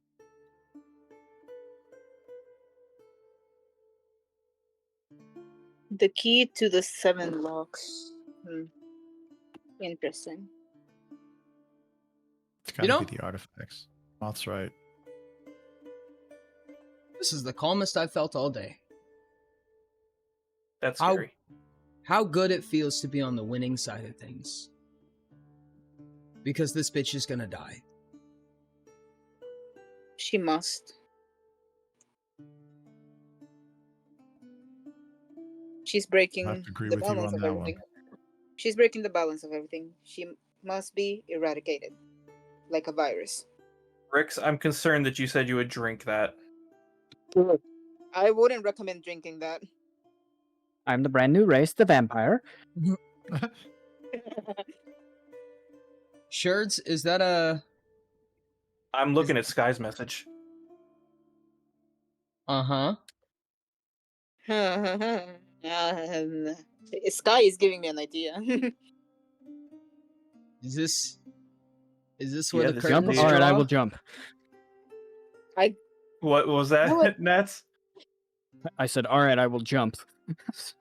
Because right as I looked at chat, that was when they put jump in. I'm gonna open the vial and just pour a drop on the shield. Just a drop. You're going to see this shield almost drink this drop. And you're going to see the gold etching on it as it went from quivering to the entire shield's face just starts slowly morphing and changing to now having a symbol from it having randomly etched gold trimming on it to now showing both Dante's symbol that was on the floor and the symbol for the trial of kindness printed above it.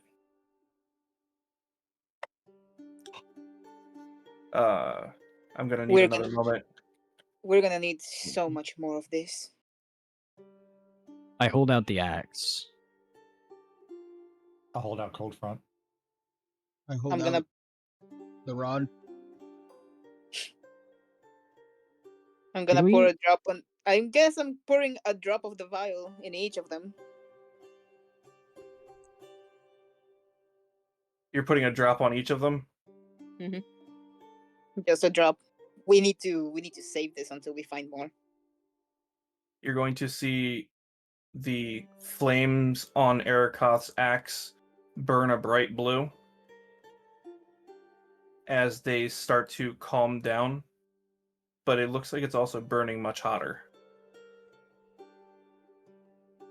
As you pour one onto Cold Front, you're going to see a very cold mist start to come off of it as the runes start to change shape. And you're going to see almost a very crude picture of Amon's face, or many faces, I should say, on there, along with a symbol for his trial appear. I assume that on the axe is... The axe is going to burn in the shape of Ano's crest. Yeah. With the symbol of the trial. Crow. I hold out these nuts. God damn it. God damn it.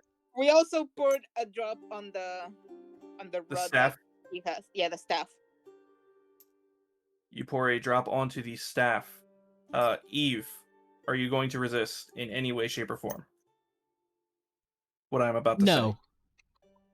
I don't think so. Maybe you should have a quick discussion beforehand. I don't think so, and then I just hear the Discord leave sound. That was Ori, you've experienced this already once. You just haven't done it since. Could you involving your send a message? Send a message. Yeah, could you send me a message? I want to make sure we're on the same page about this. Yeah.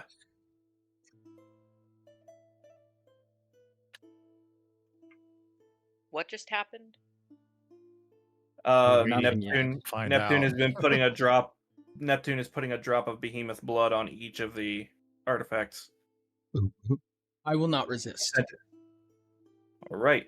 The entire party is going to see that as soon as the drop of behemoth blood touches the staff, Eve is going to zone out. Just like a single freaking piece of drool going down his chin. Not and everything. Eve.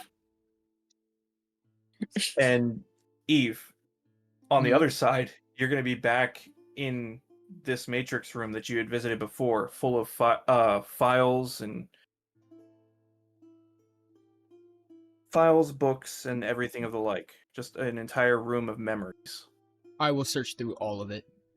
Every single dimensional library, nook and cranny of it. You are going to get memories of a human who came to Paya a long time ago. Not terribly long, maybe 300 years. And you're going to see memories of him self-augmentation, testing weaponry, making more and more complicated shit. And right down to the point you see him getting his hands on this staff being handed to him by Amon. This motherfucker just keeps popping up. He's everywhere.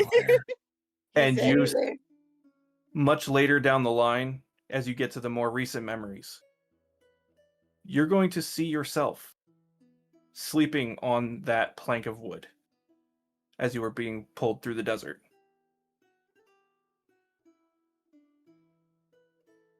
Mm-hmm. Followed by little moments here and there of you guys having your conversation with the hand gestures and puppets and him eating popcorn. Yep. I already know whose memories is this. You get up to the present times and see the moments of him zoning out, looking at the staff. Been there, done that. And that is where the memories are currently halted.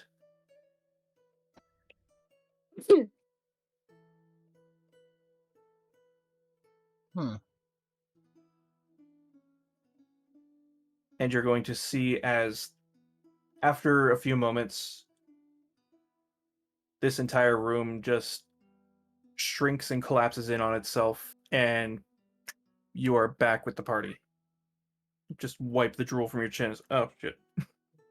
Are you okay, buddy? Yeah, I'm fine. You were out for a little longer than usual.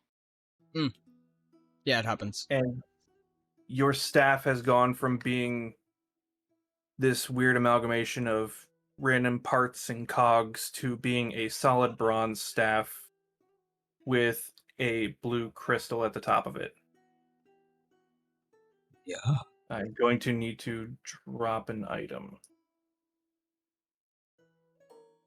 It seems the blood actually worked on that. And I'm just gonna save the vial because we don't have enough of this. Damn, Sophie, what are you so excited about? I know. I don't know why she's freaking going off like that. I think it's dinner time. She's adorable.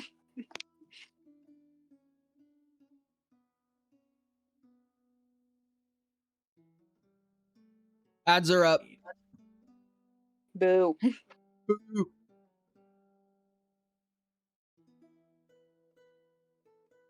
Astra is on my character sheet. Let me put her here.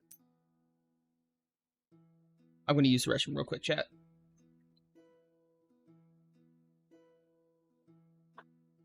While you were doing that, I'm going to need to check my notes to see which one I need to get it. 38.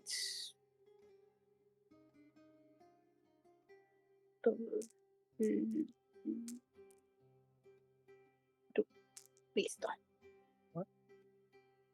What? Yeah. Saved. Just cloning some dice.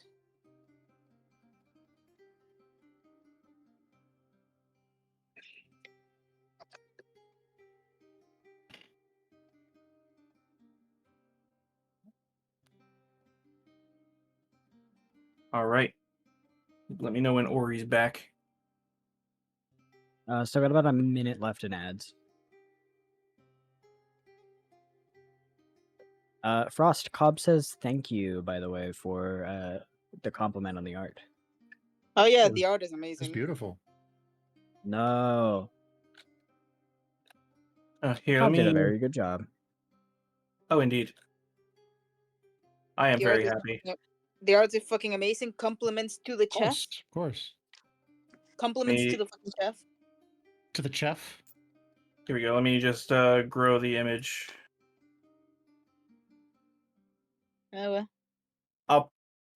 With Cobb's permission, I'll post it in the Pies Redemption chat as well. She looks like a bitch. Quite literally. Mission accomplished. Mission fucking accomplished. Mission accomplished. She looks like a bitch.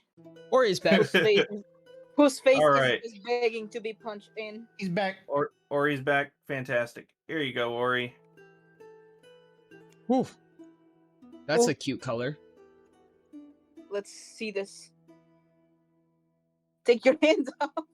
God. Hold Alt. Hold Alt, it'll pull it up to your screen.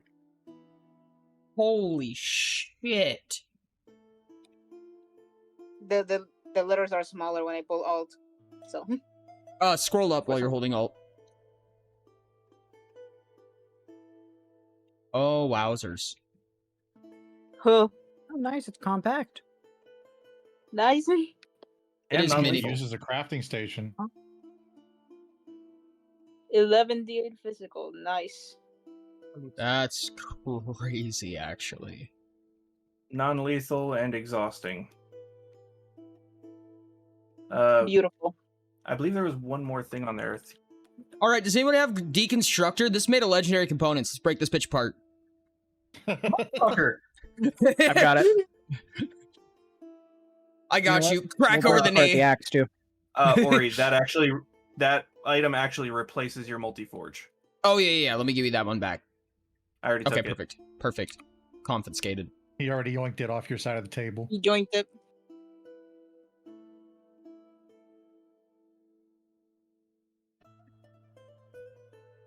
Oh, I bet it looks so cool. They're both quite opposites. Yeah, 1d6 points of favor on engineering test. That's grody. So essentially, if you do an engineering test, you would roll 1d6, and based off of what you roll on that, you get that many points of favor on your engineering test. That's Oh, gnarly. That's so good. It is a legendary item for that purpose. I believe it. Beautiful. Moth, do you have what crafting talents do you have? For everybody that's here in chat, I just want to the reiterate the relics do not follow the crafting recipe. What I do is I will make an item to the best of my ability, and then I will add a legendary perk to it of my choice that I think fits. Mm-hmm. That's what makes the artifacts artifacty. Exactly. Yeah, because we can't make them. You more or less old can. Chinese. It's just the extra stuff like Arakoth Explosion wouldn't be on that axe, but the damage would still be there. Well, we need a fucking pool of whatever is in this vial. That vial is now empty. We only use only four drops in there. It's a very thick blood. Yeah, I see then. This might be a weird news, but I think I'm not saying this is going to be true in the future, but I think I'm currently the party's craftsman. Yes, you are. Yes, you are. I've kind of always had the feeling you were. That's why I gave you the staff. Mm-hmm. But engineering has a -2 modifier, so it's not me. I can take that for free. My name is Evie. I really like breaking kneecaps and crafting items. Breaking kneecaps and then also making kneecaps. And making new kneecaps. I like breaking kneecaps and making new ones. Paints red stripes on boots to give them boosted, literally. I'm so glad that Dantos relic was a fucking shield due to lore. Or he's freaking Eve's engineering just gets so high that whatever he becomes a thing, like orcs from Warhammer. Yeah. Just running down the freaking aisles. I'm a tank. Just deflecting bullets off of his freaking skin. Gives you a pair of greaves. This gives you +1 dodge and paints a racing stripe on it. 14 more speed. Yeah, I think We're at 100 hours exactly. Woo! But Happy with 100, that, chat. I tell everybody with no spoilers whatsoever, welcome to the season finale of Pi's Redemption for season 1. Yippee! Woo! Holy shit, dude.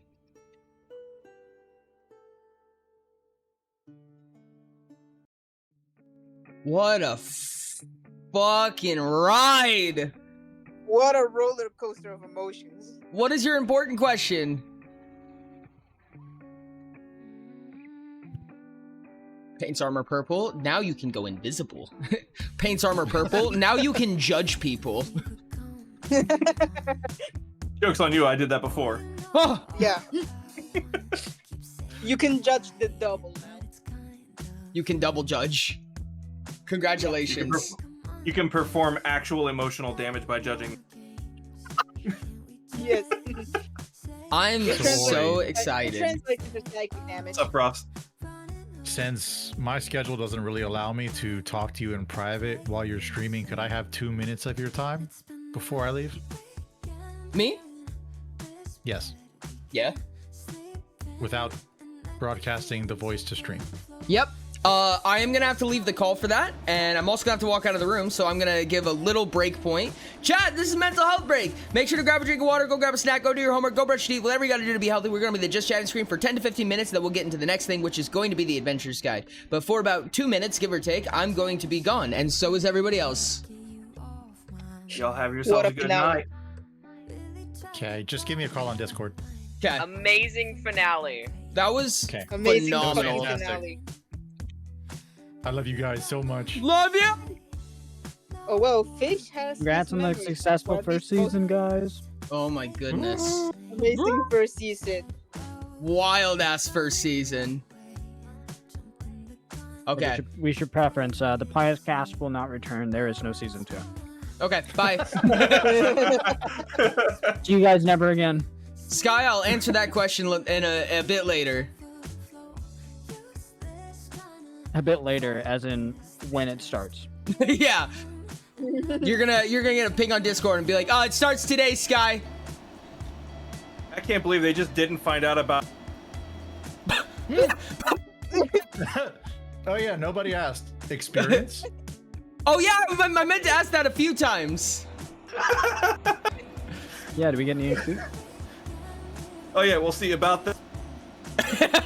God damn it. We all level up to level 50? Oh, sure, you're so kind.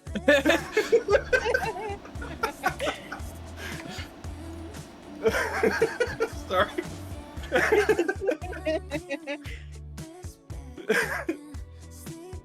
So about that. I would say a good fair bit. You guys did a lot of shit. We did a couple of things. Yeah. Well, as the GM, how much is a good bit? I'm happy about everybody's choices with the trial, and a couple of good laughs here and there. I was looking specifically for that memory for a reason. What's everybody at right now? We're at 0 of 3,000. Even. 0 out of 3,000. 0 out of 3,000. Mm-hmm. Let's give the party 2 levels. Ooh. Ooh. Whoops. Yeah. Delicious.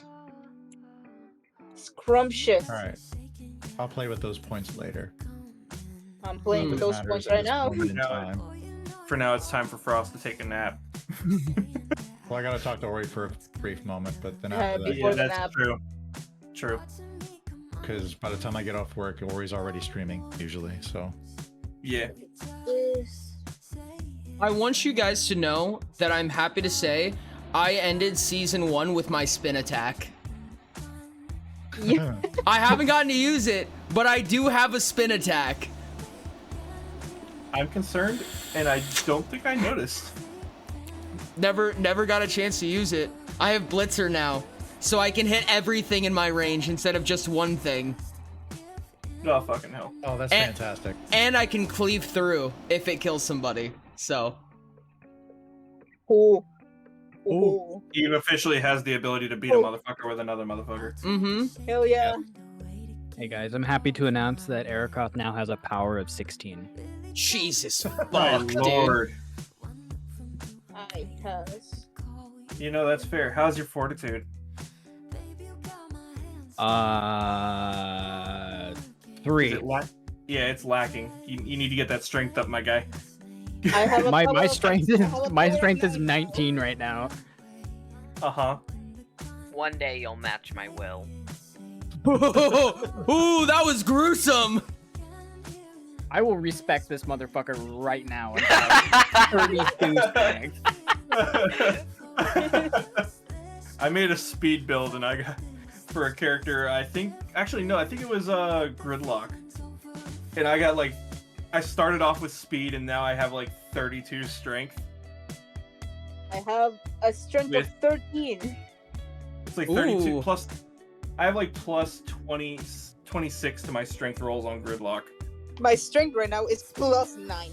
Dude, I think if Evie, Neppy, and Erikoth all work together, I'm pretty sure we could just carry a boulder around and just throw it at people. Yeah, we can throw a boulder at Astra, please. Y'all probably have enough strength to hold Donta. Erikoth respects, and we're like, Erikoth, did you get a haircut? You seem stupider. You seem beefier. His muscles are 1 foot in diameter. Ori, you've seen Hell of a Boss, right? Yeah. No, I've only seen oh fuck. Give me a second. Has been Hotel. I have seen Hell of a Boss. Okay. It's just the three of you underneath of Donta trying to carry him like Blitz carries Luna. Yes. Alright, I won't stand in the way of Frost having this conversation anymore.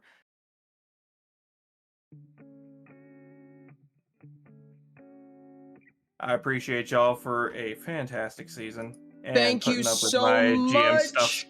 Oh, that was fucking amazing. That was amazing. Yeah. GMing it, Turb. That was amazing. Now get ready for next season when I GM.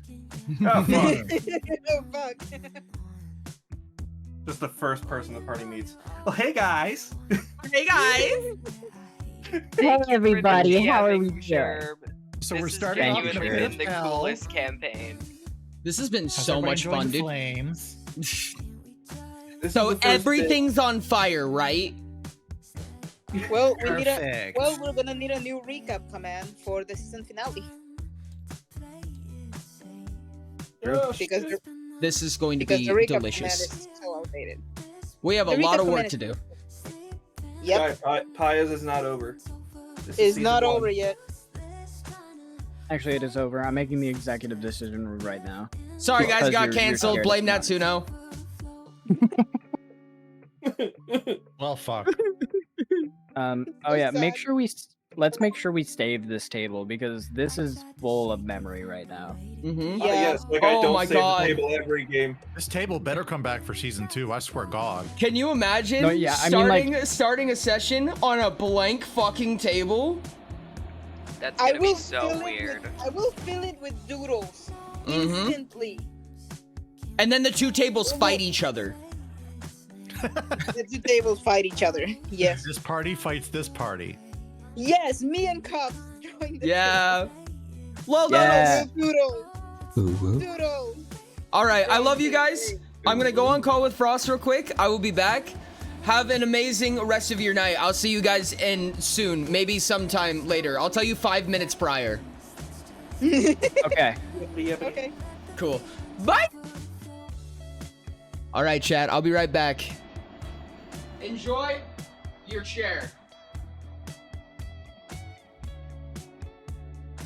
Big hearts, chat. Holy fuck, do we have a lot to talk about.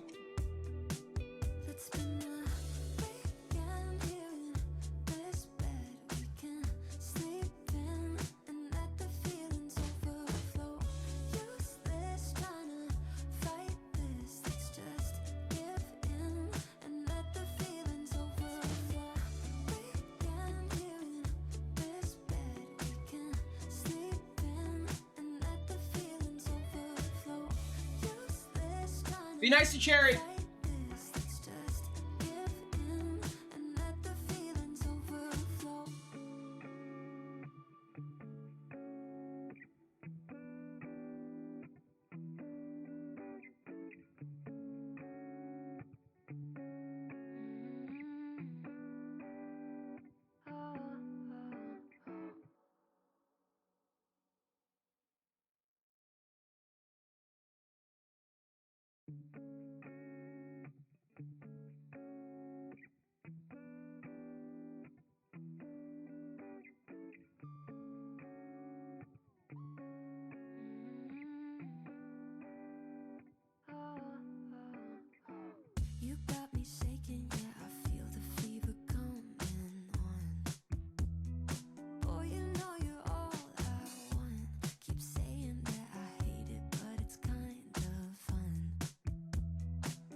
tried to shake it, find a way to get you off my mind.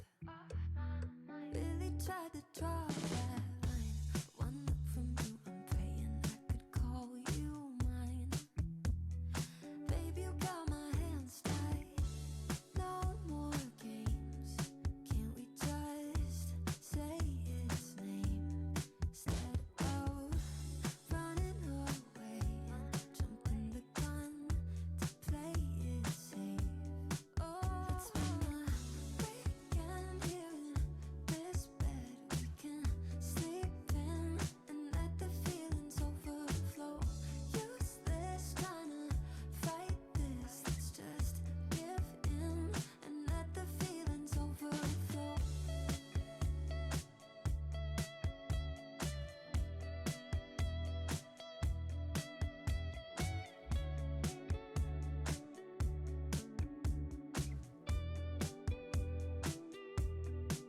Let's spend a weekend here in this bed we can sleep in and let the feelings overflow. Useless trying to fight this. Let's just give in and let the feelings overflow. Weekend here in this bed we can sleep in and let the feelings overflow. Useless trying to fight this. Let's just give in and let the feelings overflow.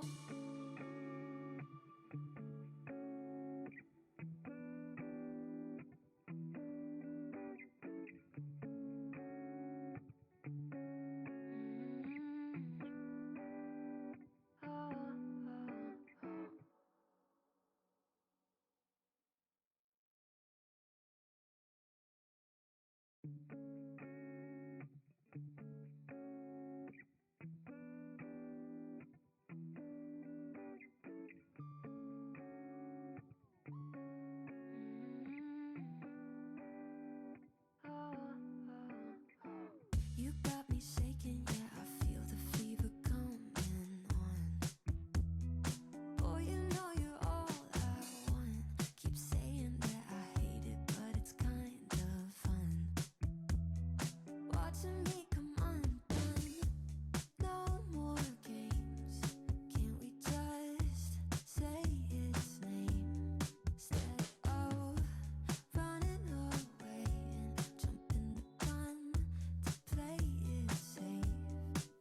Let's spend the weekend here in this bed we can sleep in and let the feelings overflow. Useless trying to fight this. Let's just give in and let the feelings overflow.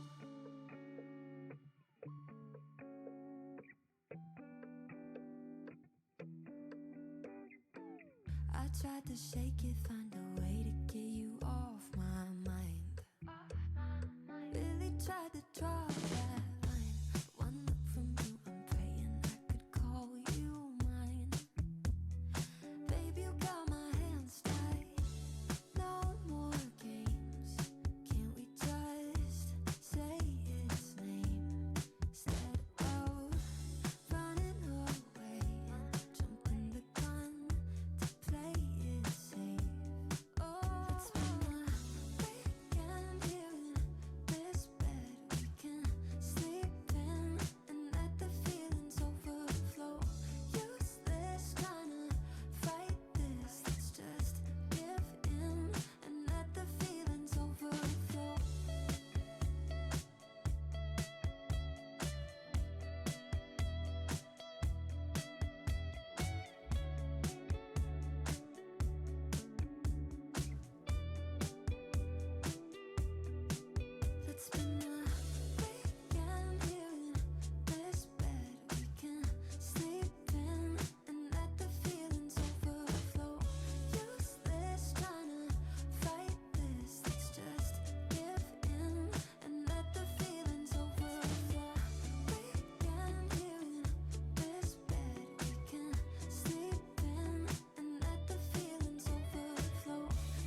I tried to shake it, find a way to get you off my mind.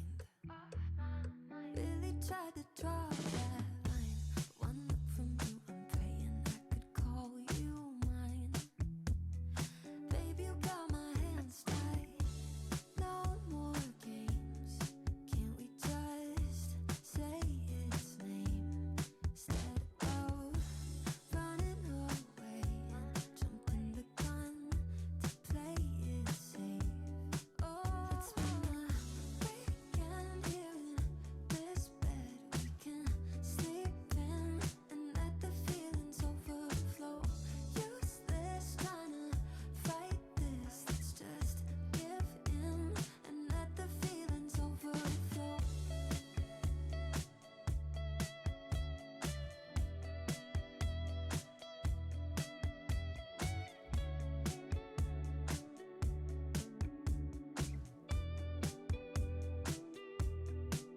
Let's spend a weekend here in this bed we can sleep in and let the feelings overflow. Useless trying to fight this, let's just give in and let the feelings overflow. Weekend here in this bed we can sleep in and let the feelings overflow. Useless trying to fight this, let's just give in and let the feelings overflow.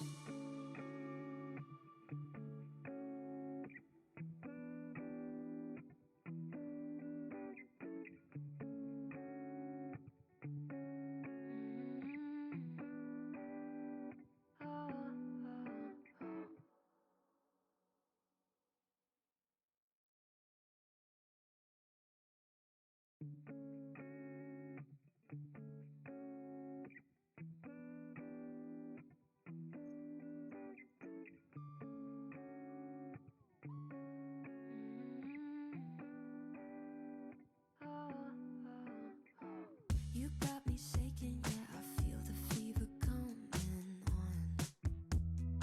Boy, you know you're all I want. Keep saying that I hate it, but it's kind How's it going? watching me come on. Cheers back. Act casual. Act casual. There used to be, I used to work construction, chat, and there used to be this big meme where whenever the owner of the company would come, they'd be like, oh shit, the owner's coming. Grab out your hammer, start banging on shit. And they would just start smacking whatever was in front of them with a hammer. It was really funny. I'm very excited for this, chat.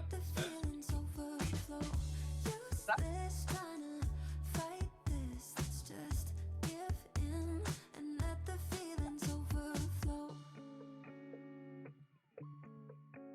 I do need to eat at least some of the VOD. I also need to watch Pie Session previous to this. Yes. I'm hoping to be able to conglomerate all of the existing Pious Redemption content into a more viewable state and hoping to set up a new way of doing Pious content for the sake of viewing, right? So that you can come back. Owners here, get busy. So that people can come back and rewatch stuff in a more viewable experience than just sifting through VODs. I'm very excited for this, chat. You have no ideas what kind of secrets I've been keeping from you. But you're gonna blow up on the vault. Now the details. No, I will not tell you the secrets, for they are, in fact, secret. Maybe one day, though. Maybe one day. We'll get back to it.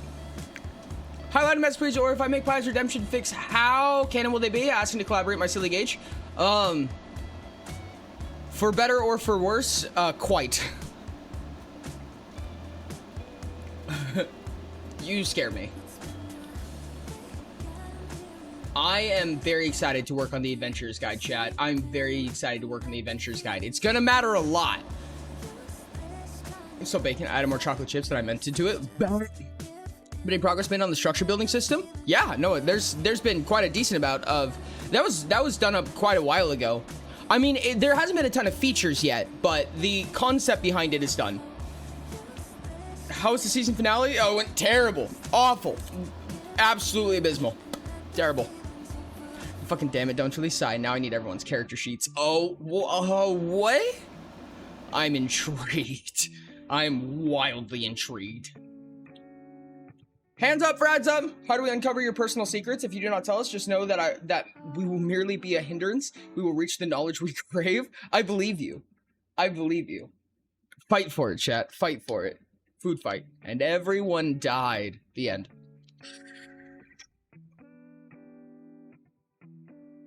You said quite, so I need to be accurate and factual. That's the spirit. If you get them, then hand them to me. I could potentially be bribed into doing some myself. The structure system is honestly what I'm most excited for now that we've got the core book. Yep. Structures are gonna happen, dude. I've gotten 2 answers for badly and 1 for goodly. Well, I mean, that is a net negative. Jasmine, the moon bear. How did I get here? The end. I'm very excited, chat. I'm very excited. There's a lot to do. There's a lot to do. Someone poisoned the food in the food fight or something? It happens from time to time. I assume it was neutral and unemotional then. Absolutely. Realistically, like, pretty much nothing happened. You know, nothing really important. Definitely no new objectives. Yeah, you pretty easily could have missed it. Didn't really impact the story in any way. You know, whatever. Don't need the actual links, by the way. Just everyone's stat spreads. Bet.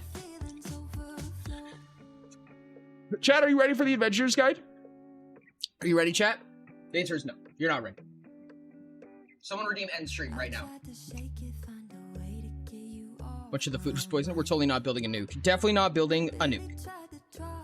I would never build a nuke.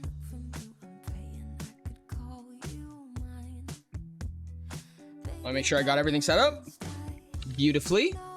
Should I actually redeem it? Okay, I don't know if you... I mean, you can if you want. I won't stop you.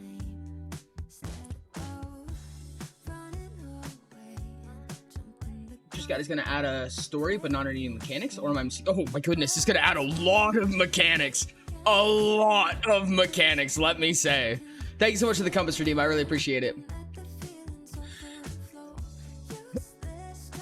Neppy totally didn't recover his memories, specifically the one of his wedding. Yeah, no, that would never happen. That would never happen. Let me make sure I turn chatbot back on. Should have done that before I left. What the bad strummer is me.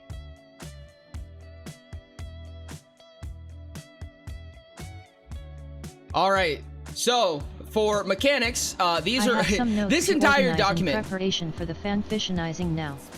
For mechanics, this is actually all mechanics right here. These are all mechanics that are getting introduced in the Adventurer's Guide. Again, this book is about to be. Oh fuck! These are all mechanics. Yes, there's gonna be mechanics. 399,661. Jesus fuck. 339 channel points away from the big 400k. This has no impact on me. I've never interacted with Neptune for the most part. I assume this is good for you, however, so clap or something, I guess. So, okay. Chat, we have a couple of things that we can work on, and both of them are important. We can either work on cunning, which are these guys right here, or we can work on the hard lines for the disciplines. And I'll give you a couple of examples, right? So for anyone who doesn't know, dear God, Ori, how do you have time to look good when you nerd out that much? Just one of your like 50 active hobbies, insane. I don't know what you're talking about. I've never done either of those things. I have never nerded out on a hobby, and I've never looked good in my life. I love you, Mac. Thank you. Cat slamming credit card mim asterisk cunning me. Cunning me. Okay, I'm gonna give you some examples of the hard lines, partially because there's a couple of nerds in the back who are gonna freak out, I hope, if I did my job well. So Black Hat. Black Hat is the orange, which means they get 2 studies of craft. Their first ability is called the Black Hat Station. You can spend an hour to convert a crafting station into a Black Hat Station. Crafting items or components using a Black Hat Station takes half as much time rounded up, so you personalize a crafting station to you. Hacker, you may spend 6 turn actions to attempt to disable an item, making an engineering test. If the engineering test succeeds, the item loses all abilities for 1 minute. The TD for this test is 4 if the item is crude, and doubles for each rarity above crude it is. Yes, you can hasty craft. You can predispose like with that. 2 turn actions. Wait, do you take a quarter of the time with the talent? Yeah, if you have hasty craft and a Black Hat Station, it's a quarter of the time. You are correct. An unstable convention. You may craft unstable items using a black hat station. Unstable items may use double their stack limit, but are destroyed 4 afters after crafting is completed.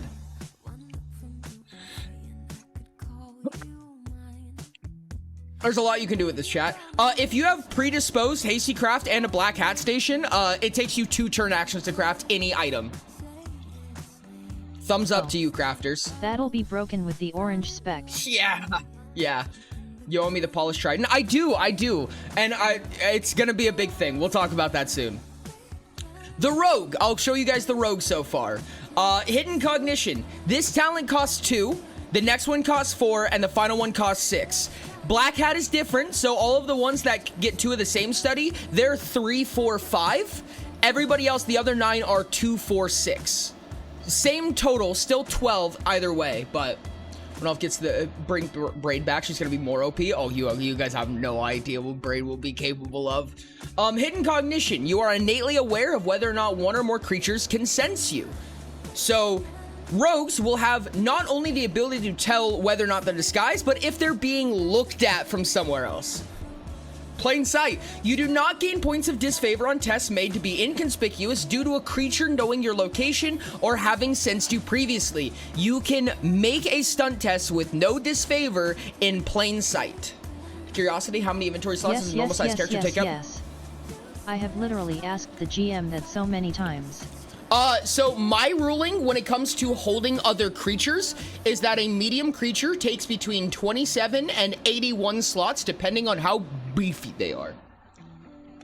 And finally, evasive response. When you are subject to becoming deafened, blinded, paralyzed, or dazed, you may spend 2 interrupt actions to make a stunt test. If the test succeeds 10 plus 5 times the number of times you've used this feature since your last completed a rest, you ignore that condition instead. It gives rogues the ability to, a certain number of times between rests, basically just ignore getting status affected. Ever.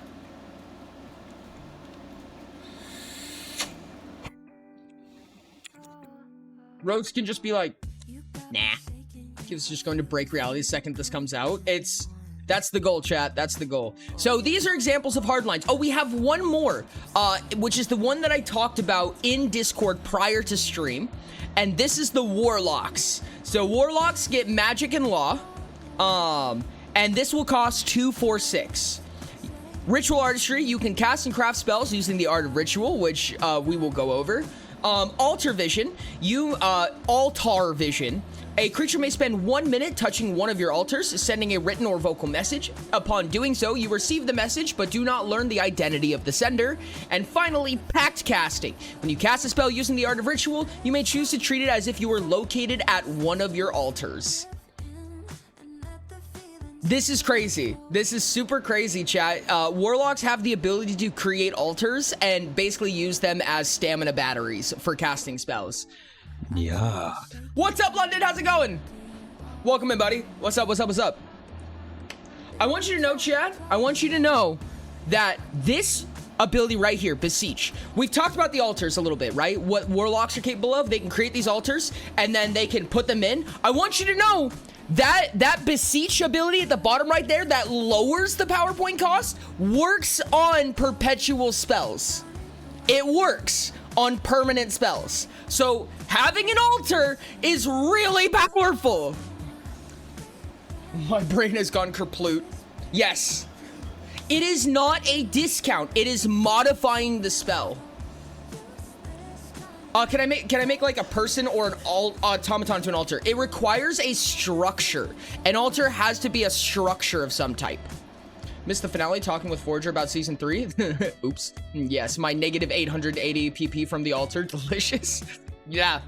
No, it does happen like that. Altars are very expensive to set up, but once you get them set up and once you basically produce a cult or a religion around yourself, they become ridiculously powerful, chat. Warlocks go burr. Anyways, to cunning we said. Test of perpetual, gain DHP. Oops.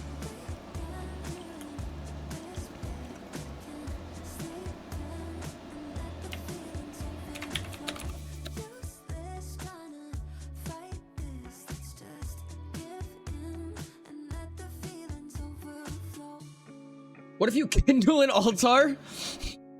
I'm still here while I finish eating my dinner. Bad things, I assume. It's gonna ask about moving a structure.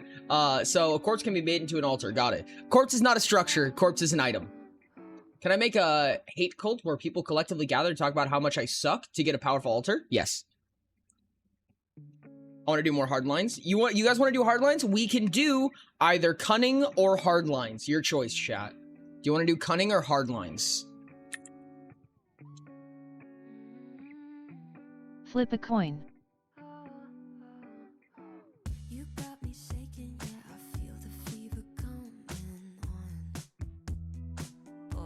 I'll start a poll real quick. Heads, yes. Tails, no. Can I transmute an item into a structure? Not quite. Maybe. No, maybe. Kind of in a really weird way, yes. What defines a structure, though? Basically, it's different ways of dealing with the environment, I guess.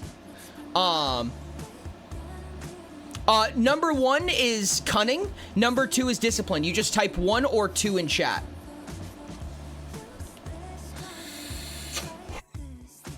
Warlock is the perfect politician. God, I hate him. No, honey, don't go to the protest against him. His altar will grow more powerful. That's actually so fucking funny. There's actually a funny thing about politicians when it comes to this. Anyways, we have a lot to go over, chat. We have a lot to go over. Oh no, warlock politician. I was talking about how a warlock noble is the blue, which means that you have a study of magic, a study of law, and 2 studies of affinity. They would go so hard, dude. They would be insane. Not me wanting to do that now.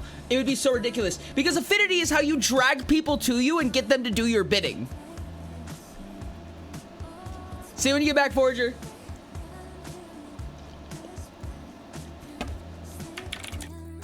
No, heck that nerd stuff.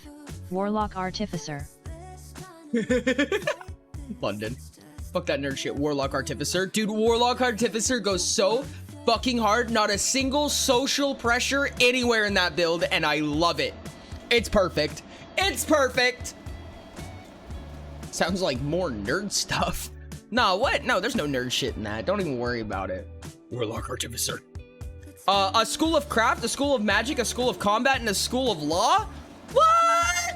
Nerd shit? No. No. Chat, can you, like, not tie them? Cable TV. There you go, chat. Let's do cunning. Oh! Ty just tied it up. Can I make a species that adds a trait that makes them a structure? Like it being Oxus subrace? Not... You didn't count my vote. Possible. This is rigged. I just said you tied it up. I said you tied it up, but luckily I'm still the tiebreaker. Oh? Crow, is that your first vote? Oh, I guess are we doing hard lines now? Okay. Should have done D2. D2.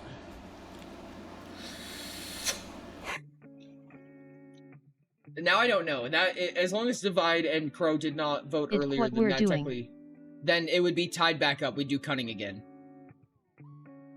All right, Sky, you pick. Sky, you pick. Whoa, wrong one. Almost just modded the wrong person. Sky, you pick. Do you want to do the cunning strategies, the green strategies, or do you want to do the discipline hard lines? Your pick, Sky. Sky, feel your lean. Or complete all redeems. Yep, you're picking, Sky. Good luck. In fact, Sky, you want to be on a VC?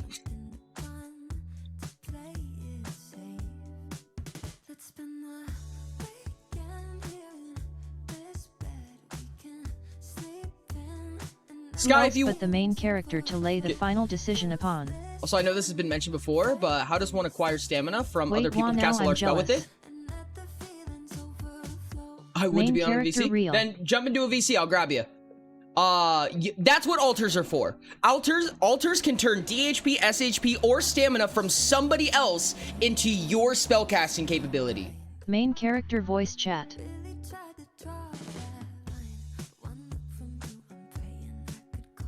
I assume that I would to be on the VC means that you did want to. That's what I was assuming. So if you want to join a VC, I'll drag you in. Okay, no las dos. I'm back with dinner, ham sandwiches, and drowning in hot sauce. Delicious. You too? More to listen than be in VC, but please. I'll get back to you on that one.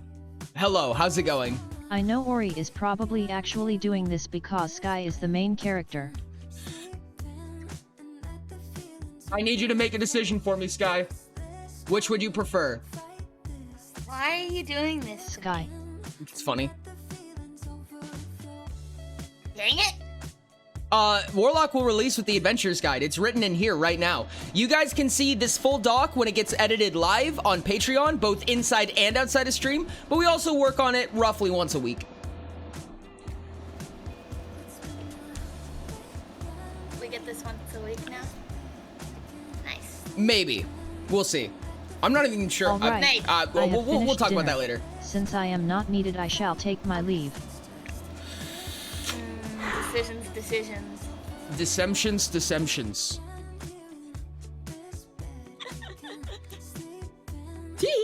Adventurer Guide release I'm bad at decisions. That's okay. Just get better at it. Speedy, it might take a minute. We'll be playtesting soon. We'll be playtesting some of the early mechanics soon. Big ol' eyes. Big ol' eyes. I can give you what disciplines we would have to work on if you want, or tell you what cunning strategies we would need to work on. Wrong. I would like to know those things. Okay. Have fun in the beyonds. The disciplines. Something that I defiantly could not join or anything. The disciplines that we need hardlines for is the gladiator, the wizard, the wild card, the noble, the medic, the pirate, the zealot, the artificer, the warden, the monk, the bard, and the artisan. For cunning, the strategies we need to work on is the study of displacement, the study of improvisation, the study of decoy, the study of survival, study of stalking, and the study of luck.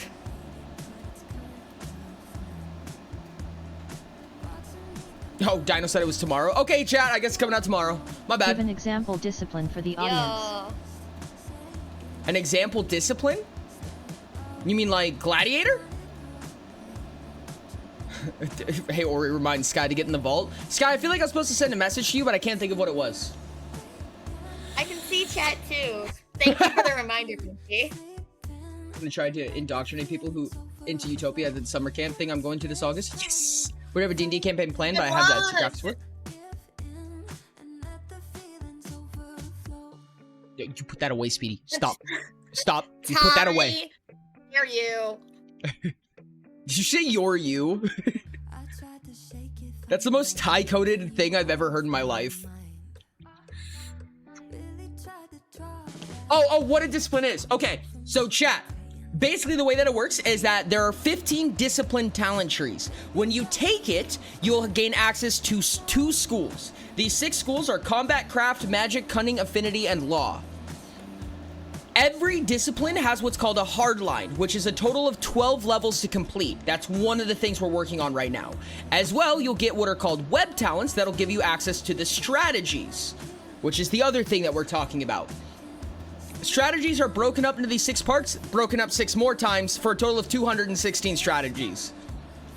So for instance, if I were to play a warlock, I would pick 1 study of law and 1 study of magic. Let's say that I chose study of preparation and study of flame. I'd be a flame preparation warlock, and I would gain access to this set of strategies and this set of strategies. Assuming I will have to complete my hardline to unlock all of them. Once I finish my warlock hardline, which is these 3 talents right here. 216. That's 6-3. Yes, I'll explain that in a second. Then I can start another one. So let's say I finish my warlock training with these 3 hardlines. I can begin on the wizard hardline, and I'll pick 2 more strategies or 2 more studies from the School of Magic. There are 6 schools, which each have 6 studies, and each of those have 6 strategies.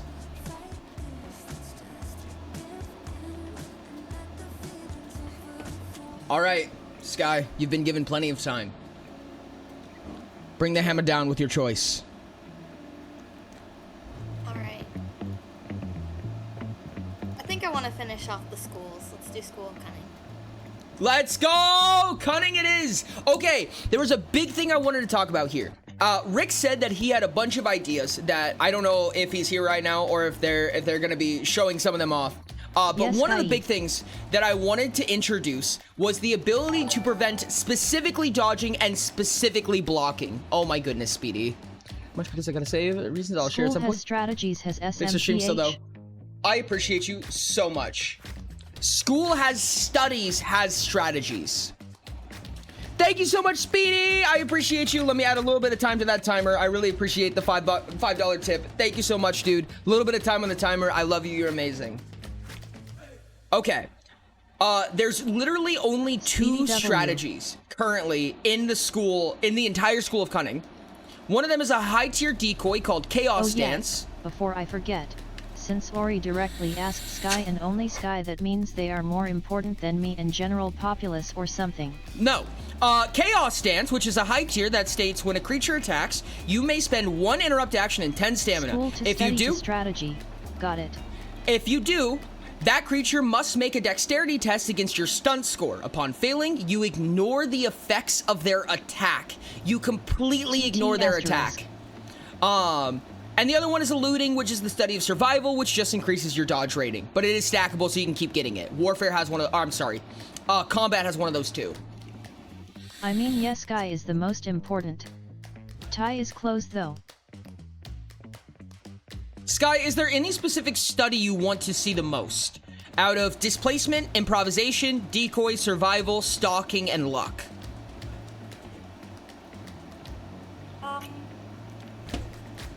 Do decoy.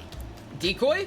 Beautiful. That was the one that I was thinking we would prevent blocking. However, we could prevent dodging. I think that they probably should exist in different studies, but you guys can correct me if I'm wrong. Agree, I think they should exist in different studies. Okay. London, this is you getting corrected.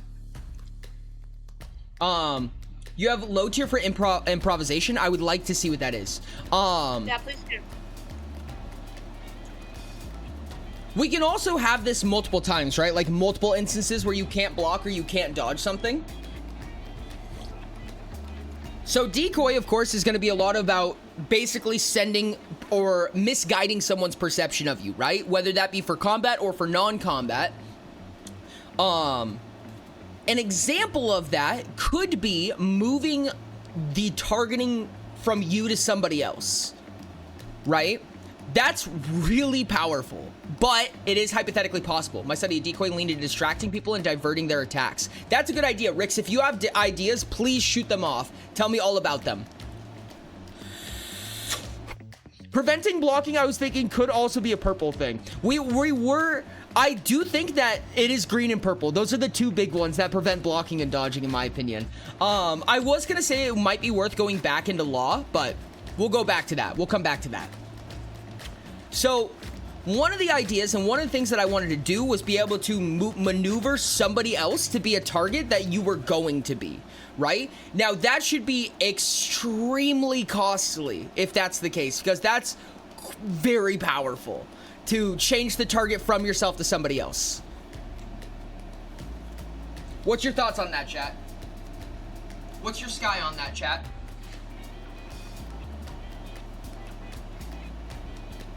Chaotic environments is interesting. You can't block if you don't know where I'm coming from. Purple is, nope, I'm saying no. Yeah. I think that's accurate, Porter. Okay, I think that maybe we can have a... I would need to know more clarification about what a chaotic environment is. 9/10 quote Sky unquote. on that one, Chief. Oh, so it's the opposite of the one purple that lets you make yourself the target. Interesting. Teehee? Yeah, pretty much. It's where you can't be a target. No, Either costly or if the target getting moved in the way being a willing meat shield, maybe. Yeah, kind of meat shielding. This one was a little bit different. I think the prevent blocking thing. Go ahead. Is there already a mechanic for like At grappling someone and using them as a asked meat what we shield? skied about that, so I sky 9/10. I'm sorry, you have to say that again. Chatbot spoke up. Oh. Is there already a mechanic for grappling someone and using them Red as a should meat have an shield? ability to take damage for someone else, lol. One more time. At Speedy Spider isn't Hold on. that a Is there tank? already a way to grapple? Grapple? Am I good? Yeah. Grapple somebody and Yeah. use them as a meat shield. Not currently, no.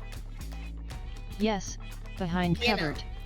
this seems like a good time to introduce it then. That is a wonderful idea. I actually love that. Betrayal. When an enemy would take an attack action, you may spend 1 interrupt action and 12 stamina. Wouldn't it The enemy be must make a counted as will test behind against the cover? value of this talent. If they fail, you may select another valid target for the attack. The value for this talent increases by 4 each time you take this talent. Ah, that's actually really good. I like that for Betrayal. Betrayal is actually really interesting. I actually kind of love that. Okay, give me just a second. So we have Grapple, Meat Shield, Betrayal, and then we have Odd Trajectory, which is going to be the Prevent a block. I mean like the ability being either costly or the person you're using to take the hit being willing.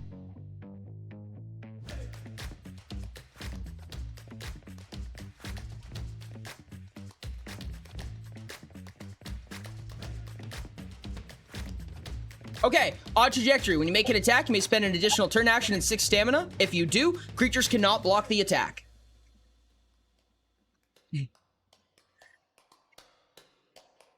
Meat Shield.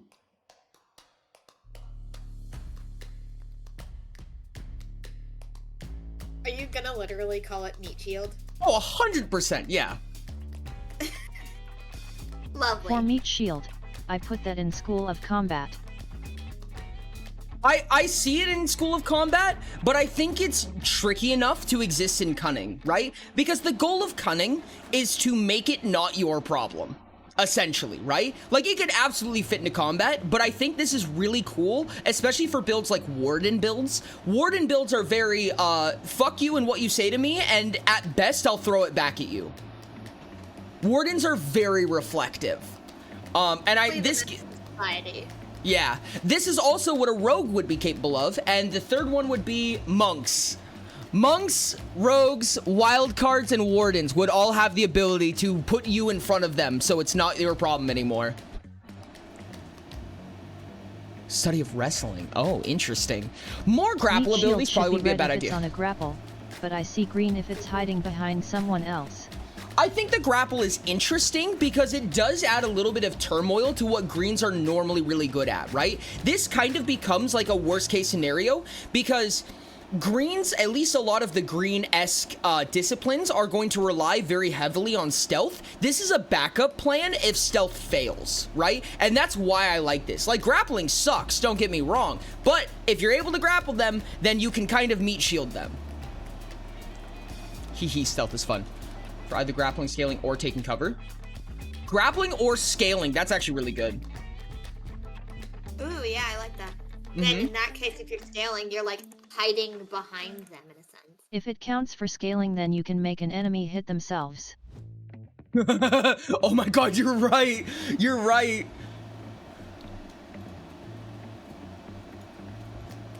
You can make an enemy hit themselves. Oh, that's amazing.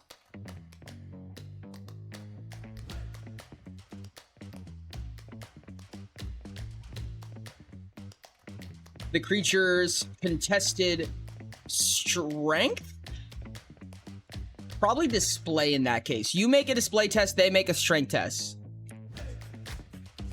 That makes sense to me.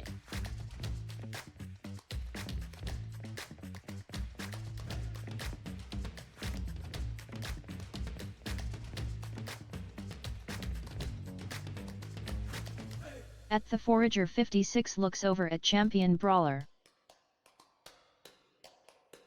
When a source deals damage to you while you are grappling or scaling a creature, you may make a display test. You may, oh wait, hold on. 2 interrupt actions and 10 stamina to make a display test against the creature's contested strength. Upon succeeding, that creature's dealt half the damage the source would have dealt to you, and you ignore all damage.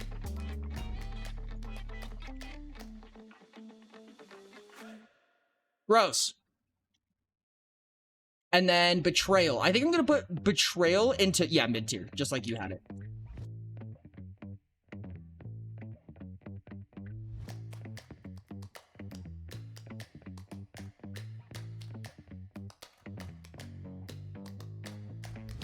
When an enemy would take the attack action, may spend one interrupt action and 12 stamina. At Sky_Heights, The Champion enemy Hunter is must more make useful. a will No. test Ridiculously boosts turn order with the right talent, which is really good for them. Upon failing,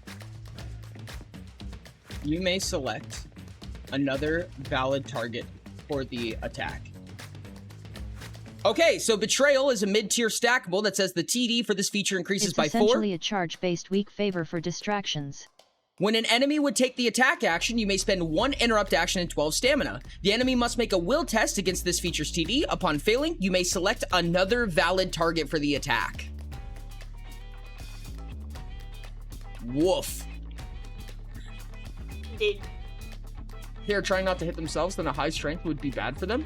It should punish opponents who don't have control over their strength. I think that realistically, if anything, Meat Shield should state other than the creature being grappled or scaled.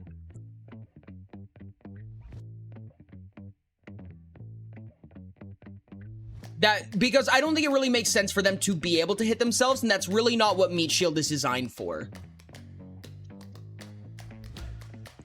Decoy talent, low tier, attention grabbing. You have a number of charges equal to your portrayal score, minimum 1. When making a check to deceive, you may consume any number of charges to increase your roll by 1d4. Interesting. That's kind of a, not philosophically, but more habitually a mechanic that Utopia doesn't use very often. But honestly, I could see that. One influence tree one that is have a D4. Yeah, I think I'd usually stack points of favor. It's not typical for Utopia at all.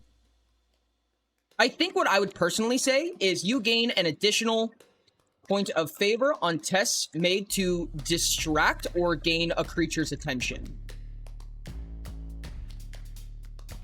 That one's vague enough that I feel like people can kind of do what they want with it, right? If you don't like it, ignore it. If you do like it, you can make a build around it if you tried hard enough, right?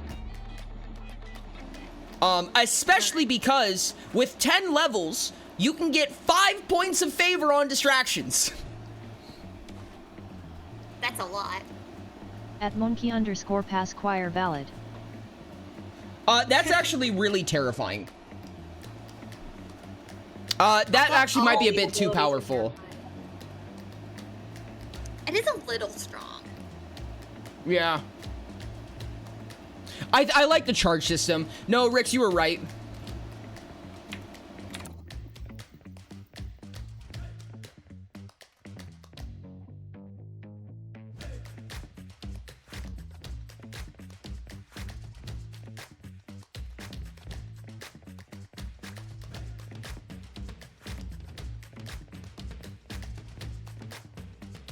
Ori question, is there anything in the rules saying you can't use both Champion Hunter and Brawler in a custom species? No, there's no rule against it.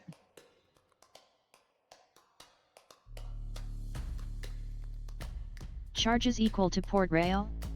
Make it increase the rolls ruled by 1 then. Okay, I have it like this. You gain an additional distraction charge. You may spend an interrupt action and any number of distraction charges to gain a point of favor for each charge spent on a test made to distract or gain a creature's attention. There's a better way to word that. Hold on.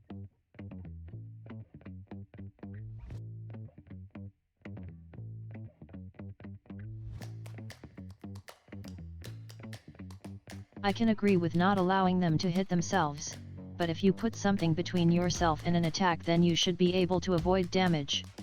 You can. Meat Shield still does that. Yeah, that's literally what it does.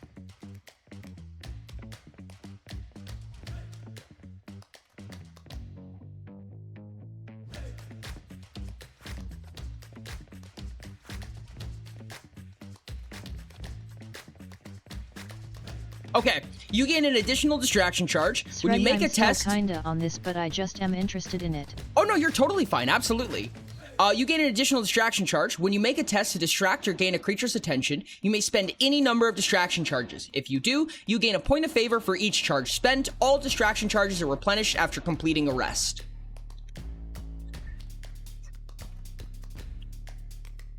They might meet Shield Hostage Taker, but it's essentially the same. I actually kind of like Hostage. That's actually really good. That's amazing, because that actually makes a lot of sense. You grapple a creature and you just hold on to them. That's gross, because you can just keep doing that over and over and over again. You're like, you attack me, you attack them. Good luck. Yeah. Grappling creature may increase the blocks. Oh, that's so good, actually. That's really green. I see the vision. I see, Rix. I see.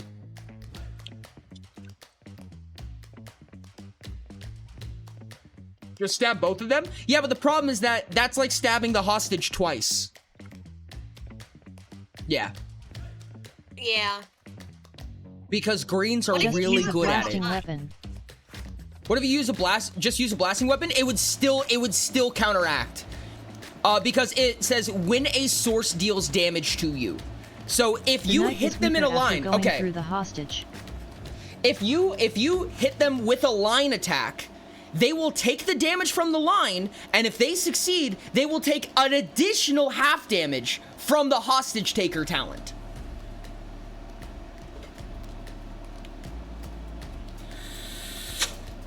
Rix, but what if the hostage is your party member? Someone you care about, someone you need alive. There's a really funny interaction here where there's actually a reason to hostage your tank. Can you imagine? Just like being the sniper DPS of the party and being like, I can't take damage. I'm gonna hostage take you. When I take damage, you'll only take half of it. You choose to fail the test every time, and I just do damage. Wait hostage on the zealot and they make enemies pay the stamina cost. Yep. Yeah, that's what happens. By Rogue standing on top of the tank's shoulders. Literally. You're just literally like riding on their back. You have this like little just fucking piggybacking gridlock. Yeah, you literally just have like this little halfling warden and this zealot minotaur, and he just ducks down sometimes and then he stands up, he goes. I fucking love this. Anyways, continuing. We have one left, and it's the high tier stackable.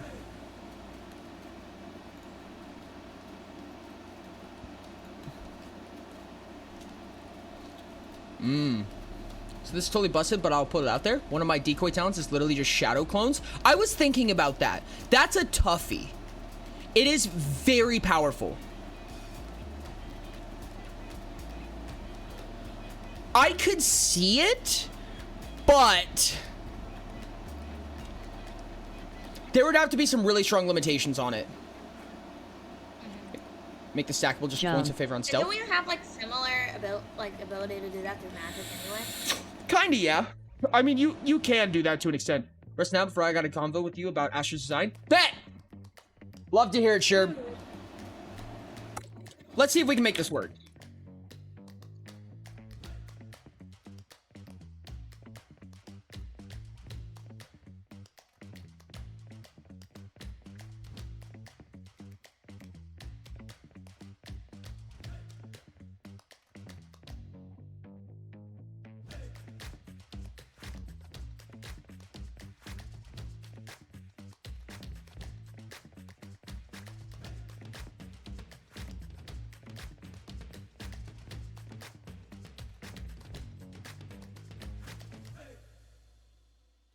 Independent spot and turn order is crazy.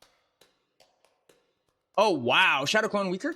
You may spend 2 turn actions and 10 stamina to create a decoy of yourself. This decoy acts at the same time as you and has the same stats as you, but uses its own turn and interrupt actions. This decoy cannot perform any action that directly causes damage, use items with the spell text like spell bomb, or cast spells. You spend 1 turn action or 1 interrupt action to replace any number of your senses with the decoy senses. Decoys limited by stacks. Okay, I think this is interesting. I don't think a shadow clone should have Utopia any is so functional fun. purpose. Yeah, I think I have to agree on that one. I think after image is interesting. What Diamond posted. Oh, after image? When you become the target of an attack, the attacking creature must make an awareness test. Missing the attack on a failure, each instance of the taunt becomes TD by 3. That's currently what Chaos Dance kind of does, but I kind of like the name after image a lot more.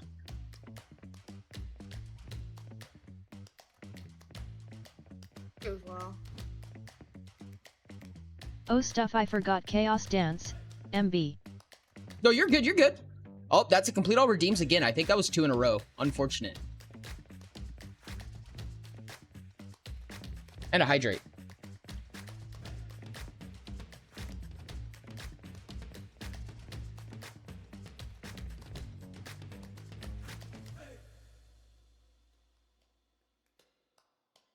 Hydration. Additional. Okay.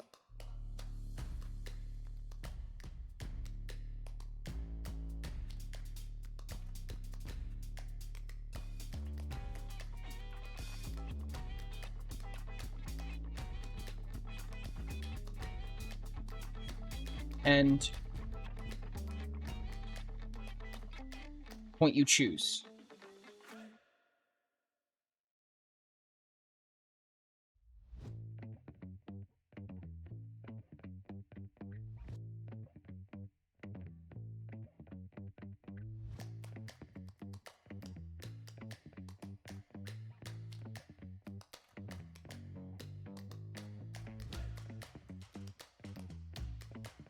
The shadow clones should be basically useless.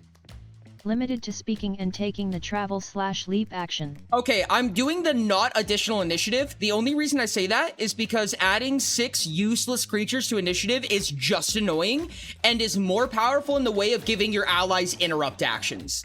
Because you get so many interrupt actions that way. If you have a monk that has 6 more ally turns, then they can punch 6 times just because you made shadow clones. Yeah.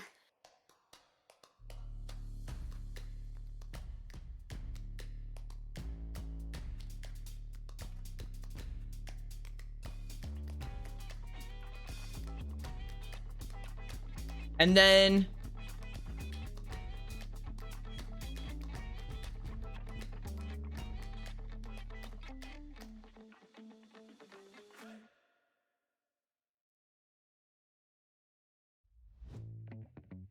Oh, interesting. Okay. They're concentrating. Okay. Utopia nuke win. Real. Right now. What's up, Big Creek? How's it going? Okay. So, Shadow Clones. You may spend 6 turn actions and 12 stamina to create a number of decoy replicas. Let's do 3 turn actions. Give them a little bit of grace. 3 turn actions and 12 stamina to create a number of decoy replicas that exist for as long as you concentrate. Self-replicas.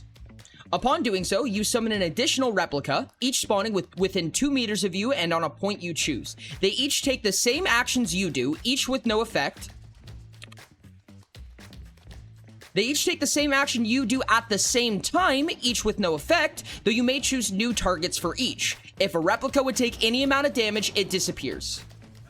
Concentration is very limiting, that is correct. However, there's a lot of ways to get around that, and shadow clones are just kind of insane. Fair enough.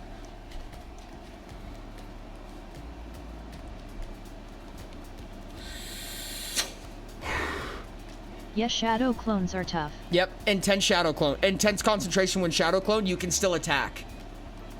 Oh, you can? Yep. Intense concentration is a base level specialist talent you can take. Are the replicas naked or do they have your items just not usable?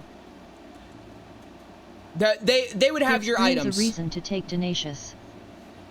I would argue that they would have all of your items, all of your equipment. They look exactly like you.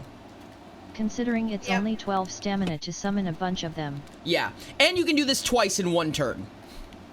That is pretty solid. That's pretty gross. This is really funny because monks can have this, and I think that's funny. Monks have access to this ability. What's that? Monks are which 2 again? Green and orange. So, they are cunning and craft. Nice. Making a shadow clone to cover me while I reload. Shadow clones when the dragon has a breath weapon. If you summon the clones while invisible, are the clones invisible? I mean, they're replicas of you, so I would assume so. And then you turn uninvisible, and they all take the same action, so they all become uninvisible. Oh, that's Making good. a shadow clone to go streaking at a football game. Can you imagine they just turn invisible, and then they reappear, and there's 12 of them? Oops. That's iconic. Oopsies. Whoopsies. Whoopsies. Kilf will absolutely do that. Well, I know what talent Kilf is taking. It's funny because Decoy is part of Rogue, which is the one that you really liked, Forager. That's all of Decoy completed. It's gonna be Rogue for Keel. Of course. We all knew that.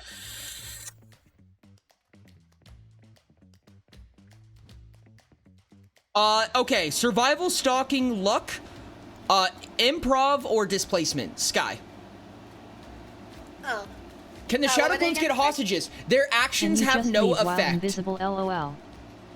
So it can look like they're trying to take a hostage, but they won't actually. Yes, and they can't actually touch anybody, so... Is it like a phase-through situation, assumedly? I would assume as much. That or they can touch them, they just can't put any force on them. So they would, like, if you push them back, they'll push. They'll move back, but they can't put any actual force on you.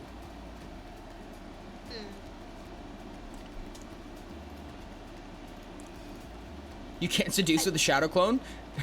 I mean, to be fair, if you just concentrate on a shadow clone for like the next few years, you could have a long, loving relationship with one of them.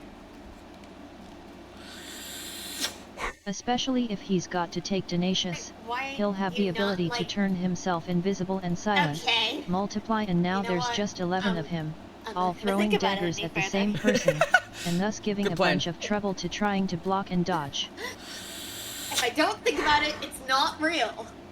Imagine a shadow clone taking another shadow clone hostage. Polycule, where I send each of my partners a shadow clone. Great question. Anyways, next question. Let's do luck. I would assume they can. Luck is really interesting and one I'm very scared of. Understandable. Have a nice day. Let's start with the high tier, because I have an idea. Wait, Ori. Important question. What's that?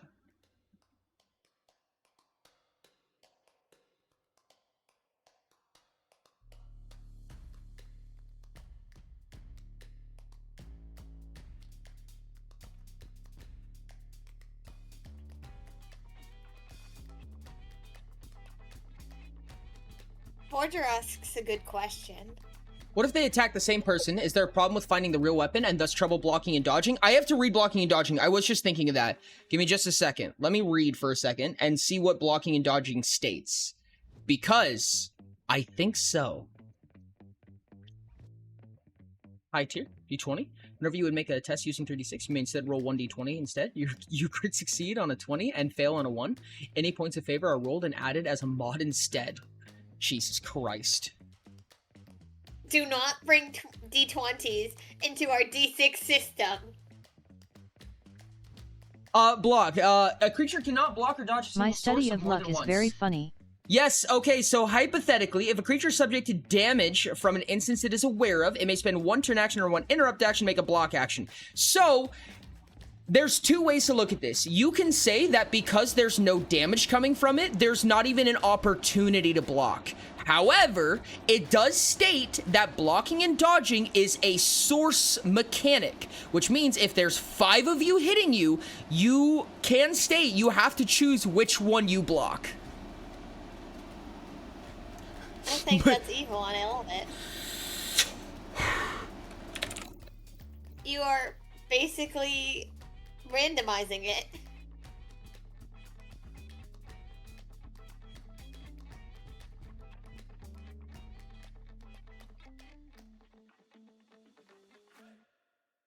Border, I assume the clones become invisible with Keel. Right? That's how that would work. What's the question? But their Forge was actions saying have that no effects. if the Mid-tier, con things have no critical effect, chance, and then S, if Killforge you returned gain one invisible, the additional clones crit would not. charge. You may consume a crit although charge it's when not- performing a test to treat a single just rolled like- die as having rolled one number higher for the sake of calculating crit successes. So one of the things that I have not told you guys about is one of the intended item features, and it's called Aether Vision. Aether Vision basically gives you true sight, which means because you can see souls, you can tell if somebody's a fake or an illusion. Amazing. So a lot of high tier people are gonna treat those kind of like divination nullifiers. Like once you get past a certain point, you just kind of, you always have those somewhere. It's one of those, oh, I gotta spend the X amount of RP somewhere on this gear set. Also, the blue tree has a whole thing about deduction. You know what I mean? So like if you were able to make a test to figure out which one's the real one, there's like 8 points of favors to give out on affinity alone just in figuring that out. Yo, what's up, Sage? Give me my Shadow Clone souls. Can clones make display tests since they are visible? Hypothetically, yes. I would assume so. I would allow them. Really hard countered. Or at least the Shadow Clones can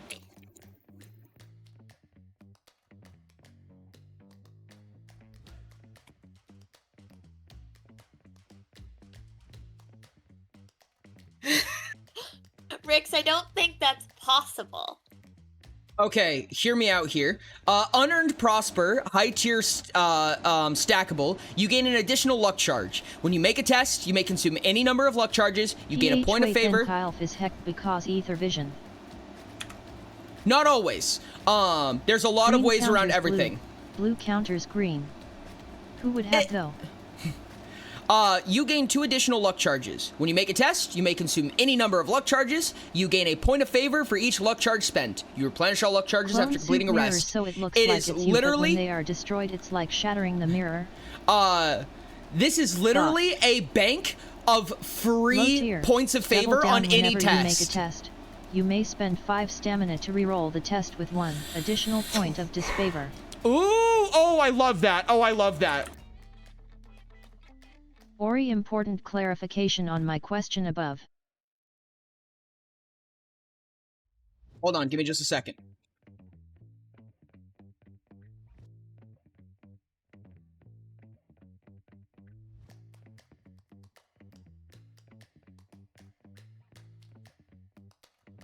That's probably a mid-tier. I'm gonna be honest, that's really powerful. That is ridiculously powerful. Because if you have 8 points of favor to something, you can chew through it like 11 times. Or 10 times. The question is, can you turn invisible without them being turned invisible? Imagine making a test. Currently, no. Shadow clones follow your every action. Have a good one. Oh, that's right! There's tests.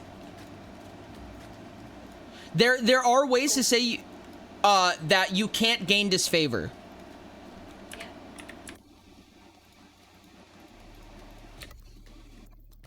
There's one off the top of my head, in like the elf tree the elves tree somewhere. Have something else turn you invisible.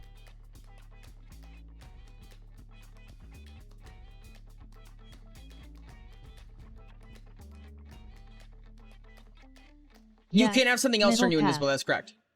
Points of favor, why are you bothering re-rolling? Because a really shitty roll on 11 dice is worth a good roll on 10 dice. Or even an average roll on 10 dice. You could fix the issue.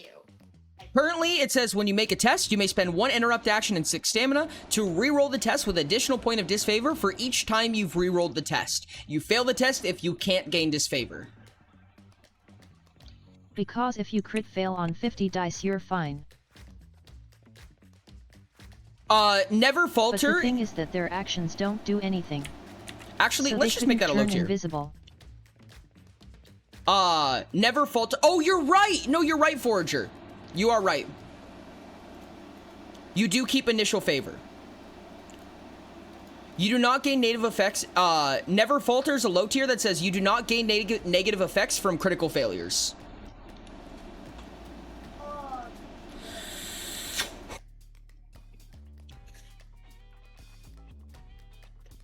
There's a couple other that I saw that I didn't get a chance to look at.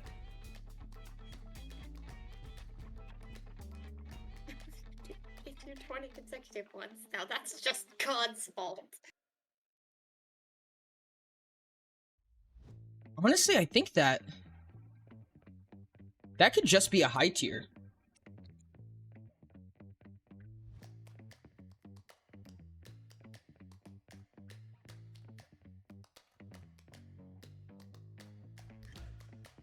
Just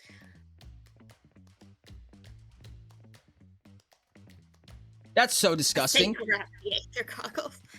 Critically successful. When you make a test, you may treat each die as if it rolled one higher when calculating for critical successes. Ooh.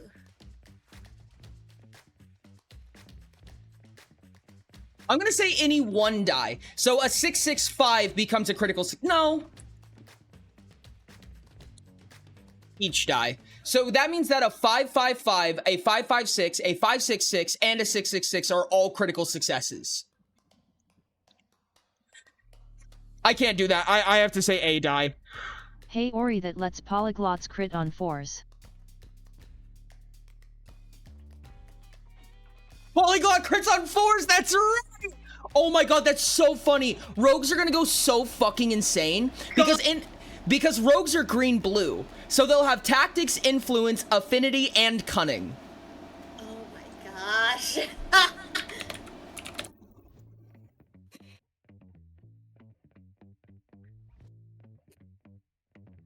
The builds are gonna get so broken. Mm-hmm. Critical successes are really powerful because even if you're a GM that doesn't consider, you know, like the special poofy effects, it still acts as if you rolled double. Take the talent like 10 times and flip 10 coins, then 5 coins, then 3 coins, then 1. Low tier, heads or tails. When making a test, you may spend 3 stamina to flip a number of coins. If heads, the result increases by 1, and you flip the coin again. If tails, nothing happens. You may flip a number of coins equal to the number of times you have taken this feature. Ooh. Ori, is the actions taken identical or is it just the same action? Can you move forward while the others just strafe? No, you may change the target for every action. So you can have each shadow clone have a unique target, which means that if you take the travel action, they just each have to take the travel action. You choose how they do that.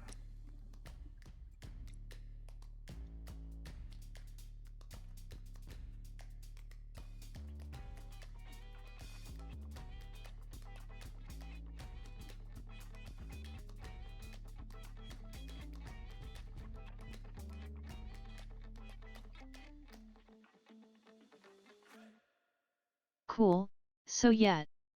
Turn invisible, leave them to figure out which is real, stab them in the kidney while they're distracted.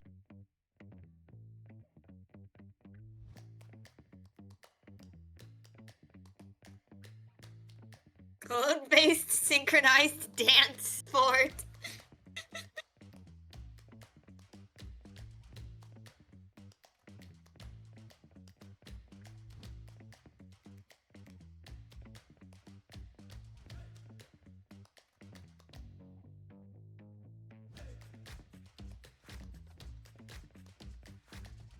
Forger asked, can the Aether goggles see through the shrouded?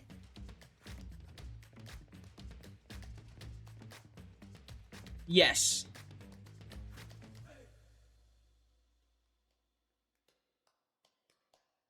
This is really powerful.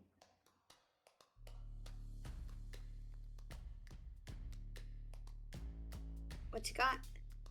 Heads or tails, when you make a test, you may spend 8 stamina to flip an additional coin. For each coin that landed on heads, increase the final test result by 1. Repeat this process for each coin that landed on heads until each has landed on tails. This is like an average +5 to every test you ever make with 10 levels. It says, oops, all high tiers? I think so. I think I'm gonna at least move it to a mid-tier talent. Roll fever. You may spend 16 stamina to make a roll without any favor or disfavor. This score will be the result of your next test. The only problem with that is that you can really decide, and the GM can kind of fuck you over on how you do that, if that makes sense. I like the idea.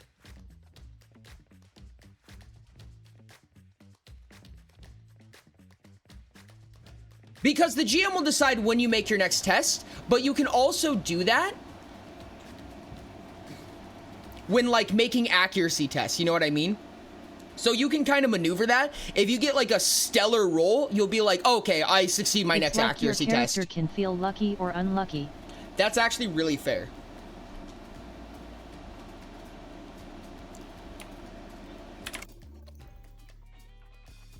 Oh, we only need a stackable right now.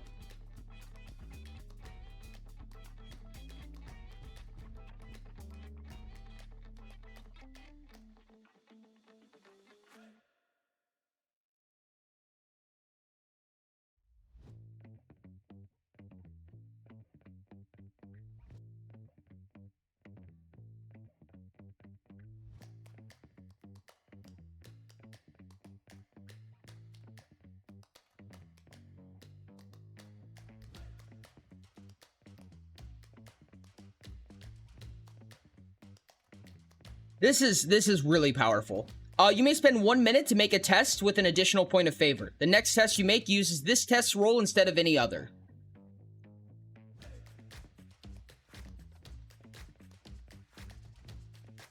There is a play test happening. To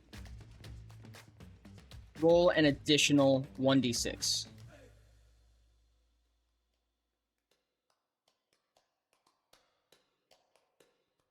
Okay, there we go.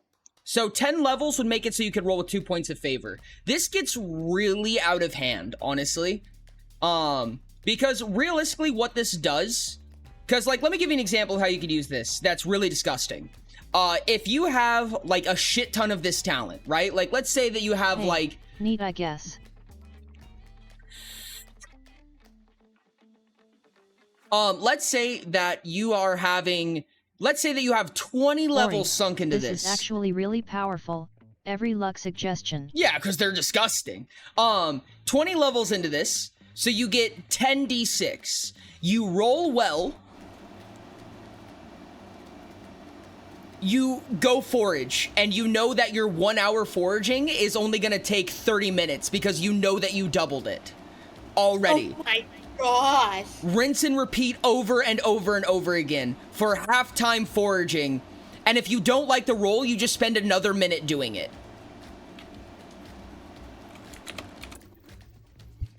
I think that one's just like a little bit strong. Thank you so much for the sauce speak. Fortune's favor when rolling dice, insert scribe 4 text here. You may spend 8 stamina to treat 1 additional dice if you rolled half its max. Oh yeah, actually I like that.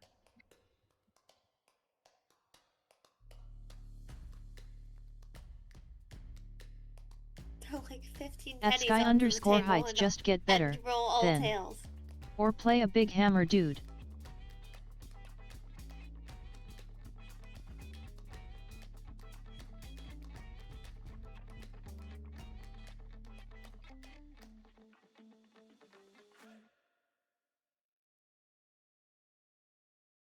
Okay. Love M. Need more of M. Alternate suggestion. What's that? Maybe instead of you can roll 36, if you get at least the average roll value, you can just get a point of favor while getting below gives a point of disfavor. We need a stackable though. It has to stack. When you make a roll, Fortune's favor, when you make a roll, you may spend an interrupt action and 8 stamina to modify an additional die. Modified dice are treated as if they are rolled half of their maximum, rounded up.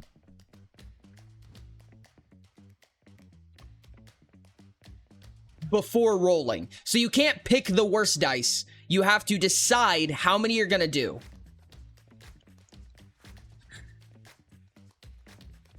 See, the other problem with this is that all of these costs are nothing outside of combat. And interrupt action and 8 stamina means literally nothing outside of combat. So you just get a permanent, can't roll below half on some number of dice for everything you do outside of combat. You have a permanent Scry 4, essentially.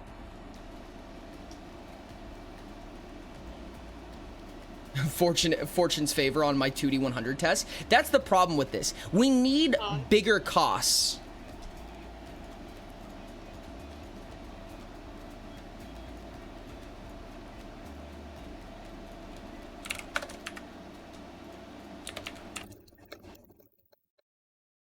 Fortune's favored on by 1d1 million.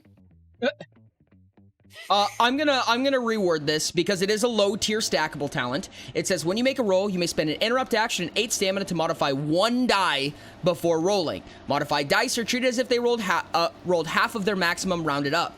You may use this an additional time before completing a rest. So you can only ever use 1 die, and you can use it a number of times that you've gotten the talent between rests. Okay, it's charged, based, and limited. I like it. Yep. I don't like charge base. I really don't like it because it's a lot of bookkeeping. However, it's really the only thing that luck can use as a genuine cost. Otherwise, if you just charge stamina and turn actions outside of combat, it doesn't matter. And luck basically isn't a combat ability.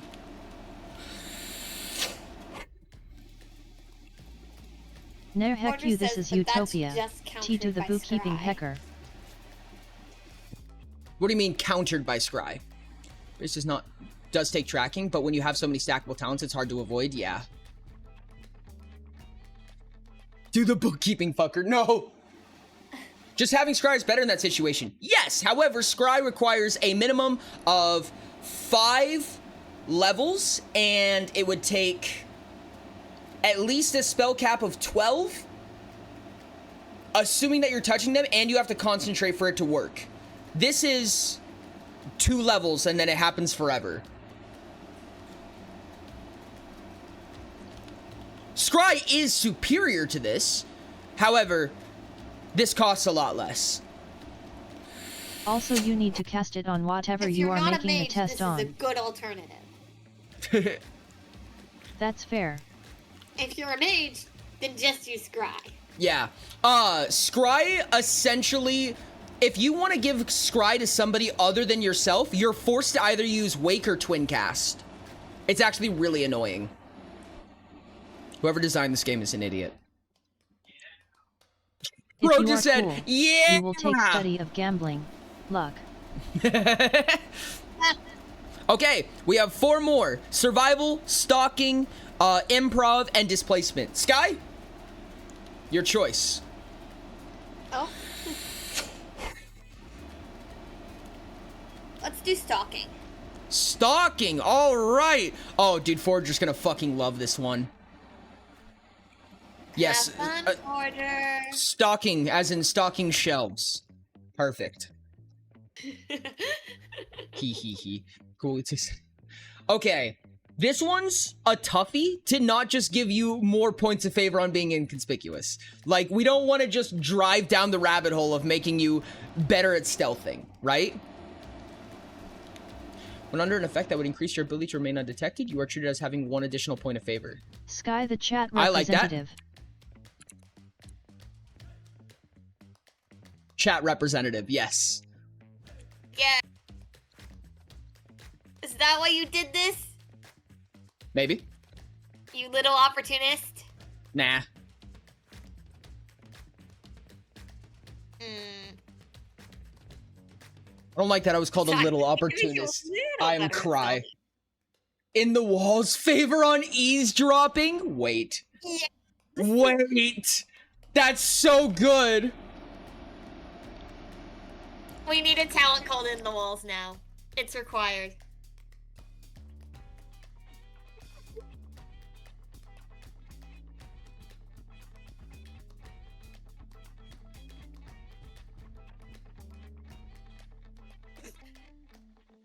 Diamond Y.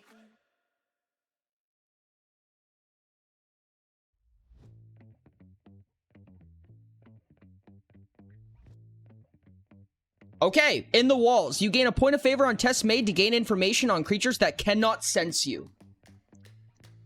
Blend. Nice. Number of blend charges equal to number of times you take Opportunistic. No, shirts, I swear to God. Then once an action and one charge done to that? be treated. Tests to identify any tracks left by you lose a point of favor. Invisibility is tough, but I can LMAO. see it. When you fail a check to remain undetected. High tier. You spend Crowd tactics. S. When targeted by an effect which can affect more than one creature, you gain an additional point of favor to resist that effect. Interesting. I think that might be mid tier, honestly. I don't think that's niche enough to be mid tier in my opinion.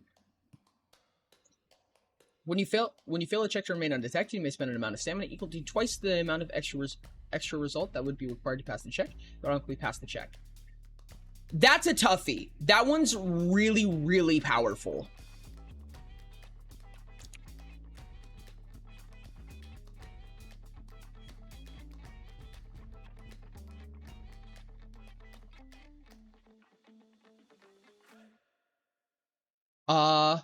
It's essentially 2 stamina for 1 mod.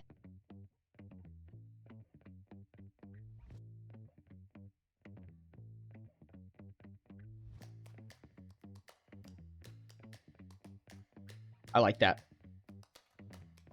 Crowd tactics. When you are the target of an effect that targets multiple creatures, you gain an additional point of favor on tests made to resist that effect. It only applies against the person you are stalking. It's had some stealth stuff, but only applies against the person you're stalking. That's actually really interesting. I like the idea of being able to mark somebody.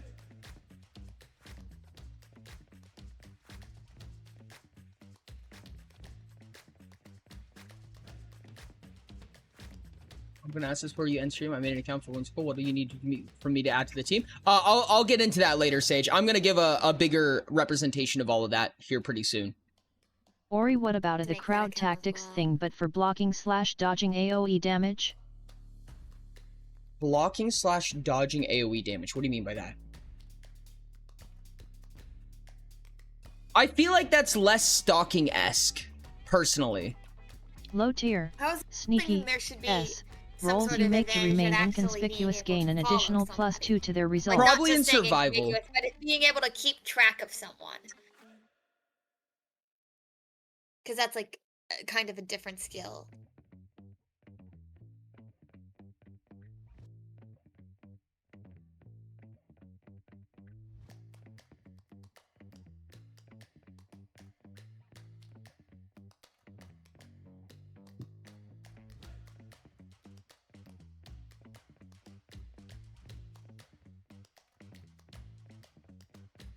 You have an extra die when dodging/blocking attacks redirected to you. Gentleman's runic buffer.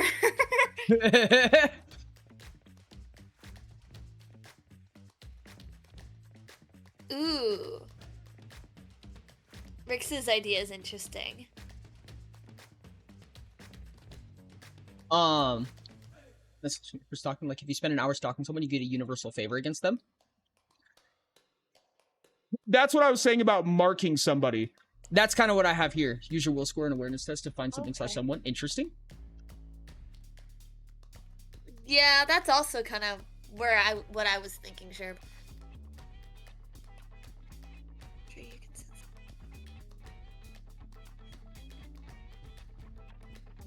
And it cannot dodge attacks you make? Can I get a talent that lets me hide under someone's bed?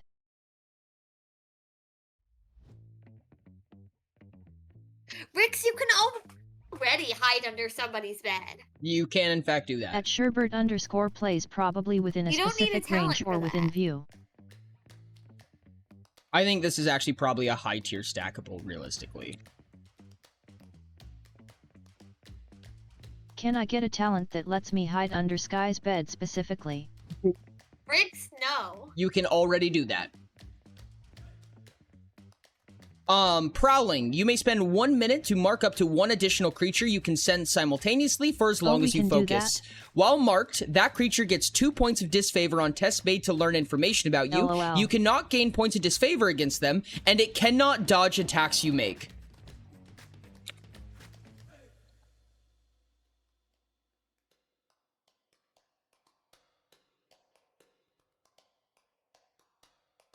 What, Rick? So you gonna come to my house? How does that sound, chat? This Y for cities. You have purples as cities. Blue settlement and green is outposts and not oranges. I can't control the color of the wires. The wires are not actually color coded. And the cities are not tied to any endo or exo anymore.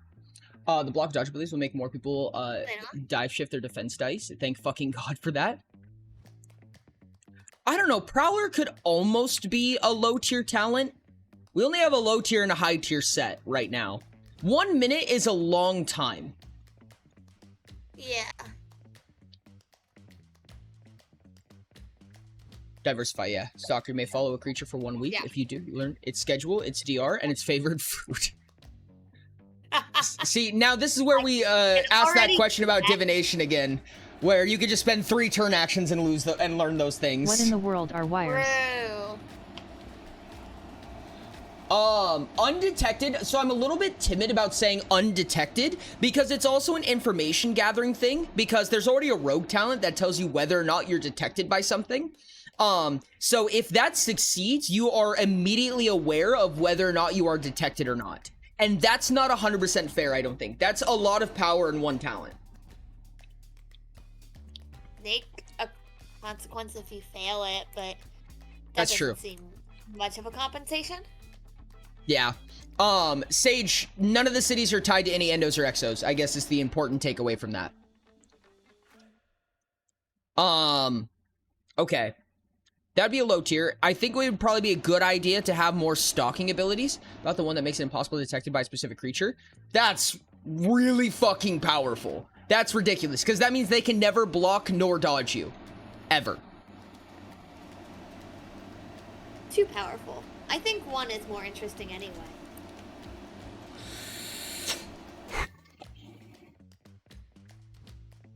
That's kind of the hard part, is how many things can you not already do in Utopia, right? There has to be bonuses against it. Yep. Sleep tight. W. Partially joking here, mostly because they're extremely powerful I'm stealth being builds partially anyways, yeah. joking here, because most of these are extremely powerful for stealth builds anyway. And stealth builds are already disgusting. Forger doesn't need more real mana to psychos. society to add to kill. Yes.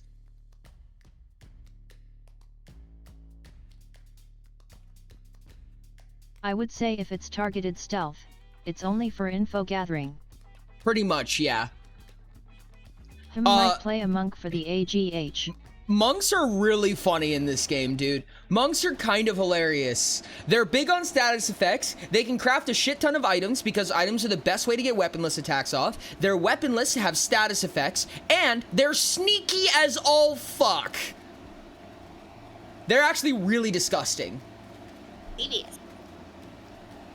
Mid-talent gives you a booster after killing someone who didn't detect you. Oh. Oh, interesting. That's actually really wild. What kind of boost would you get, though? That's the real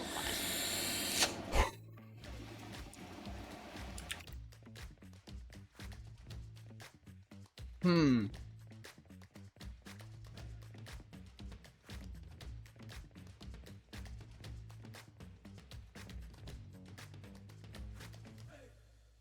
Oh Possibly my you may God. take an extra turn action or something. Turn action refunds? That's really gross. Insane. Incredibly. Who knew great athletics, or something, let you also crawl on the ceiling for sneaking.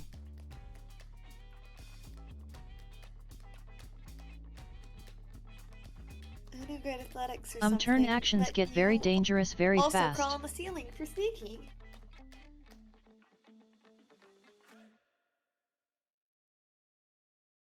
Okay, as it stands, these things are gonna stack, which is not good. Why is Twitch not working? We don't want to use that Sleep terminology. tight. When you attack an unconscious player, or player with at least 2 points of disfavor, you can gain a point of favor concealing any attack.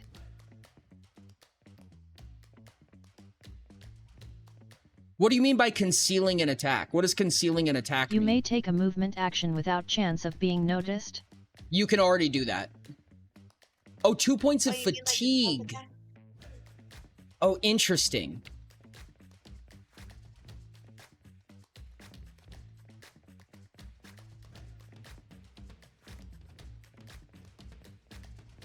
Interesting. Like, kind of to attack them without them waking up.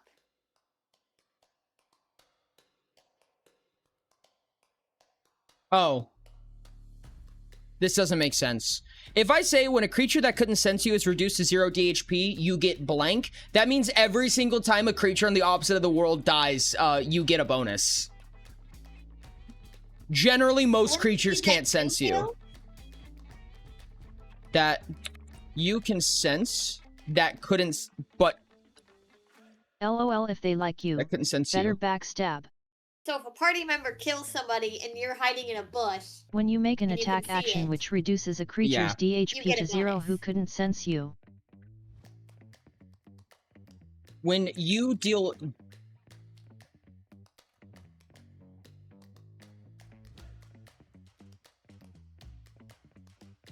now the stipulations pile up. That can't sense you. If the attack reduces its DHP to 0, what do you get again?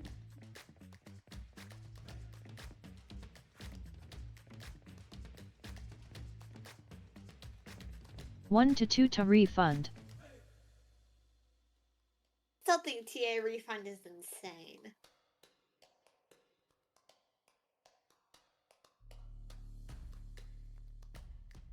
Okay.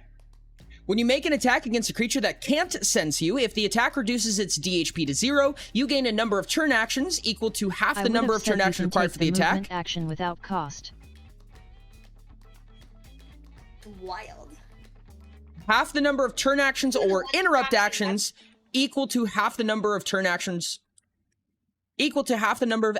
required for the attack, rounded down. So what does that do with one TA? So nothing? You get nothing out of this talent if you use a one turn action weapon? Correct. I don't think you have to max the refund by 2, because the only way to get 3 is to do it with the 6 turn action weapon, which I think personally is fine. The thing about this that's really interesting is that you can do multiple assassination attempts in one turn, because every time you succeed, you get another chance. Oh my gosh, you can chain it. Also, of course, this goes stupidly, ridiculously well with coup de grace. Oops, all coup de grace. Yep. That's also right. That's also true.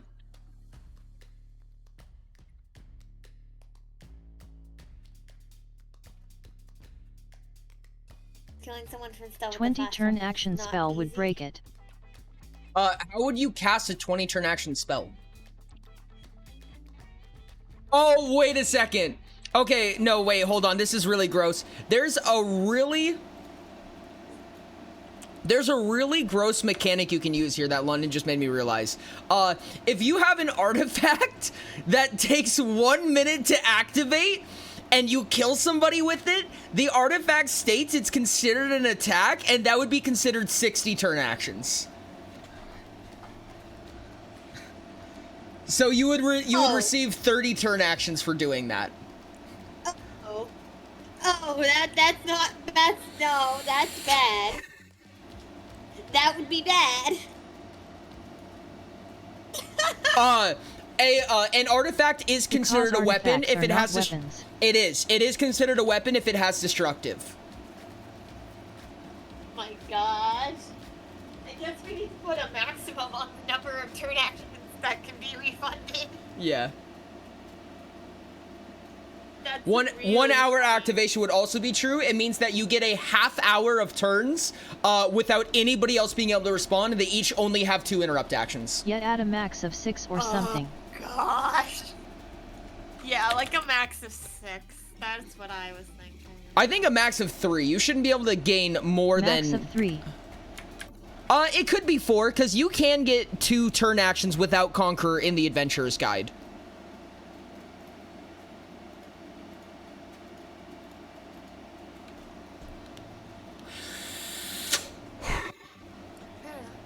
Max of 4 if you find a way somehow. No, there's a lot of ways. There's a lot of ways to get additional turn actions in the Adventurer's Guide. Back, you deserve the refund. Come on. Christ almighty. You do not need 30 seconds. Just get the red spec. Of extra time.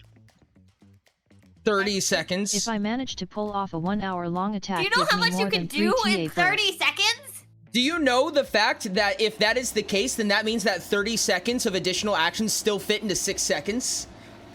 Because additional turn actions does not increase the length of your turn. It just means you did it faster. If you do the half-hour one, it means you did a half-hour worth of actions in 6 seconds. You're just a speedster somehow. That's called a hyperbolic time chamber, chat. If I could keep time in a bottle, We I'll figured attack. it out! Okay, we just need a stackable stalking one. Transcends reality.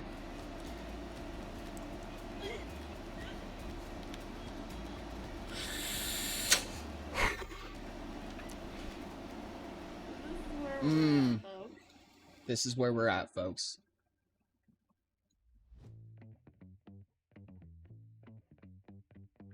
Stop sending me emails. Don't want none.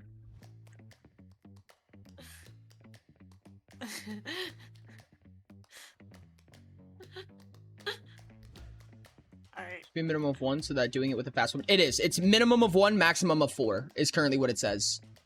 Okay, so you do get a refund with a fast weapon? Yep. Okay. You are correct. Oh, no, that's a good point. If it is minimum Something that 1, lets you gain speed while stalking. then, oh, that's really good, London.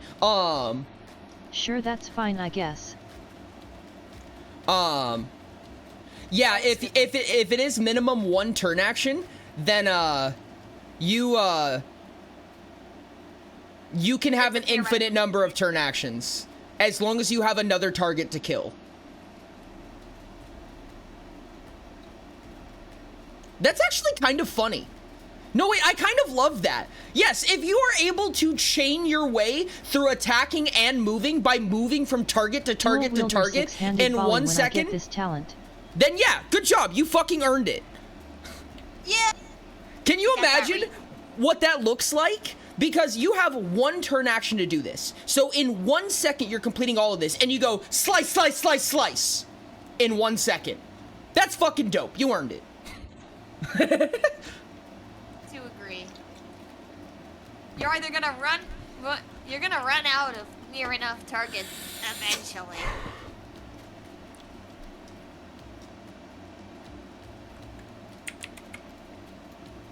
Oh wait, hey Ori, this works with warfare time reduction taken. Yeah, it really is an anime scene. Yes, it does, Diamond.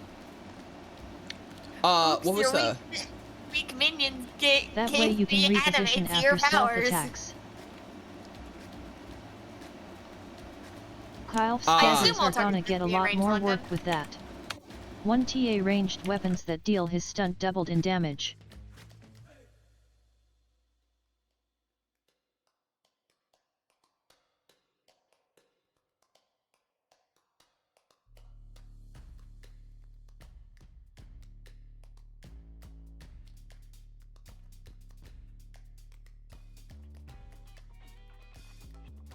London asks, what if you kill multiple enemies with 1 attack? How do you make an attack against a creature? You would only get it once, because it says when you make an attack. So it's once per attack it considers this. Okay. Reposition. When you make an attack against a creature that can't sense you... Assassination and crowd tactics together. Assassination and crowd tactics. When you're the target of an effect that targets multiple creatures, you gain an additional point of favor on tests made to resist that effect. And when you make an attack against a creature that can't sense you, if the attack reduces its DHP to 0, you gain a number of turn actions. Reposition in crowd tactics. Gotcha. When you are the target of an effect that targets multiple creatures, you gain an additional point of favor on tests made to resist the effects. And when you make an attack, I presume you mean reposition and assassination. Okay, I understand. Yes, I was kind of doing that on purpose. So reposition is stackable, and it states when you make an attack against a creature that can't sense you. Assassination, yes. That can't sense you, you may take the travel action without spending any actions up to 1 additional time per turn. Yes, if you successfully assassinate, you can reposition, you can take the travel action for free.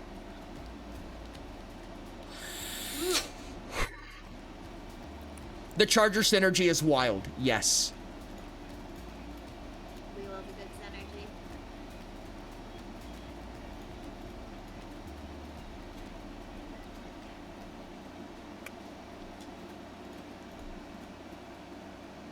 You may...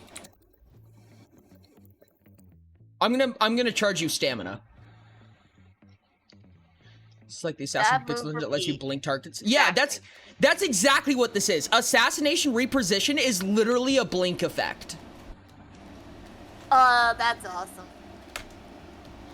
Kill everything in the room, change rooms, the rest of it dies. Freaking throw a single attack and clear a city. Can you imagine if you had a 1-turn action weapon that could kill a civilian on a speedster build? You could literally kill the city. Backhanded sounds good for a stackable. In like 6 seconds.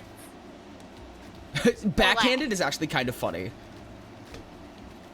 Okay. Stealth literally has 1. We have 3 left. Displacement, improv, and survival. What next, chat? It is also stealth checks between each attack. You are correct. And you have to make a stealth check for moving and for attacking. Those are 2 separate stealth checks. A lot of stealth checks. Yeah. I mean, it makes... there forever. It makes more and more sense why you have poison daggers, right? Because you really want to kill on the first shot. Lot of stealth checks. Like, all of this is really good. Don't get me wrong. But the moment you are realized, you lose all of this. Hi, Jerry. How's it going? Welcome in. What's up, buddy? Thank you so much for joining us. You're busted once and you're cooked. Yeah. Can you imagine getting grappled? You're kind of like, oh, okay, I die now. Yeah, pretty much. Good luck and pray your party helps you. You know what's so funny, too? Is that you just have this dude, like, skipping from person to person to person, and then one person just long grapples them from across the street, like, no. It's Arisuki. It's Ari just going like, okay, stop this. Oki versus Ari, like... Accurate? Yeah, and then that stealth build runs into someone with Survivor. Does he want to pay the stamina cost? Oh! Yeah, Survivor means you can't be surprised. Survivor was designed to be the crux against coup de grace. And does the anime draw and sheath instant slash thing? Whole city is dead. That's kind of the hard part, right? Is that, like, if you have anybody who can't be surprised by something... Good luck.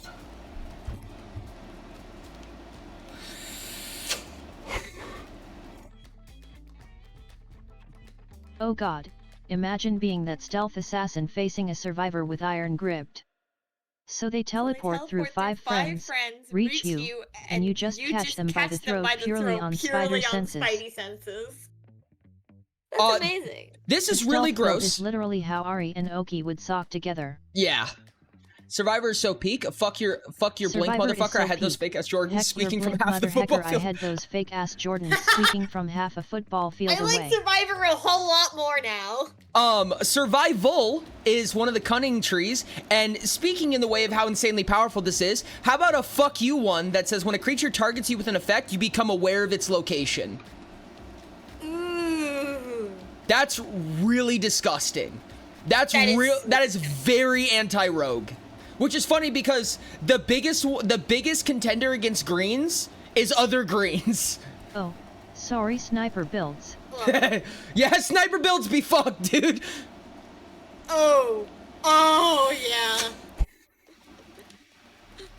So someone gets shot and then they just whip their head in your location and start sprinting in your direction. Yeah. Like, oh no. No, this is what wardens are for, dude. Wardens are like you shoot a warden in the back and the warden turns his head 180 degrees, looks at you and starts running at you backwards. High tier, 6th sense at any time. You may spend 6 stamina. That's amazing. You become aware of all actions taken within the last 6 seconds within 10 of you, regardless of if the actions were taken by concealed creatures or behind a wall. This includes the mechanism inside of devices. I actually kind of like where you're going with this. Let's go like that.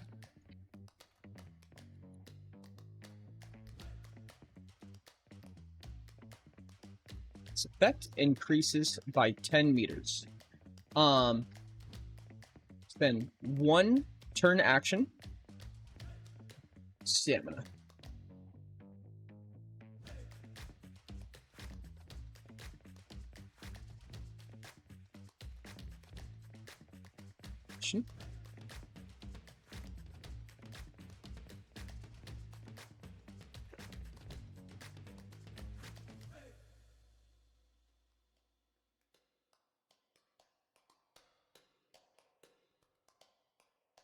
I'm going to say last 1 minute because 6 seconds is actually really hard to be aware of. And it's kind of unfair a lot of the time. Because realistically,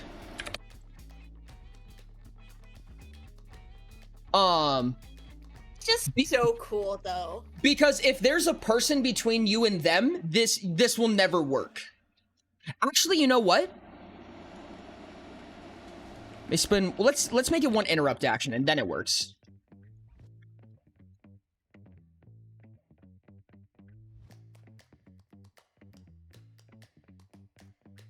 Okay, it's that target. That makes sense. Yeah. The range of this effect increases by 10 meters. You may spend 1 interrupt action and 6 stamina. You become aware of this you become aware of the sources and DHP. You become aware of the source of all effects that targeted you since the beginning of the previous turn within this effect's range.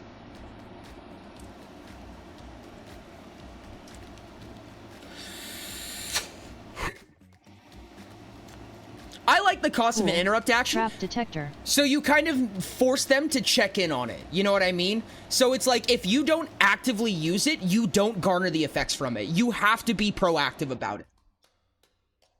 Yeah. This is really nice because you can literally get shot by something and then take an interrupt action to know where it came from. You can take 1 to block or dodge and the other to figure out where it was. You can't block or dodge though. I also have this other fuck you to stealth builds. High tier, reactionary, S. Wait, when you are targeted for an attack by a previously undetected enemy, you are treated as having rolled 2 additional block/dodge dice regardless of if you took the block/dodge action. I have a slight variation of that. Block and dodge says you can only use it against a source you're aware of. Oh yeah. Yeah, no, you're right. You get hit by something and then you swivel around to figure out where it came from. Fair point, fair point. If you know where it came from, you would not need to. Yep. Brain is braining. We're fine. I knew that. How does that work with Survivor? It doesn't. Doesn't? I mean, it kinda does. Even if you can't be surprised by something, that doesn't mean you know exactly where it's coming from. Let's go, Sage. Flinch. When you take damage from a source that you are unaware of, you may choose to take the block or dodge action against it prior to knowing what damage it would deal. Equalize. S. When calculating tests to search for potentially dangerous things in the environment, the modifier for the roll is increased by an additional 6. Flat modifiers aren't really a thing in Utopia, but Survivor makes that entirely useless, because you're aware of it by default, so you can't be unaware of it. Survivor specifically states if you're at full SHP. If you're missing any SHP, Survivor no longer functions. That's right, if you're not at literally full health, it doesn't work. So, these talents are still useful. No, I really like them, Rix. See, the problem is that we want to give rogues power, but we don't want them to be too powerful. But we also don't want a single talent that just fucks over all rogues entirely. You know what I mean? Right. Rix, that mid-tier sounds like law preparation. That is true.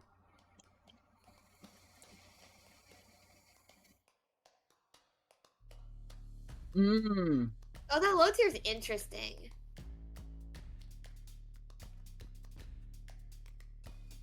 Yeah, I was thinking that too, Forager. I think it depends. That one's weird. Thing about Utopia is it eventually becomes a big OL pile of counter picks. I got a counter to your counter of my counter to your counter of my counter.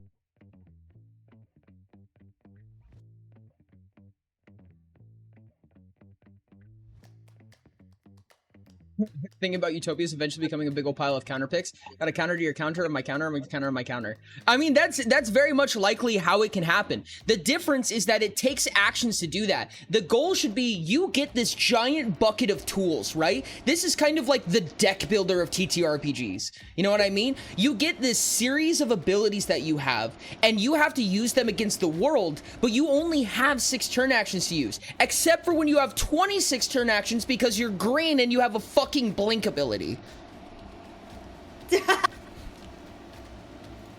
And this is another reason why information gathering is so important in this game. Knowing how to counter people is so important.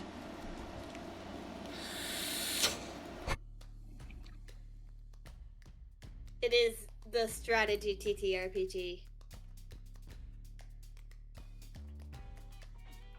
This is why divination is the strongest school of magic outside of necromancy.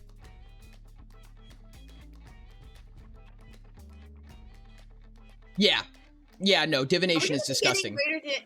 Are we gonna be able to get greater divination for Adventurer's Guide? Kyle nope, that'll be in Among Gods. Levels above him.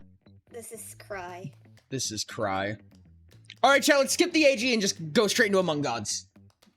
Why don't we work on both at the same time?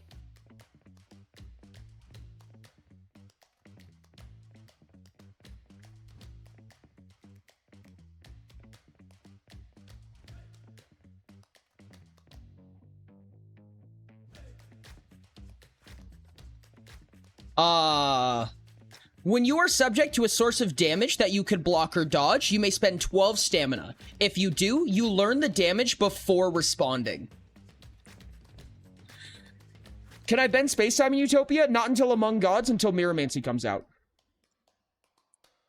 At Reichset 404 no. Shrouded doesn't stack, and divination doesn't work like that. Ori, what the shit? What did I what the shit for? What do you Till do what this comes time? out. Among Gods, it's the expansion after. 56 not for you, bozo. Adventurer's Guide is the first expansion that we're working on right now. Among Gods is the expansion after. And that's where you get Mirromancy, which is time magic.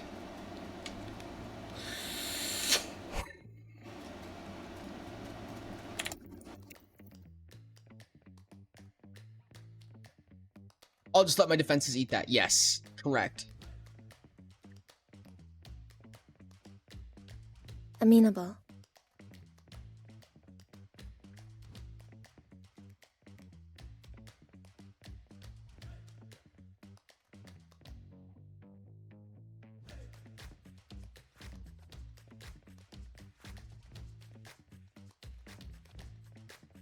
There we go. One more low tier talent. One more low tier for survival. Utopia should respect most, if not all, physics. Of the time. Lynch? Ori ignoring my message. I was just looking at it. When you take damage from a source that you are unaware of, you may choose to take the block or dodge action against it prior to knowing what damage it would deal. And let you learn a location over like an hour. That doesn't change anything. The important part is the unaware part. You normally can't block or dodge damage that would be dealt to you if it's from a source you're unaware of. This allows you to.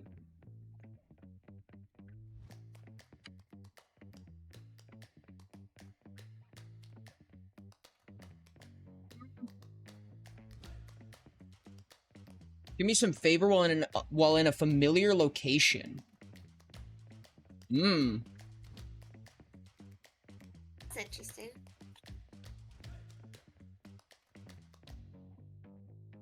We have to be specific on what location so black holes means. in Utopia. I was gonna say Time be to specific find a about spare what star. familiar means. Yeah, I mean, you could spend 1 hour scoping out a location, but we would need a frame of reference for what a location means. I mean, you could just leave it up to GM discretion, but...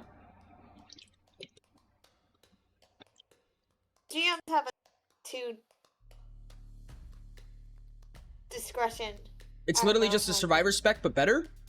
Not necessarily. Because this, if you take flinch, you're still surprised by it, and they still get all of the procs off of it. What's up, Big Creek? They still get all of the procs of fighting something they're unaware of. Survivor states you are not surprised by it, so you are considered aware. So, with flinch, you may take 1 hour block to or scout an dodge additional and coup de grace attack? 100MX100M area to become familiar with the area. I fear that that's kind of getting a little bit more semantic than I would want to force GMs to be. But I could see something like that. What's that? What's that, Sky? Oh, so with flinch you can block or Keen dodge Ori. a coup de grace. What's up, Zombie? Yes, you can. You can block or dodge a coup de grace. That's fine. Basically the way that I see this I'm is... working on an art fight attack against Mang RN. Oh, yo, Zombie, that's dope as hell. What's that? Oh, let's go. I would like to see the progress, Zoppy.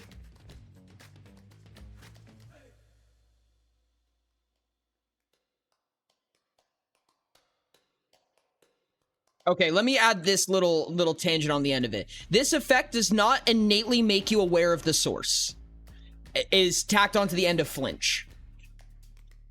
I'm down to see the progress, Zoppy. You can block or dodge, but you can't use other things like All School of Law or Warmonger or whatever. Correct. Oh yeah, good point.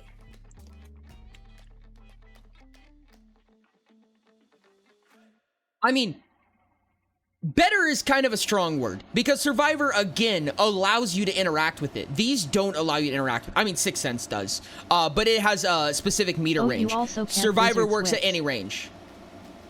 Yes, you cannot Wizard Wits either.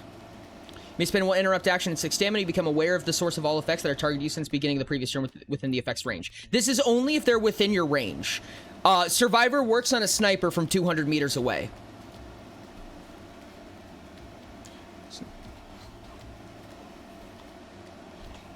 Oh, wow. That's really good for a low tier.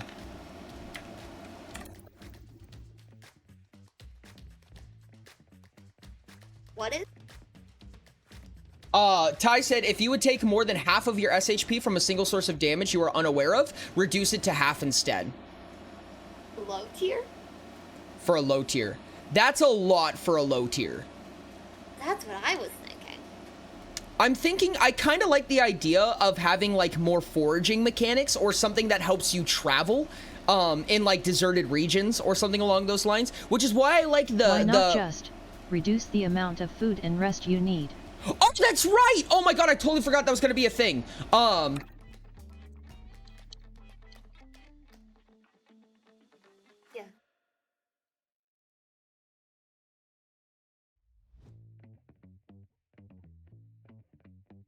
Thank you.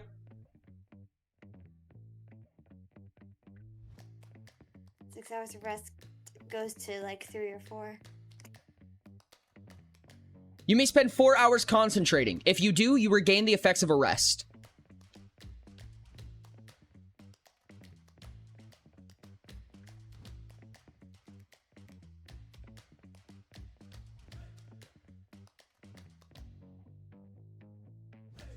Boom. Faster rest. Easy. Not just faster rest, it's basically tireless because you just spend 4 hours concentrating. This means you can sleep on the move. Oh, that's incredible. Pack it. I love Ship that. it. Ditch it. Like,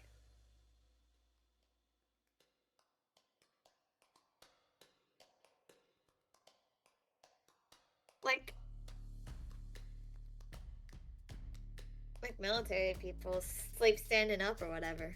Mm-hmm. Just looking at the rules, says transmutation not consume a kilo of material anymore. It's supposed to, Speedy. That's a typo. Fuck me. How many of those are there? Too many. Too many. I don't want to talk about it. Displacement and improv. Hey Sky, can you say something stupid? Like UWU or something? Chat wants you to say ooh Sky. At Sky_Heights sent on Discord. Why would they want me to do that? Chat wants a lot of things, Sky. I don't know. This is true. We cannot understand the whims of chat. No. Ori, what about this one? Run. You may make a speed test instead of the movement action when you No would wonder move. the clones have such a hard time with us. That would be cool. I think that would be improv. I think that would be good in improv. Don't call me chat. Okay, Rix. My apologies. How Don't much call dono me for a chat. Sky Uwu? Uwu. Sky, how many hours do we need for a Sky Uwu?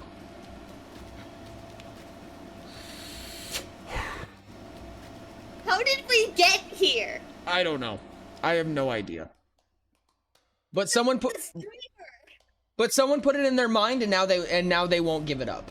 Also with transmutation it doesn't specify density, so can I cast it and control the density when I do? That's up to GM discretion. 2 hours would put us back to 100. So 2 hours. That is not high enough. Chad, I don't think you're getting a Sky Uwu. I'm gonna be dead honest with you. Not this stream. I'll be right back. Oh, you're leaving me with them? Okay. Bye. Chat, did you cause Sky oodles and boodles of emotional pain? If not, what do I even pay you for? Oh, never mind. We're good. Entertain us.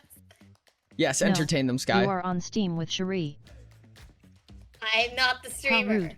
Sky hates us. No, I do not hate you. Mochi! Tails, Ty. You know this. Me? Tails?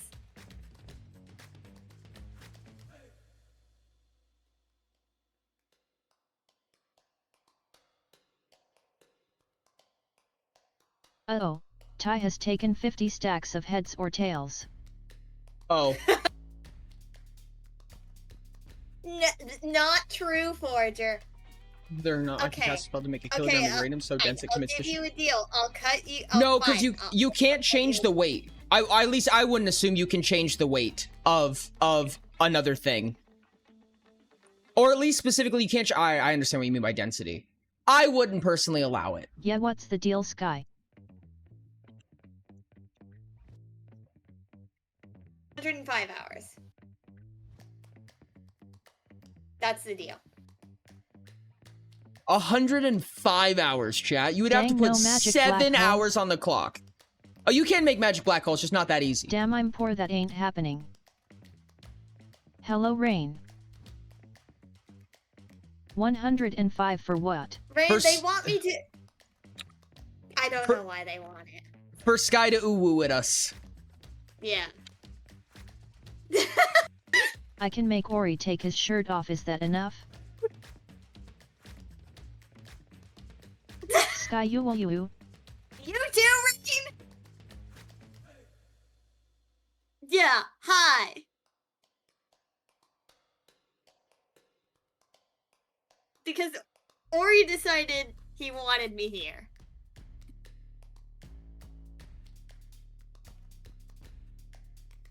Rain, you should come say hi. When you take the travel action, At Rain, you may I spend... spelling check the thing I sent in no context. When you take the travel action, you may spend 12 stamina to make a speed test. If the test exceeds the travel score used during the action, you may treat the test as the test value as if it was the travel score for the rest, as if it was that travel score for the rest of the action. Chili invite you, Ty. Then we just create the purified uranium core to use in a nuke since it's the hardest part to make. You've been officially We on invited. improv? Oh no, Speedy's got the tip. Oh Let's hold out goodness. the tip. You know. Gamble responsibly.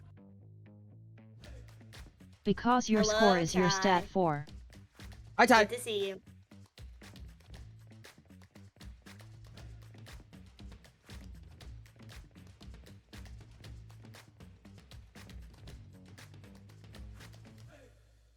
Speedy, put it away. Not always, because your land travel can be increased, like... Yes, it just doesn't help you if you have natural land travel bonuses. Yeah. Essentially, yeah.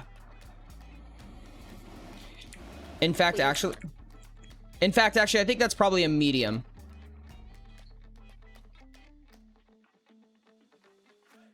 Because yeah, if you have a speed score of 16, that means you have to beat a 16, but you get a plus 12. Nice. Oh no, So- Rain. But improv is specifically for not using items, essentially. So improv is making use with no items. This is the entire idea, is making use with no tools. Oh no, your power's flickering. That's not good. That is, in fact, bad. Not on speed tests. There is on tests for initiative and things like that. You can choose to stat block improvised weapons. 2, improvised weapons are considered common. 3, improvised weapons are extraordinary. What? Oh. Improvised weapon is not a mechanic in Utopia currently. Stackable point of favor for initiative? I could see that. I feel like that's not as a part of improv, personally. I think I'd have to agree on that one. What do you mean, yeah, it is? Yeah, but mixing that with a speed test point of favor would go for probably, yeah, forager. I had an idea to just make impromptu weapons get double damage, or 1 extra dice per instance of a stackable talent. That's a lot. That's a lot. But again, improvised weapons aren't a thing. There's impromptu weapons, which is a set of stat blocks. The only reason I don't like referencing those is because they're from a different book. I mean, they're from the core book, but that's also, that also just sounds really annoying. Doesn't sound that valuable, even. Medium. Weird.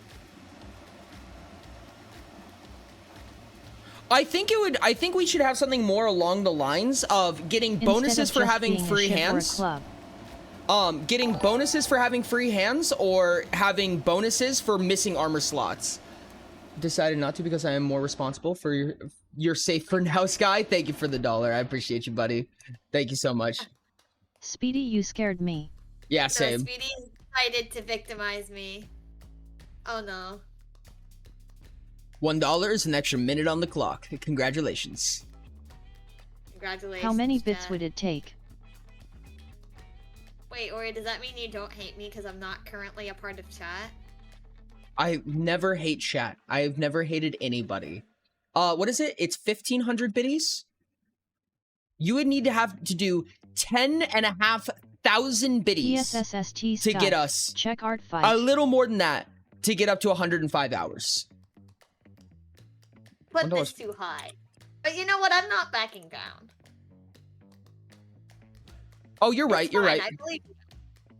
No. Or maybe I Sky, don't.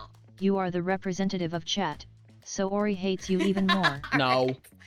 Okay, I did some research on nuclear physics A&D that one player. Why don't you put that away? get a point of favor on grapple and scaling test? I mean, Yep. that makes sense.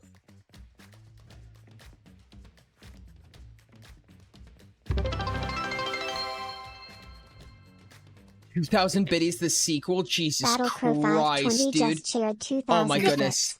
Thank you so much for the 2,000 biddies, Crow. Holy fuck. Speedy, put it away!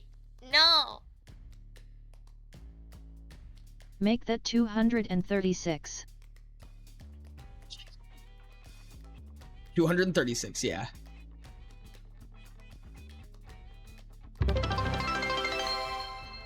Oh, well, I have 100 daily biddies to contribute. Rain Thank you so Fallen much, just Rain. shared 100 bits.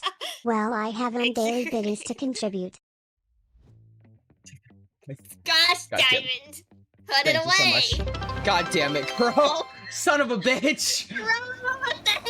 Forager, Battle no, Crow dear 520 God. just shared 101 Where's bits. Headless? We need more child voice for the hype train. I've got Fucking to join Christ. for the hype train. Thank you so much for the gifted sub, Chun, for the hype train, son of a shit. LMAO. Thank you so much for the level 2 no, hype it's train, actual chat. hype You're train. fucked up.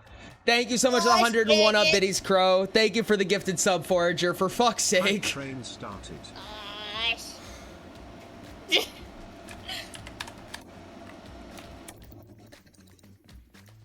For more carts, Rix.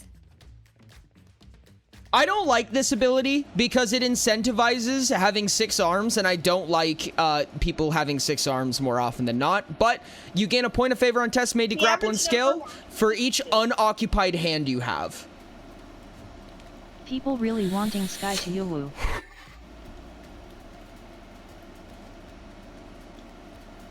Yeah, 6 arms is already broken. 6 arms is very broken. Actually, we Why did could do you the let them opposite. just get on board? Interesting.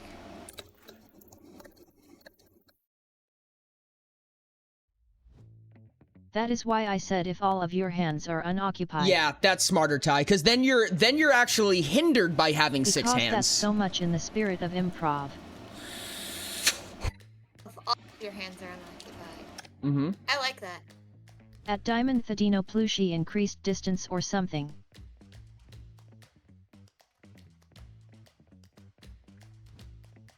At Rixet 404 perhaps. At monkey_pasquire I have look on art fight.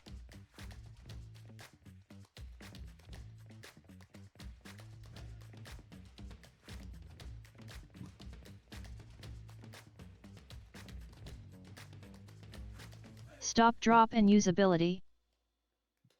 What?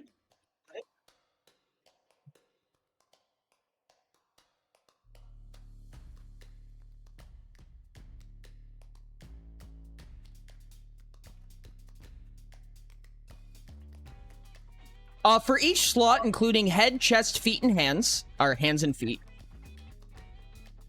your physical defense increases by an additional 1 for each unoccupied slot.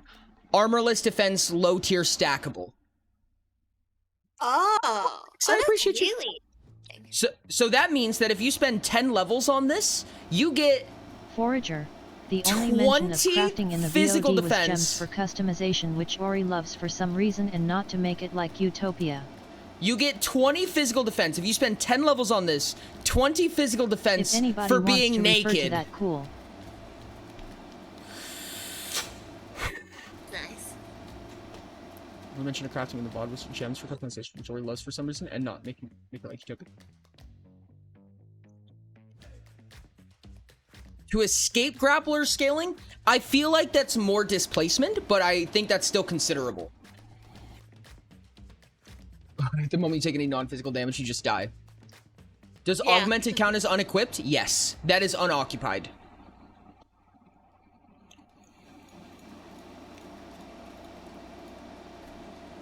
Wait, does this count for augment slots? What's that? Does this count augment slots? No, it does not. It just counts your main slot, not your Correct. augment slot. Okay. So you can't get extra for having no augment. Correct. I'll add this feature. This effect does not consider augmentation slots. Probably a good idea. Homebrew version of study displacement in Utopia chat. Down, I'm relying on you to shout out when they reach that. Woo!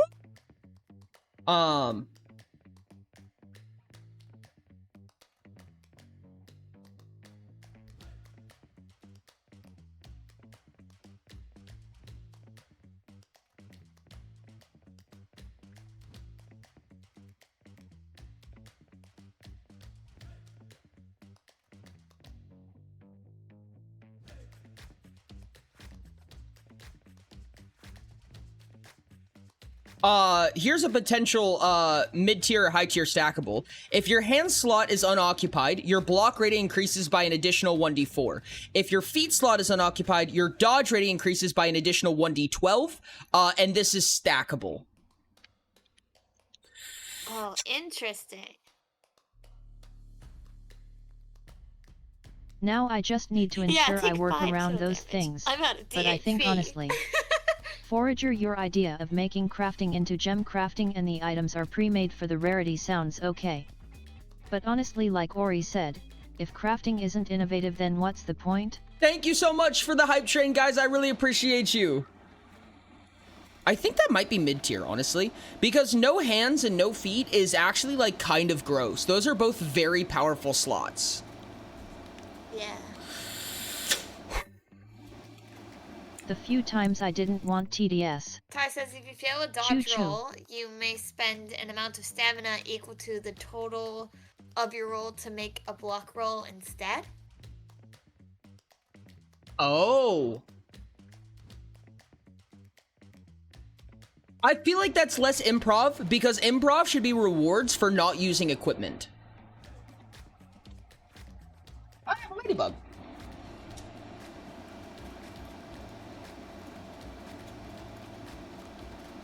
Yeah, I want that. I think that fits somewhere, but not improv.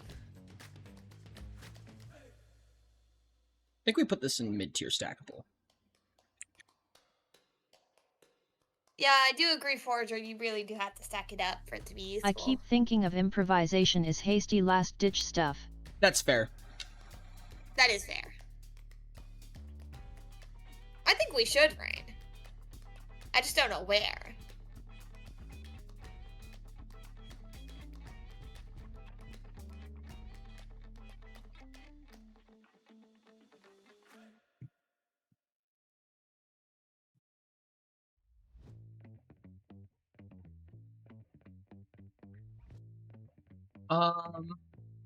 I think that what we could probably do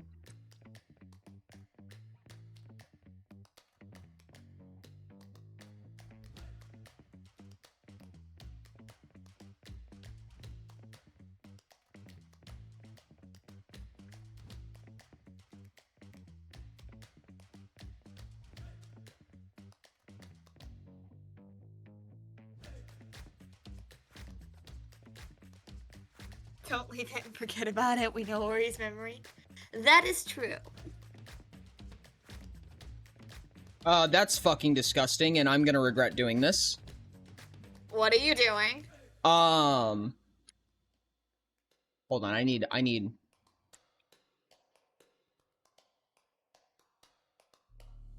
Just a second.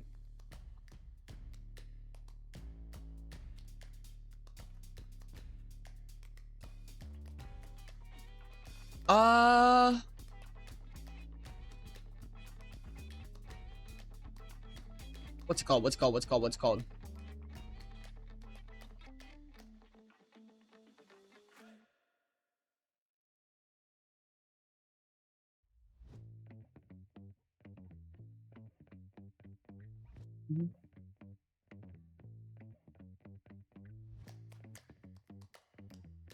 I need a better name for that.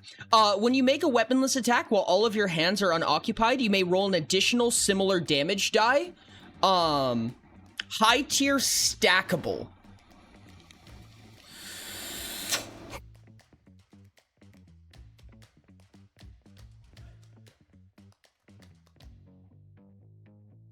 No, I agree, Forager. And I mean, that's like, you can still wear armor. Just wear one piece of armor or augment it. And you can also still wear accessories. You stack while your hands and all your armor slots are unoccupied. Double the damage.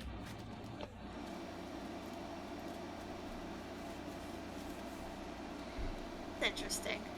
I could see that. Holy monks, yeah. monks? Yeah. Yeah. Oops, all monk. I don't know. I want to be really careful with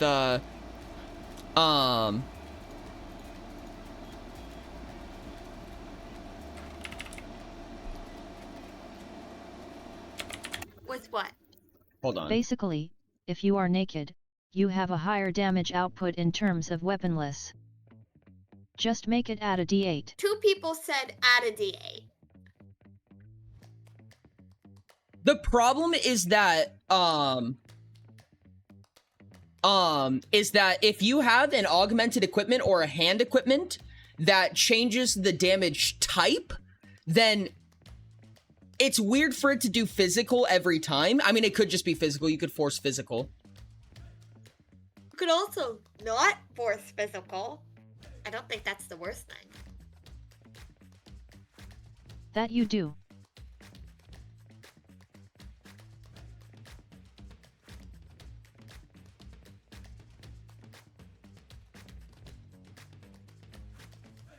There we go. When you make a weaponless attack while all of your hands are unoccupied, it deals an additional 1d8 damage. You may choose a damage type among other types the attack would have dealt innately. Because Harsh is an effect on hand equipment that deals additional weaponless damage. Yeah. Love Harsh. Harsh is disgusting. Hehe. Why do I know it?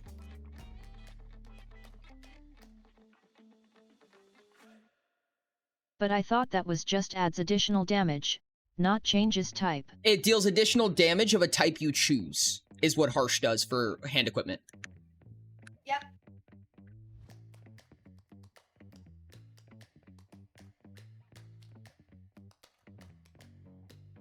Some common gloves. Yeah. I'm trying to think. This is going to be a toughie.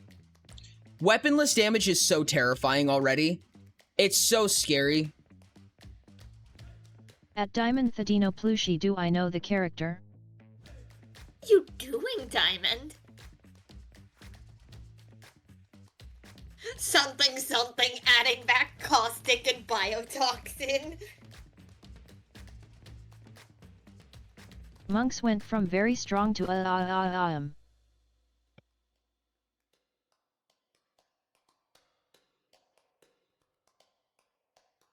Monks went from very strong to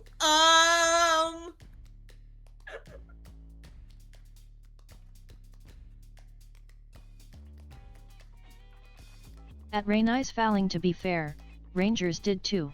Okay, this is really disgusting, but I think it incentivizes the other direction, which is she won't punch you in the good. face unless provoked.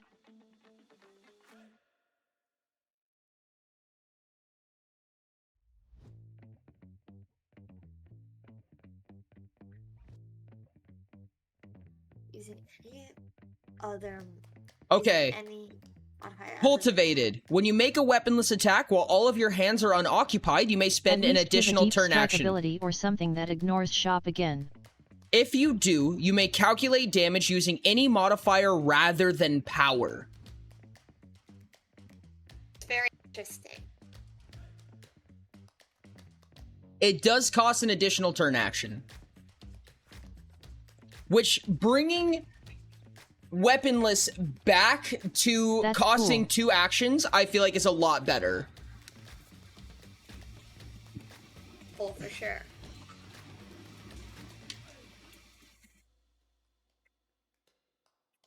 Oh, yeah. Oh, yeah.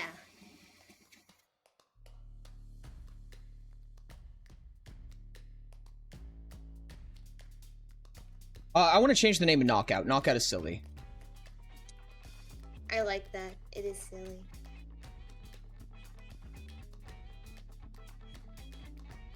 We love a little silly. I want it less... Ew. Maybe.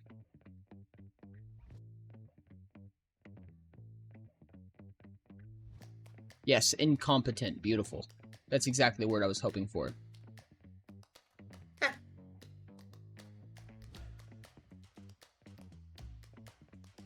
Punches you with my portrayal modifier. Fake it till you make it. Or divorce? That's wild.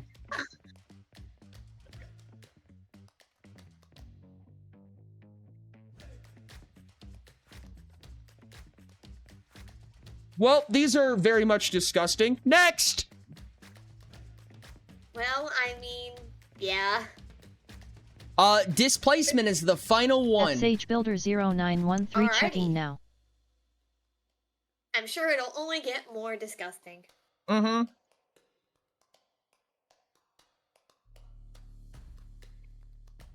The whole AG is disgusting. Or just use it. Just go test it. Tell me what happens. Tell me what you think of it. Okay. Yeah, Displacement. Someone else copy paste Rick's displacement stuff from Utopia. My Something chat to give bonuses against grapple and scale. Admittedly, we don't have points, so we can't technically make builds yet. I can tell you what all the points are. That would be nice. In fact, I'll go ahead and write it down here. We have not figured out all the hard lines yet. Study But we of do have rogue. displacement status effects low tier. Vertigo enemies you do damage to must make a fortitude contest against your stunt, or have their travel speed reduced by an additional 1 until the start of the user's next turn. Low tier, Armor Ripper, S. When you make a melee attack against an enemy, you may spend 8 stamina to make a stunt check contest against the enemy's fortitude. If you succeed, reduce a single defense on the enemy by an additional 1 for each time you have taken this talent.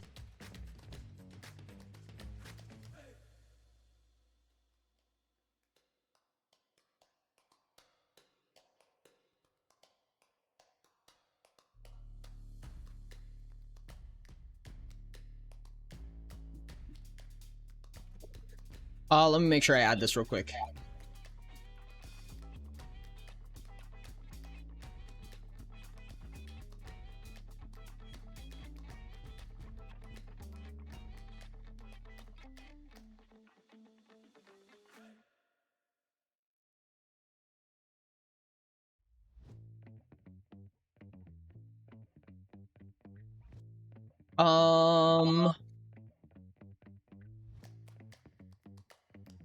Base.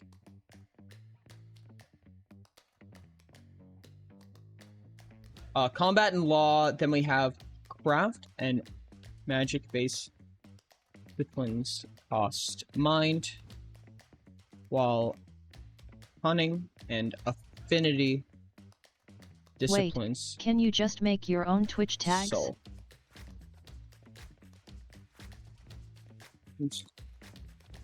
2. Cost is evenly split for all talents. There we go. That now it states what the cost of hardlines are. Nice. Yeah, you can make any Twitch tag. Crowd control is there because I forgot to remove it.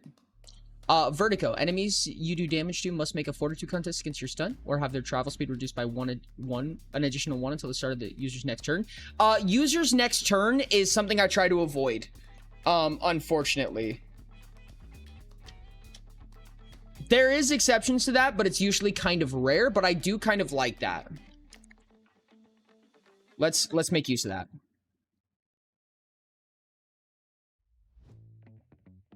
At the Forager 56 Patron.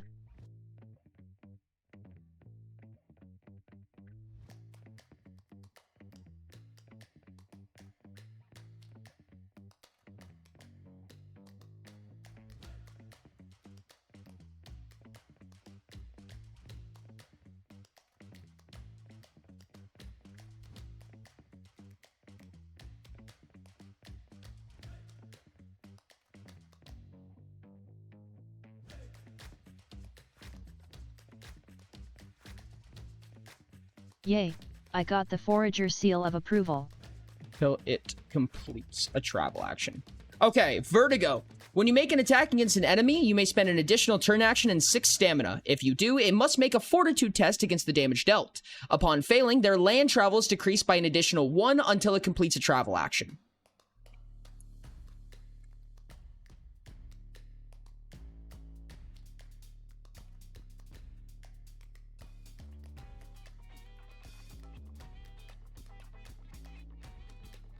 Armor Ripper is interesting. I think that the stackability of it makes a little less sense. I think that you might just ignore defense at that point.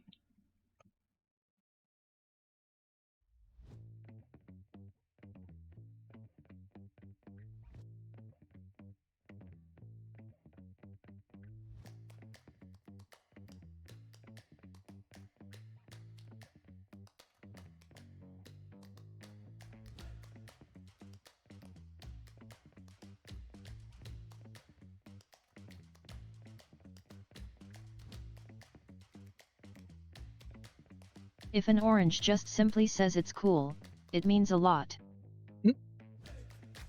What's up, Mystic? How's it going? Welcome in, guys. What's up? What's up? Okay.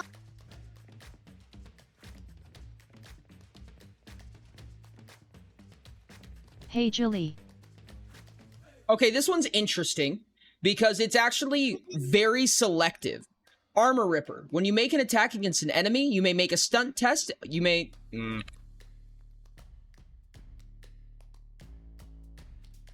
Was that fun? Oh, congrats on the complete all redeems. Unfortunate, Dino. Indeed. When you make an attack against an Julie. enemy, you may spend an additional turn action and 8 stamina to make a stunt test against its highest Hi, defense. Monkey Ain. Upon succeeding, the attack ignores its highest defense.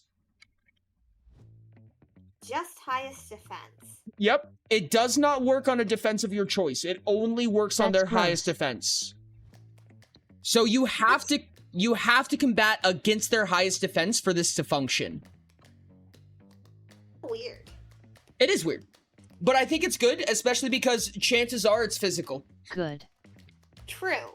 Unless they use an immunity for that one. So not psyche. Immunity is not defense. It's too powerful otherwise. Yeah, no, defense ignorance is you have really, unarmored really defense? disgusting. No, you don't. But if you have, what I'm saying is if you have an immunity, you likely don't have a defense for it. Oh, yeah. No, yes, it would not get around immunity. One-ta attacks go insane. Meaning unless it's likely physical, unless they use an immunity to physical, in which case it would not be physical. Yeah. One turn action attacks go insane. They're so gross. Is there going to be a way to undermine immunities? Peak sounds so dope. Is there going to be a way to undermine immunities? Yes, but probably much later. Undermining immunities is really gross because things can really only be immune to one thing at a time. So undermining immunities is undermining something that you could get around many other ways.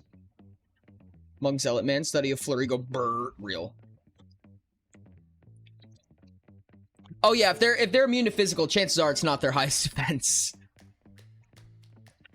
Which is what I was saying earlier. Oh yeah.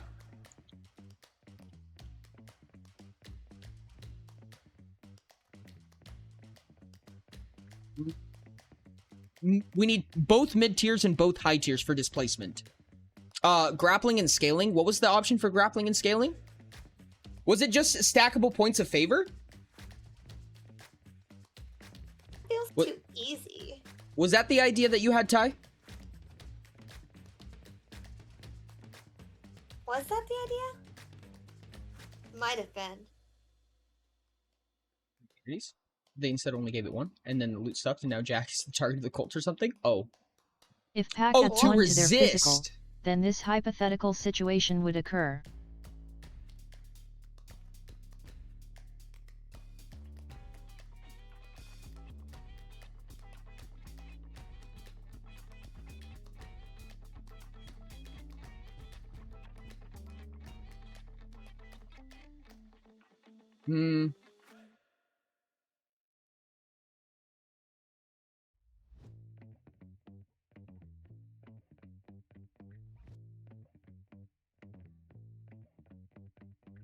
Ooh, that's interesting.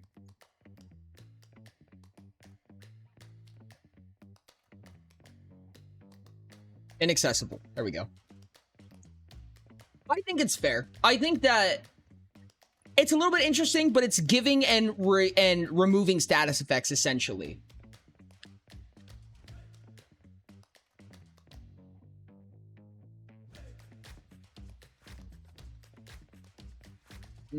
There was one, oh man, there's one that I was thinking about. I've heard so much about the game Peak, Jilly, and I still have no idea what it is, and I'm very intrigued. I've heard of it, but I also don't know what it is. What? Probably about Sage. 32 an hour. Couple more. There's so little. We're almost done with Cunning. That's fucking insane, actually. We're gonna do it tonight, probably. Oh my god, wait, this is so gross.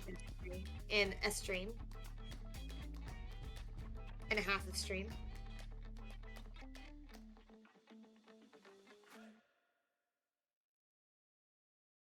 Oh, this is so gross. I'm so excited for the community to destroy this.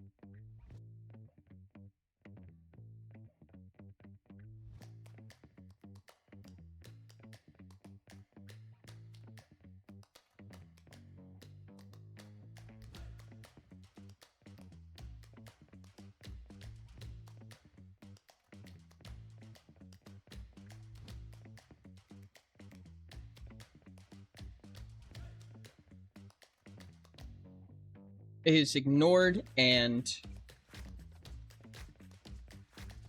Oh my god, that's so gross. At Rainey's fouling same. Can't wait to break this hacker into several thousand infinite combo-sized pieces. Okay, Detriment. High tier stackable. At Rainey's fouling you should DM a one-shot that uses these rules. Invite Ty, me, oh, believe and someone me. else who's good at min-maxing. Believe me, we'll be testing this live. Don't worry. Detriment. At the high tier stackable. I cannot handle mix maxers. The range of this effect increases by 5 meters. If a creature within this effect's range would regain SHP, DHP, or stamina, you may spend 1 interrupt action to make a display contest against its will contest. Upon succeeding, the regaining is ignored and all costs are still paid. This will end a healing spell. Evil. This can prevent people from using healing items. This can reduce the effects. It's so gross. This is literally disgusting. What the heck, Ori? No healing for you. You truly are letting greens be menace to society. No. That's a BBEG ability. You know what really sucks about this too? Is when that you make an attack against an enemy, you may choose to instead have the attack do half damage. If you do, it must make any fortitude test against associated with this attack at 2 points of disfavor. Make an attack against an enemy, may choose to instead have the attack do half damage. If you do, it must make any fortitude test. I actually kind of like that.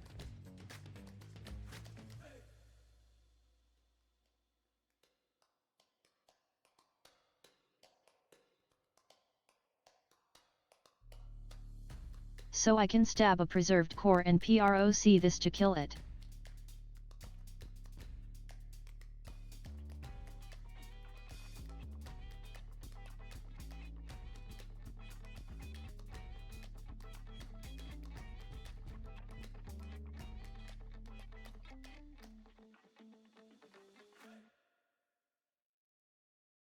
Aha!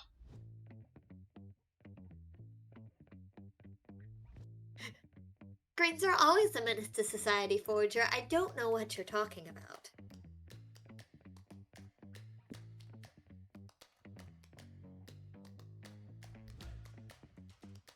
What is the name for that?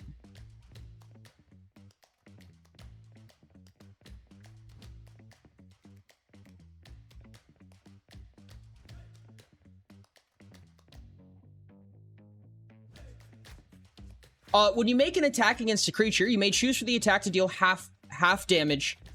Half as much damage. Rounded down.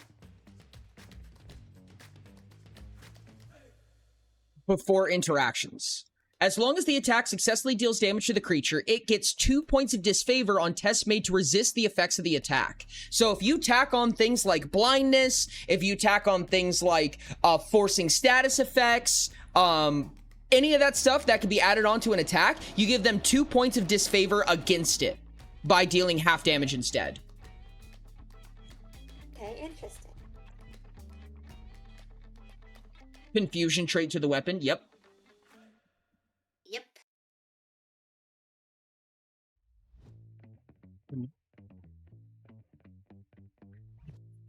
Checks compass, blue-orange. I'm a blue-orange, actually.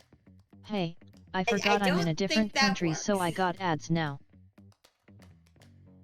Oh. Oh, hey. Wild. Hey, so with Otherworldly Curse, you can auto-fail people. Fun! Yes, actually. Okay. Yes, you can. Oh, that's goody. right. I think that what might make sense... Hold on. Demonic cambions get even more gross. Dodge roll, you may spend the amount of stamina equal to the total of your roll to make a block roll instead. It's a repost from Rain according to Ty. I think it's a good one. Does it work with displacement?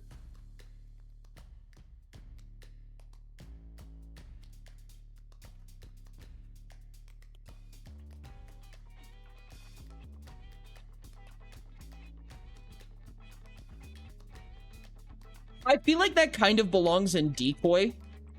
Is there something from Decoy that we could remove?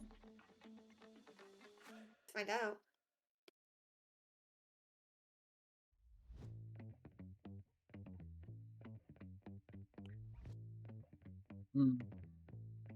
I like the idea of... Actually, I have an idea.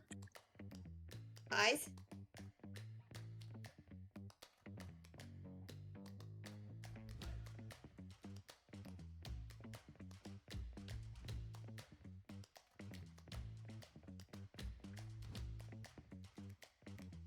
At the Forager 56, yup. Pair of exos.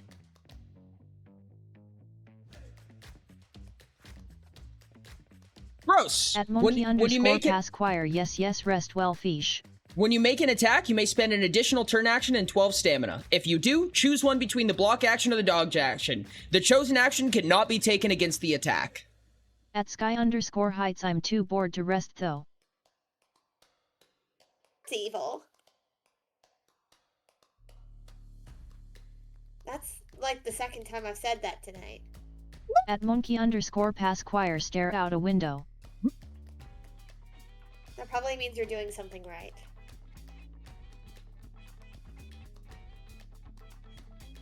I'm curious about the decoy option.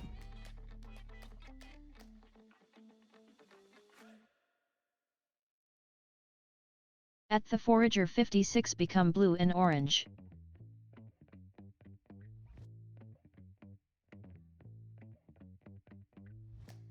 I'm gonna remove what was once Chaos Dance and change it to...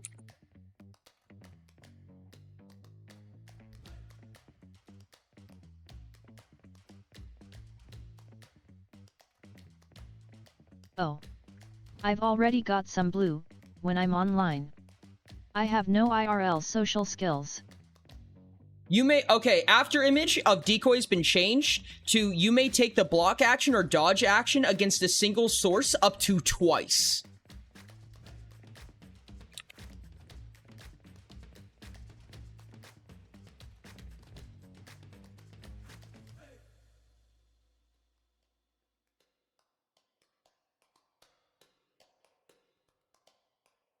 Dodge rolls made this way are not added together. Basically, you can spend another interrupt action to try again, or just double block. Both are pretty strong. That's a pretty fucking profound ability. The only things that we have left, I think, are just a little bit of... There's one ability in craft, and like half of magic and half of affinity, and that's it. Then we just start doing the disciplines and the hard lines. But add dodge?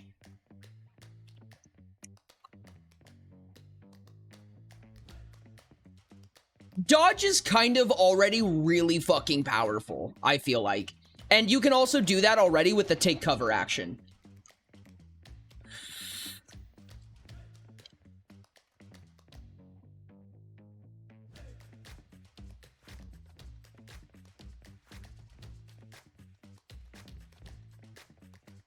For Nikai, were you going for all blue arch skills or just whatever feels Nikaian? The cities are not tied to colors anymore, so just whatever feels like it fits Nikai thematically. Funny hard lines. What are your funny hard lines?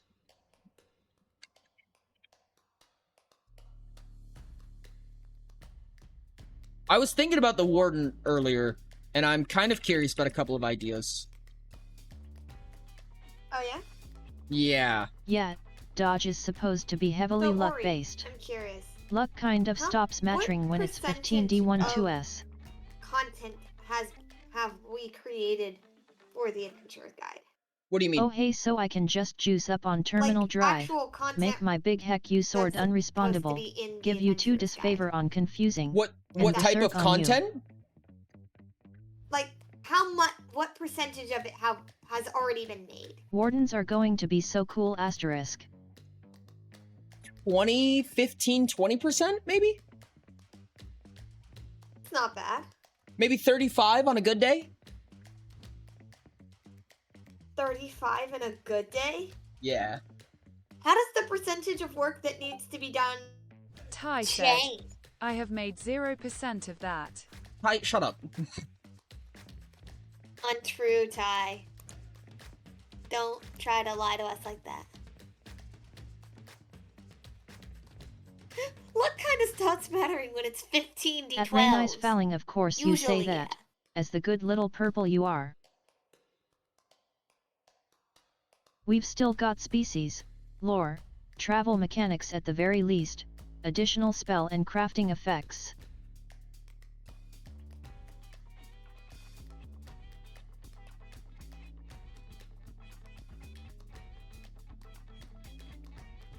I still worry that I am going to fail most of the time. 1d7d12 personally. Okay.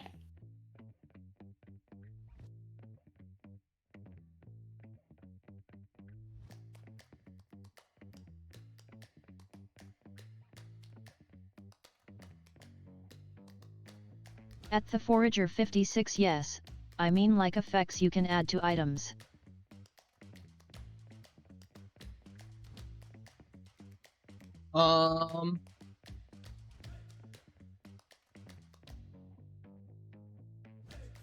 Ooh.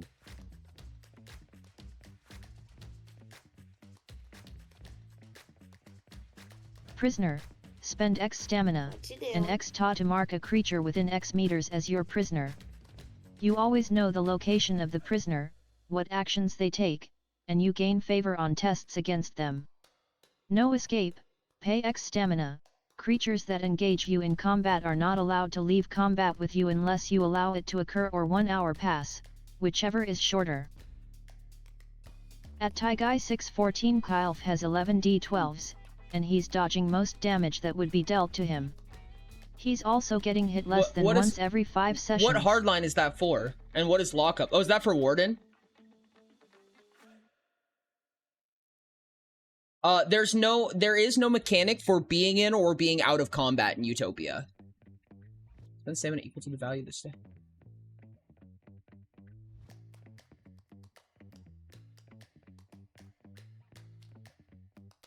Warden.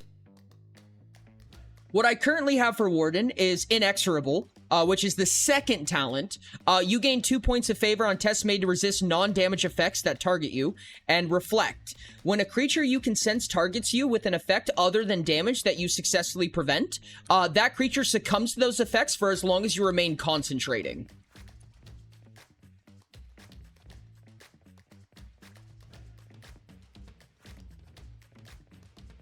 So basically, if somebody tries to paralyze you, you can literally just fucking backhand that back at them and be like, oh no, you're paralyzed.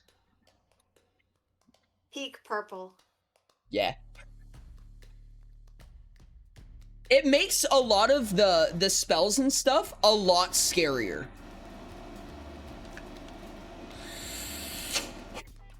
Because you target the wrong person and suddenly you're paralyzed? Why not focus? Because this is ridiculously powerful.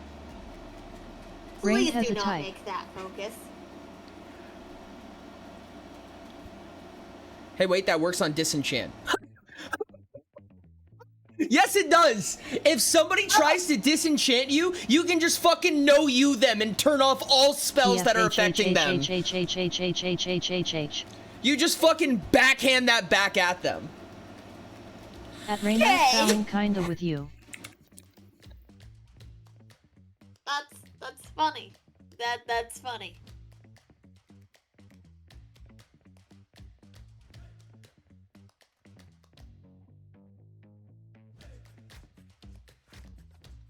Ah yes, the Nada strategy.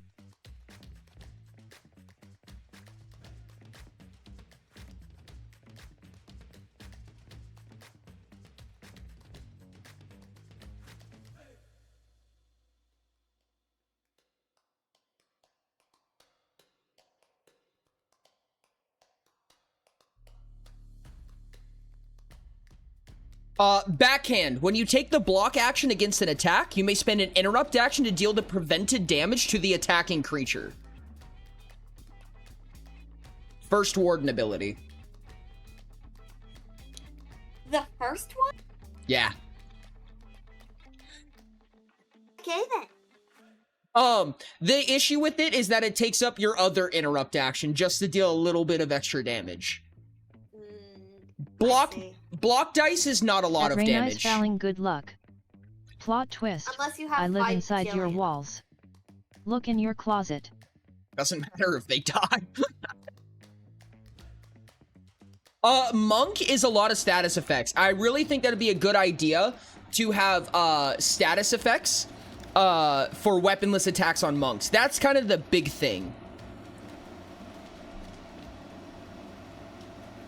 I'm willing to sacrifice this house.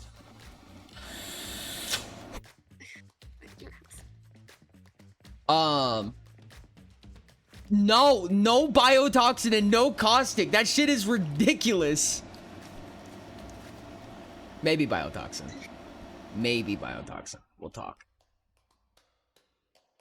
Have fun with that, Ty.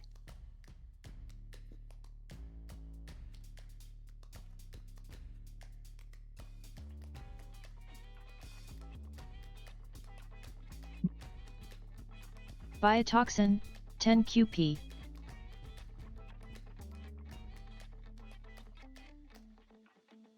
An additional turn action making this step. I could see an additional turn action. It was that or paralysis. So if you don't want paralysis, I don't mind.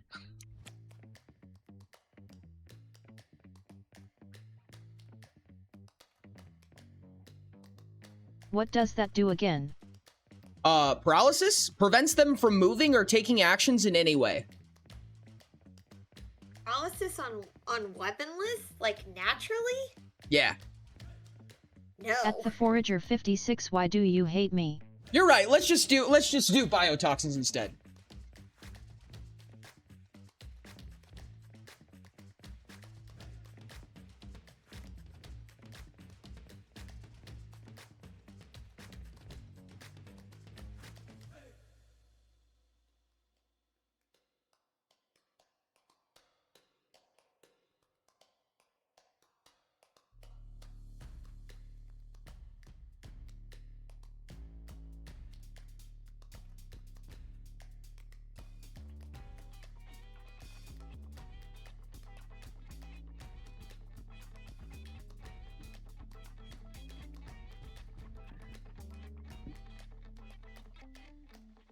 Art fight attack.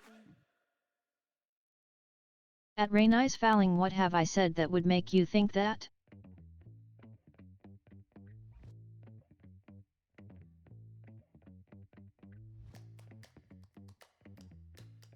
We do not want D&D stunning strike, I think.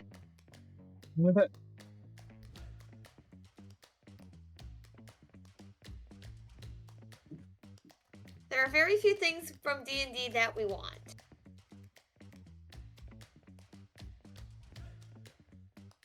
Dare I say there's nothing from D&D that we want. Okay, so currently, Awestruck and Unsettling. Awestruck is when you make a weaponless attack, you may spend an additional turn action and 6 stamina. If you do, targets must make a fortitude test against the damage dealt. Upon failing, they become blinded for as long as you concentrate. Each creature may spend 1 interrupt action or 1 turn action to attempt this test again. Interesting. The second ability is the same thing with Daze, and the third ability is the same thing with Paralysis. Oh gosh. And where is this again? Monk. This actually puts more emphasis. Your status effect. This puts more emphasis on not attacking a shit ton of times and putting as much oomph as you can into a single attack. Is that better or worse? I don't know.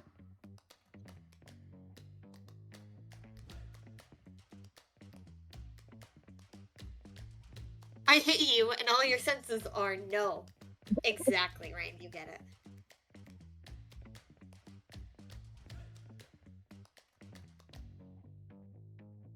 Want asterisk. Can't, Forager. That's the thing that makes this a lot less powerful than it sounds, I think, is the concentration. To concentrate, you can't attack again. And you also can't concentrate on 2 things at once. So you can only victimize one person at a time. Yeah, or you can choose a new target or a new effect, but you replace the old one. With the exception of intense concentration, a couple of builds that you can do that just sound very monk to me. And then, oops, Doesn't matter in a boss fight. Affected. I could see the biotoxins effect being the first or second ability instead, if we wanted.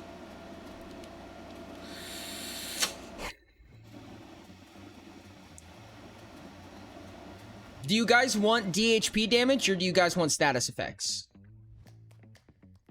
Blind Days Para? Yeah. That's kind of what I was thinking. I like Blind Days Para. Status effects are less broken. Real. No, I could definitely see DHP being a realistic thing that monks can do. But I do see it killing people very quickly. Yeah. Exhausting strikes is so funny. I could see it go Also weaponless ignoring shop is a lot. Yeah.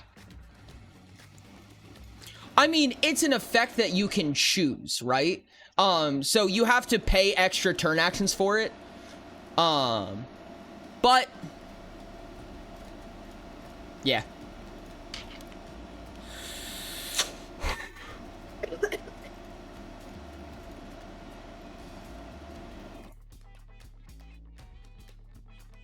So can you use all 3 at once, or? EW Crush Glitchcat Kate thinking new record.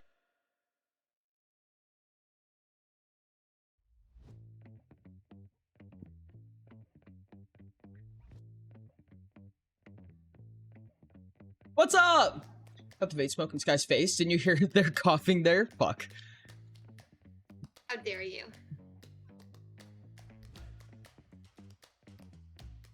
How dare you, Ori? I guess you still do hate me. No. Ty said, cough cough. See, you even got it in Ty's face. Oops.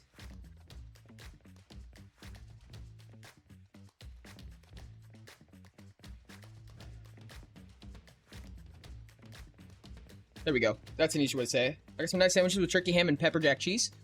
You can get 3d12 damage on a common item and have 3 of those at once. Weighs like 81 slots, but that's nothing for 90-12 plus 1d8 plus power and 2 turn actions, barring talents.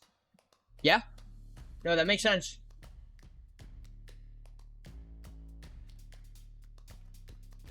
Yeah, you fair, though. I'm personally kind of in belief that ignoring SHP isn't as good as it sounds. It's still very good. The problem is that it's very lonesome. And what I mean by that Diamond is... Cadino Plushie and then you augment. Muahahahaha. What I mean by that is your team doesn't help you unless they all have that build. Yup. If they get through their SHP before you kill them, then you might as well have just done normal damage at that point. Ignoring defenses is innately ridiculous, and I hate it. Medic! Then why'd you put it in the game, Ori? Because I hate myself, I guess. I don't actually like biotoxin that much. Yeah, because I mostly you're a just keep masochist saying and it you because like it has become a slight bit at this point. It is kind of a bit, I'm gonna be honest. I'm not a masochist.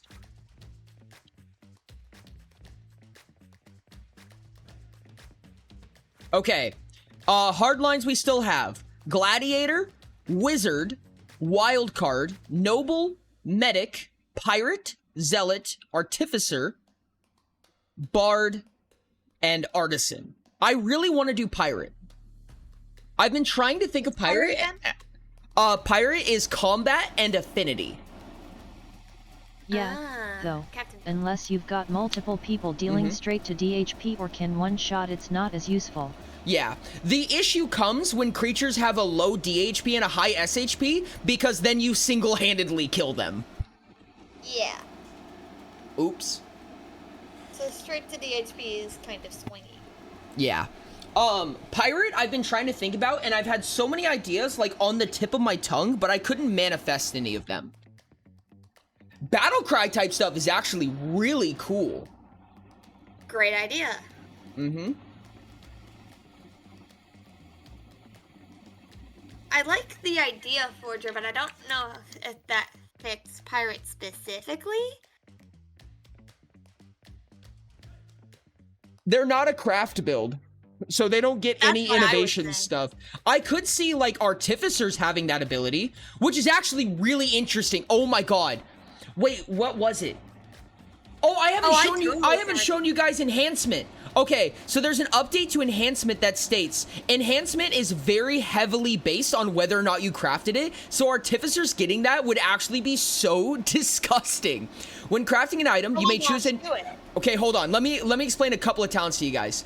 Specialized design, enhancement. When crafting an item, you may choose a number of creatures. Only the chosen creatures may activate or use features of that item. Additionally, you may choose a single creature to be treated as if they also crafted this item. Creatures must be chosen upon crafting. Keep that in the back of your mind. When you make an attack with a weapon that you crafted or enhanced for the pirate discipline that deals energy, heat, or chill damage, you may spend an additional turn action and 8 stamina. School of craft stuff. There is probably a point here. To trade one of the listed damage types for another. So if you crafted or enhanced it, then you can trade energy for heat or chill, and vice versa. What's up, Chill Spree? How's it going? What's up, Speedy? Secret pockets. Items you craft or enhance that can store some number of slots gain 3 additional slots as long as the creature who crafted it is equipping it. That's stackable. So you get more slots out of slot items. Let's not give that to Artificers. When you make an attack with a weapon you crafted or enhanced, you may spend an additional turn action and 12 stamina to add an additional die of similar type for the damage roll. So Artificers, if you gave that to Artificers, I think that's actually really cool, because it basically means that they can customize an item to themselves. Ty said, I wasn't here for any of the School of Craft stuff. There is probably a point No, I could please make let them here. have it. I heard that. No, I think that makes sense for Artificers, honestly. Like, that's their shtick. You know what I mean? Is making use of whatever they pick up.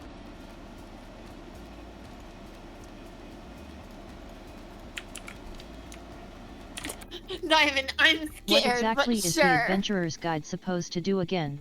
The Adventurer's Guide is the first expansion to Utopia. So this is a bunch of stuff that's going to get added in the next set.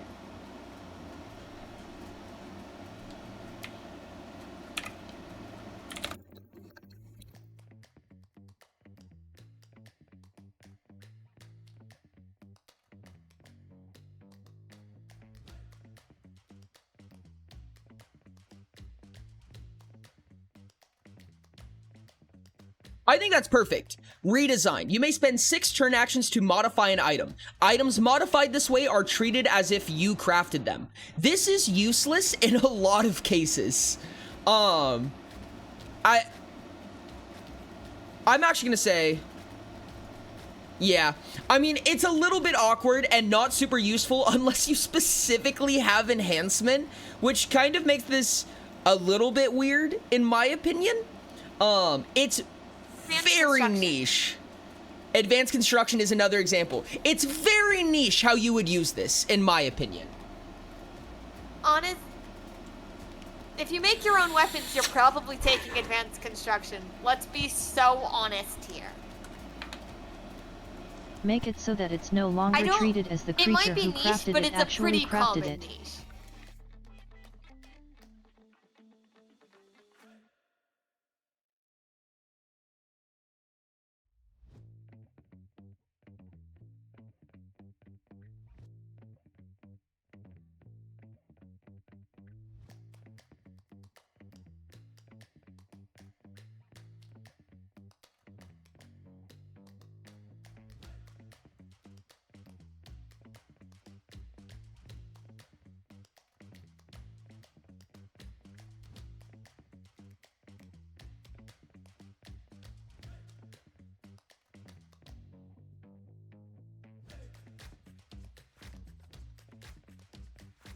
Battle Cry. You may spend 3 turn actions and 8 stamina to cry out to a creature that can sense and understand you. It gains an additional turn action on its next turn.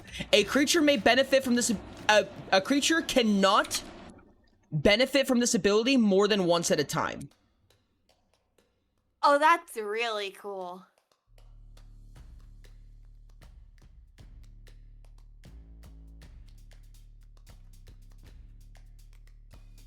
Ally within 10 meters of you gain 1d8 damage to rolls you make. That's interesting. That type of thing is really difficult to balance because that is exceptionally different between fast weapons and slow weapons. Realize you can make cantrips with pack casting? Fun? Yes. Yes, you can. Oh. Yeah, you can. Fun. The amount of experimentation that's gonna go into Ritual once it's done.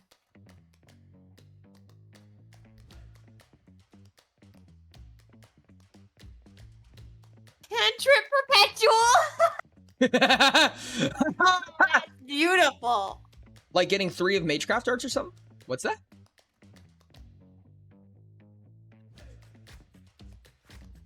People want to get upgrade level prerequisites. So the way that it works essentially is there's 15 new talent trees, and out of those 15 talent trees, you gain access to 216 what are called strategies. It's kind of like having 216 talents, but half of them are stackable, so you can keep getting them over and over and over again. However, which ones you get are barred off by what are called hard lines. So there's 15 disciplines in the game, and each one of them has a 12-level hard line. You can only go through one hard line at a time, so you need to complete the hard line before you can start another one. And what strategies you have access to is based on what hard line you take. Rogues give you sneaking things, Black Hats let you modify things, etc. Yeah.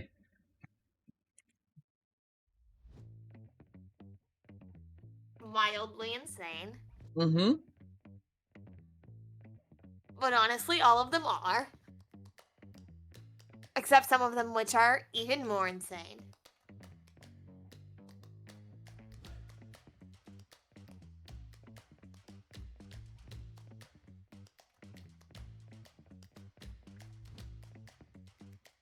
Okay, Tactical Retreat. When you take the travel action, you may spend an additional turn action and 6 stamina to target a creature that can sense and understand you. That creature may may take the travel action without spending actions.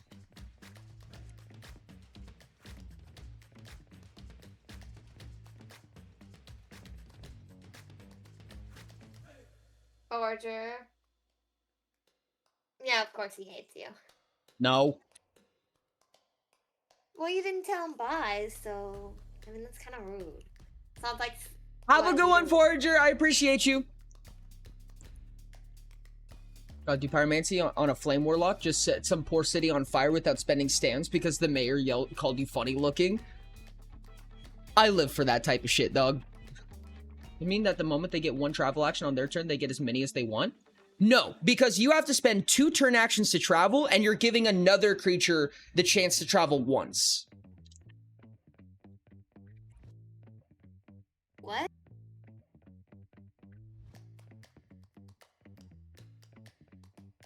Okay, so when you travel, you can take 2 turn actions to travel instead of 1. If you do, you give somebody else the opportunity to travel at the same time.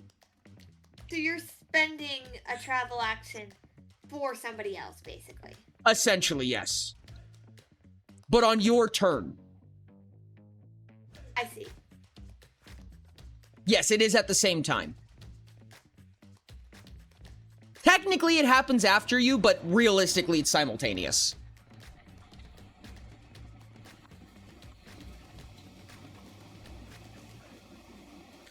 Yes, no, they do not have to use any interrupt actions. They get it expeditious, or otherwise for free.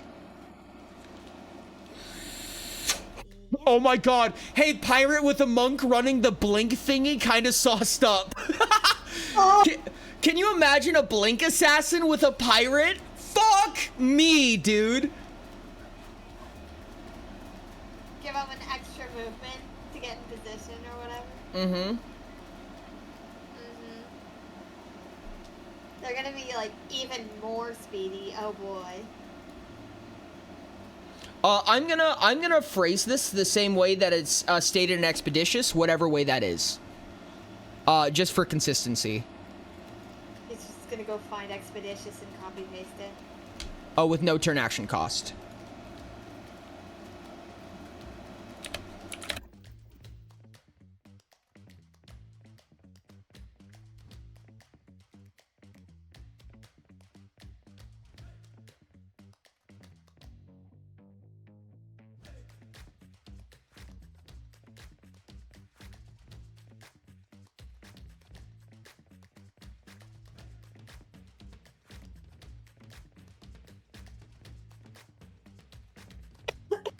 Without, what did I say? With no turn action costs.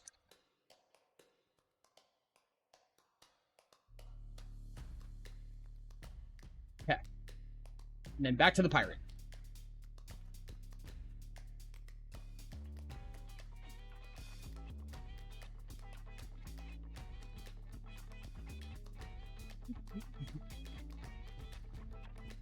One more for the pirate. The expansion seems nice. Honestly, I was just thinking that Utopia's customizability can sometimes make it feel like some characters are the same. A necromancer and a healer can theoretically gain access to the same spells. That is exactly what we're fixing right now, yes. This is the specialization. Utopia was the broad strokes, or the core guide was the broad strokes. Adventurer's guide is specialization.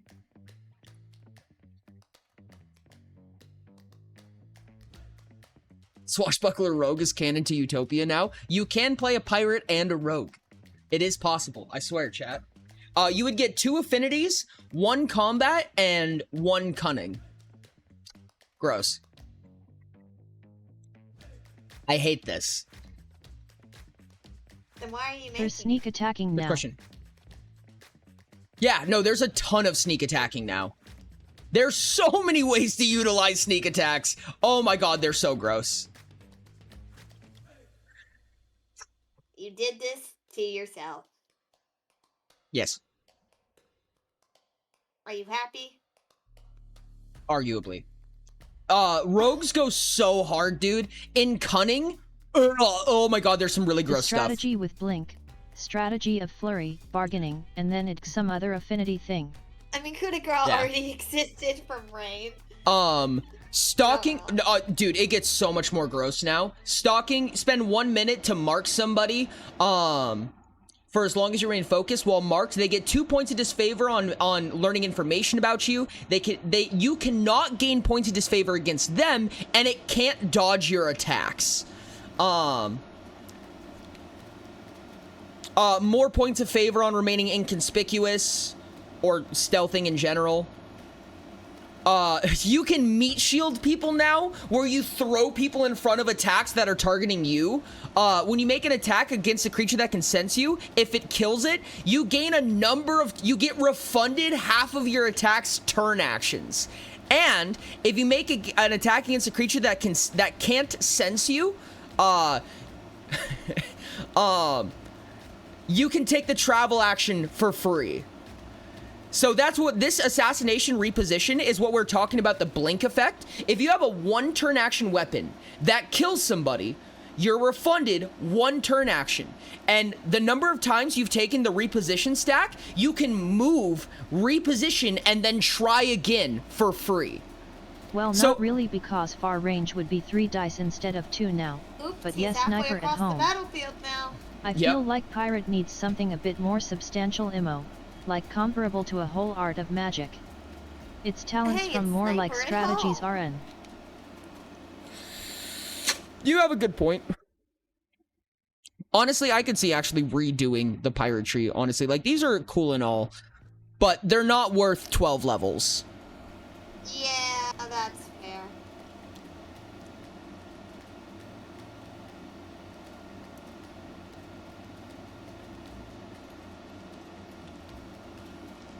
Yo, see Shandy's like a bard? What's up, Franco? Welcome in, buddy. Funny enough, there's actually a bard and a pirate.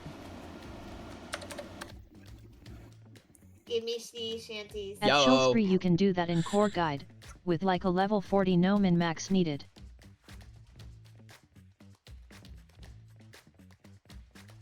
Yeah, no, 200 damage in a turn isn't crazy in Utopia. That's not abnormal. 6 turn actions and target a creature that can sense and understand you. If you do, that creature gains the effect of arrest for the next hour. That's interesting. Needs a gimmick, like maybe a battle cry becomes a thing and then the other 2 expand on whatever it does. That's actually really fair, honestly. Like that. That seems to be a pretty common theme among the hardline trees. So that would make a lot of sense.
Every time a limb or an organ is lost, gimmicks, Rain speaks the truth. True.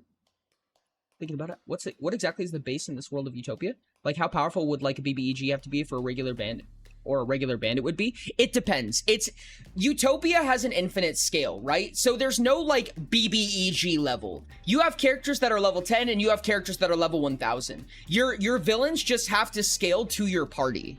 There's no maximum level in this game. Yeah. Detriment effects in the future when you're hopefully not in danger.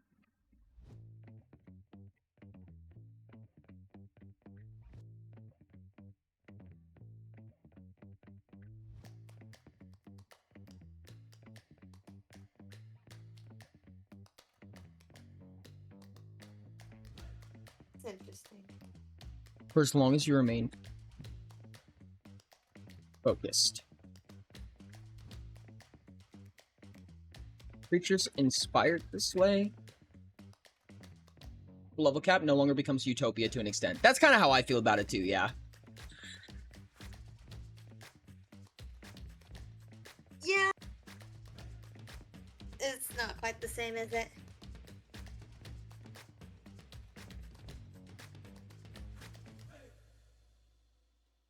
Like in D&D, levels can represent the journey of the character. 1 to 4 would be beginners. Level 4 to 10 are like region level. Never. It's just not yet. That's the vibe I get. Travel action.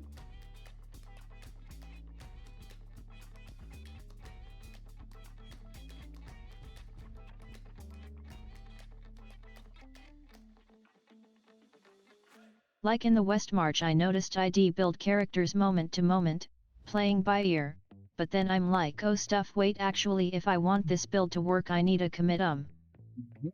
Level can represent the journey of the character. 1 through 4 would be beginners, so 4 through 10 like region level. It depends on the setting, because Utopia is a generic system, which means it works in every setting. However, in Utopia, level 100 is roughly like early demigodhood, right? That's when you start, you know, taming mythical beasts. You know what I mean? That's when you start, you know, taming griffins and dealing with higher powers. I would say around like level 300 is like the epitome of demigodhood, like high level demigodhood. I think around level 500 is early deity ship, like very early lesser deity ship.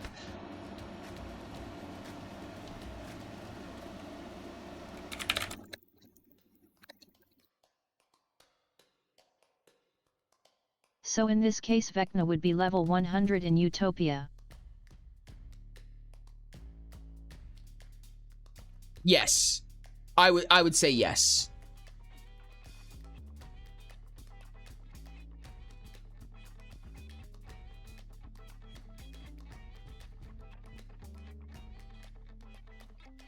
Okay, this is a very convoluted base talent, so I'm a little bit finicky about it, but Battle Cry. You may spend 3 turn actions to cry out to... At this rate I wonder if I know how to build really.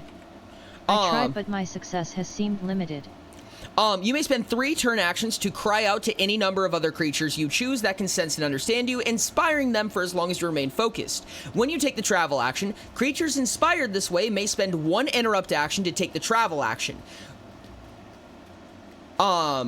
When you stop focusing on this feature, you gain a point of fatigue until you complete a rest.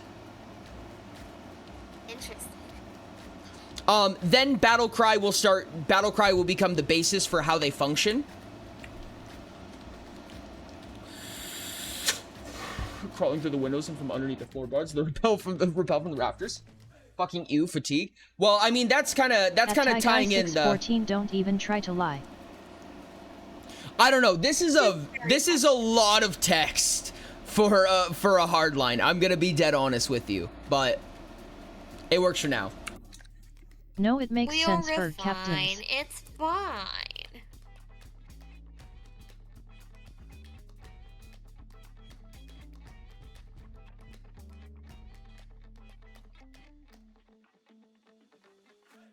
At Rainey's fouling fatigue hairs right here.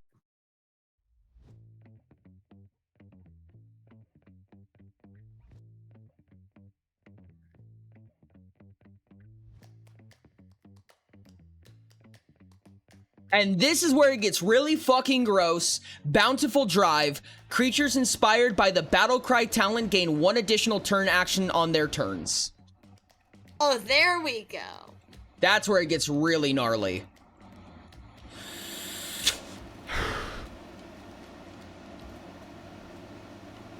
Yeah, Rain. Oh hello 8 interrupt actions. What do you mean, hello 8 interrupt actions?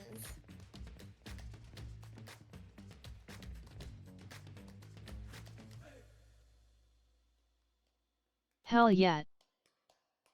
Conquer Champion, hold 5 actions. Yep. You can get a lot more than that now, Dino. You can get a lot more than that. But yes. How many is it, Ori? What are the numbers? I don't remember. I think that you can get, I mean, technically you can have quote unquote infinite in very specific circumstances. But I think that even outside of that, I think you can have like heights, you are the 8 one or who brought 9. Up the fact that I let some of them die on purpose though. 8 or 9 turn actions just from various talents throughout the Adventurer's Guide, if I remember correctly. And there's also boosted interrupt actions. So you can get 3 interrupt actions innately just by floating them through various talents and stuff.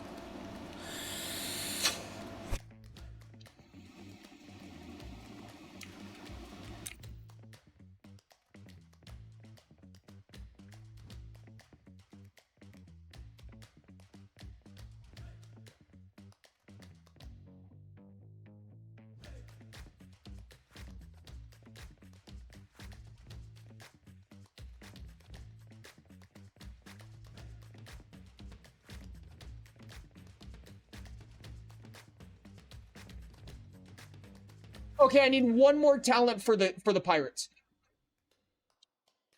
What else should we add to Battle Cry? You know what's really funny about this too is I was talking to somebody about a resilience build, because one of the combat abilities is resilience, and if you have a resilience pirate, literally all you do is you stand in front, soak up all the damage, and make everybody else attack more.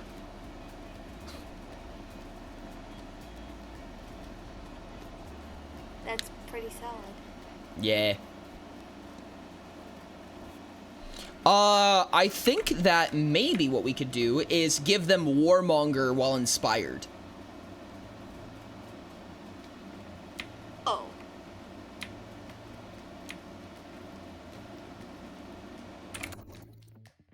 It does... It feels vaguely more support, but I guess blue is support, so... That is kind of their shtick, right? They want to support fighting. Oh, so we're just handing out action Isinomi now, damn. They want to support the violence. I mean, that's support. That's like captains in a nutshell, right? It's supporting your friends with violence. Yeah.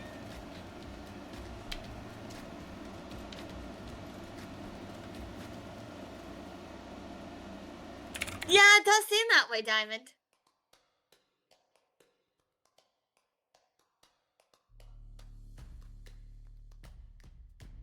Parry plus that double block talent lets you double parry.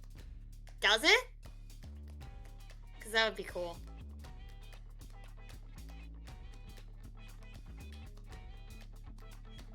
Guys, right? What if Warmonger on a Warmonger? Then if somebody already has Warmonger, you don't get any additional effects out of it. However, they trigger differently. That's not true. No, no, because it says when a creature you can sense makes an attack.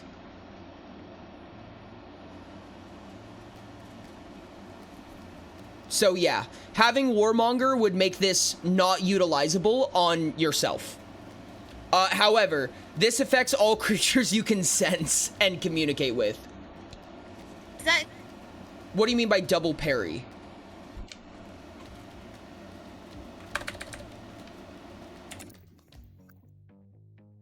Diamond was saying earlier, let me see if I can find Parry with the double block thing from Cunning. Parry plus that double block talent lets you double parry.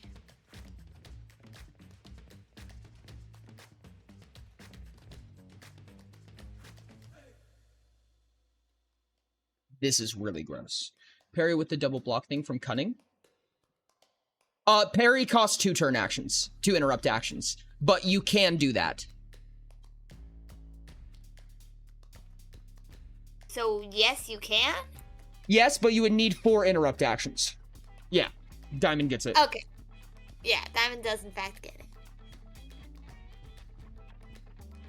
All right. Fancy footwork. When you take the attack action, each creature inspired by the Battle Cry talent may attack or cast spells using interrupt actions as if they were turn actions. Oh, that's awesome. That's fucking gnarly, chat. Oh my god. Oh yeah.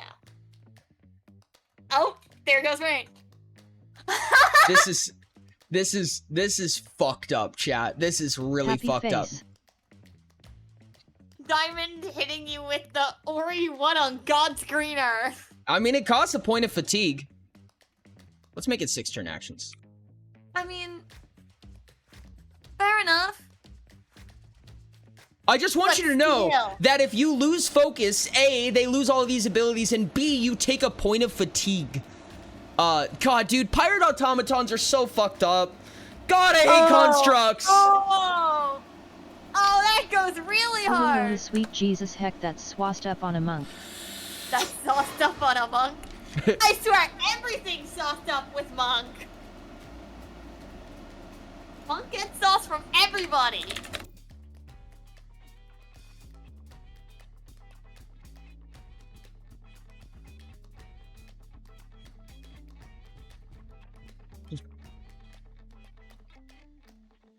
I would like, I don't know, I wish Battlecry was more simply written.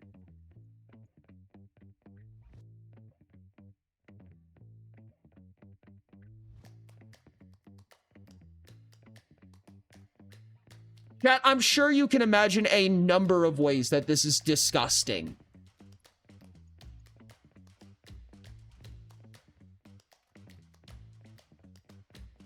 Okay, we're already partway through the Artificer, so we could do something with that.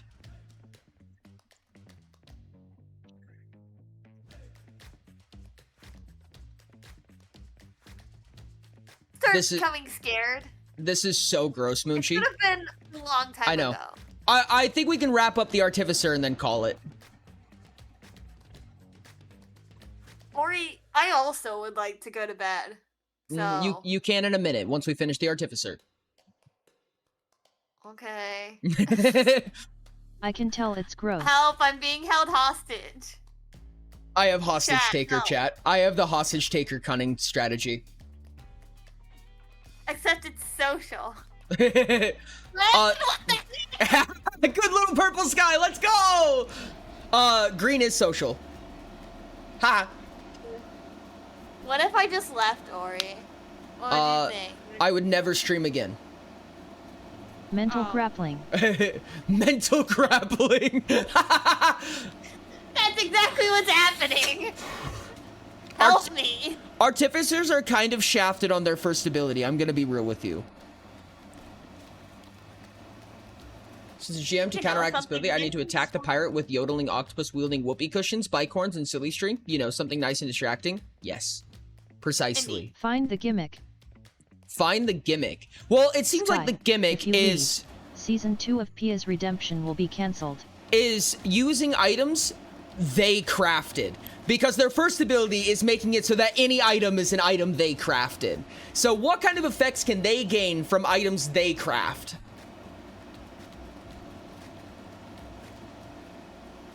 I'm being held hostage.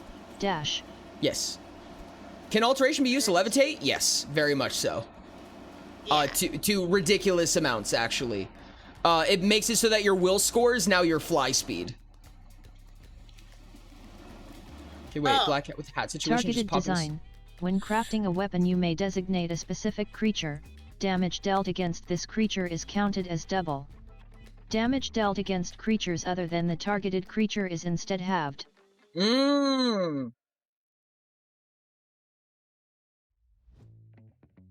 Oh, that's actually all types of fucked up. Dude, this makes Artificer so fucked up in a 1v1. At sky underscore heights womp womp. Skill issue /LH. Oh. At monkey underscore past choir do not womp womp me. I think creature type Maybe might creature be too type broad. rather than specific creatures? I think that's even more powerful. Because then it works on an entire bandit camp. Yep. Creature type is Hodo boy. Yes, it is. Otherwise, it's kinda meh. Artificer.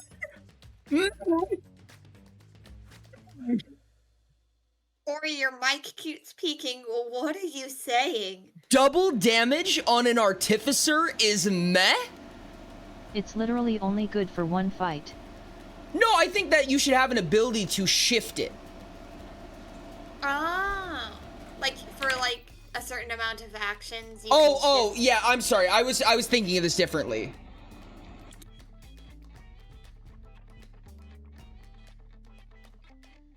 The way that you're thinking of it probably makes more sense.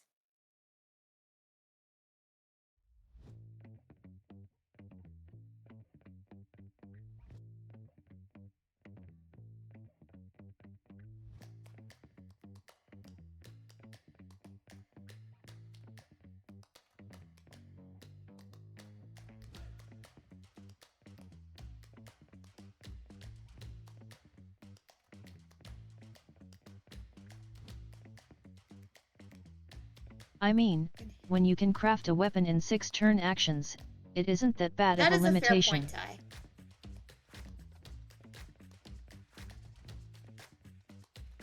Ty. Okay, well, when you can craft a weapon in 6 turn actions, you're at least level 70.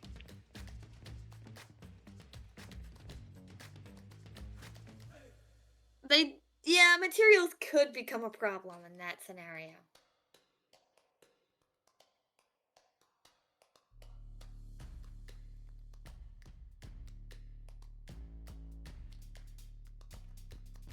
Imagine watching your enemy craft an entire mech in just 6 seconds.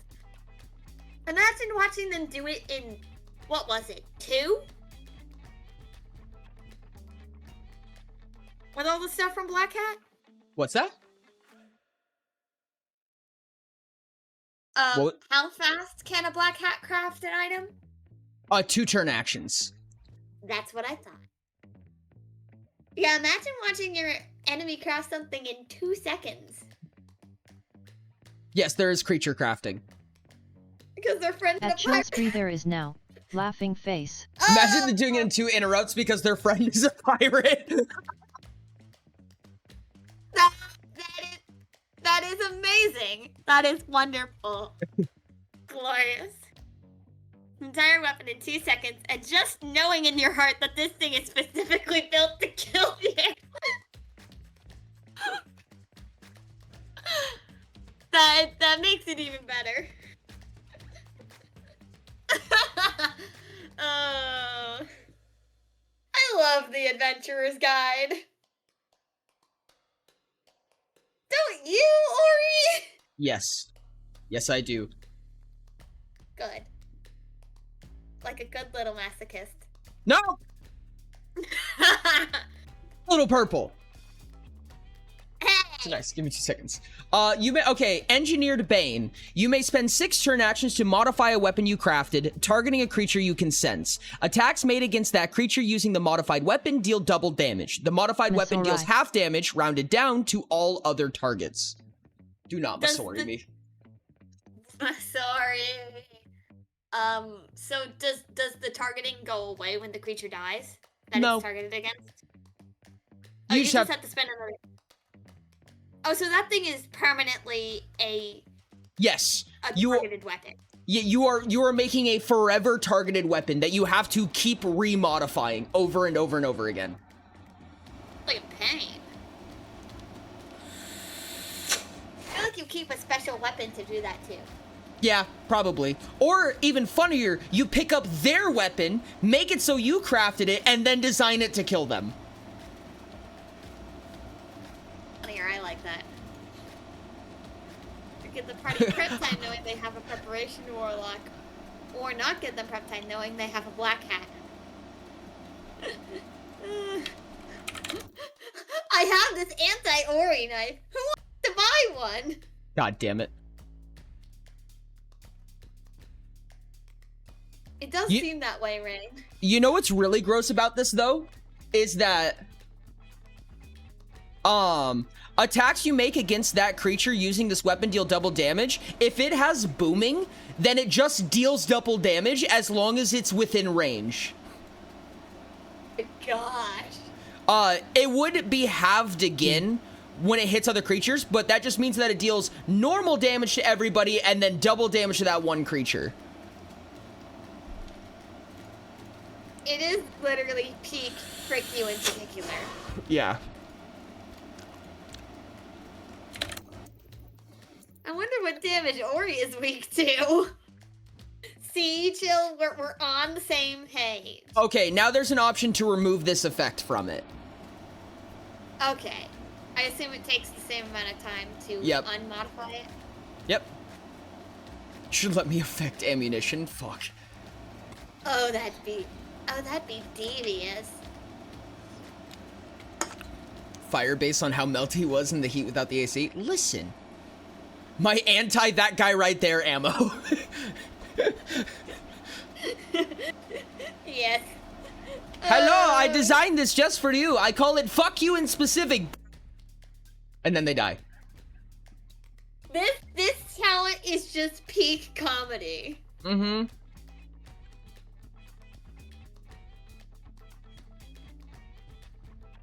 Fuck that guy specifically. Yes, exactly. Exactly, Moonshee. You get it. What can we do for the last one? I swear to God, Ty. I swear to God.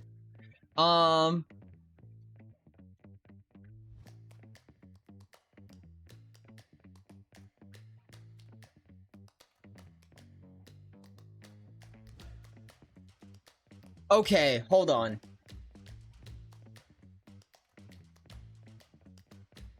this is a little bit quirky, but what about being able to shift the defenses of your armor? Higher stack limit /HJ.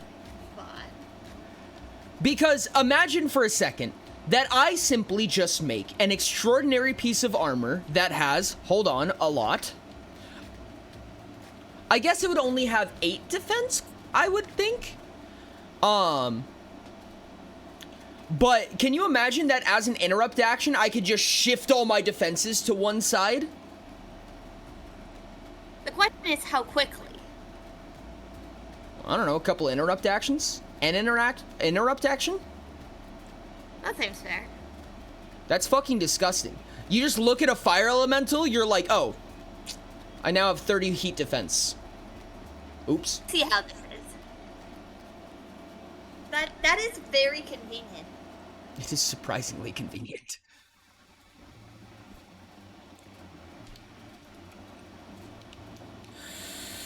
I don't know if that's good enough, though. It feels like one of those things that once you have, you can't live without. You spend 6 turn action to modify an item. If it depends what items effects mean. I think that would have to be depicted. Ori, that's incredibly good. What the heck do you mean? Okay.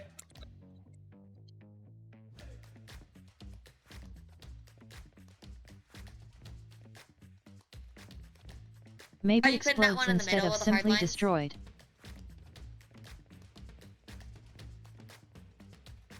Diamond me when I make enemies that only do 1 damage type.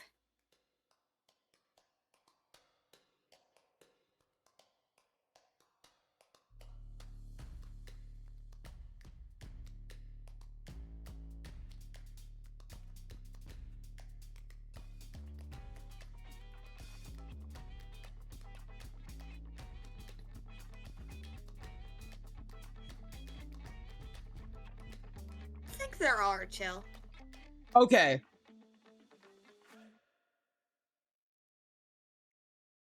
What do you got, Ori?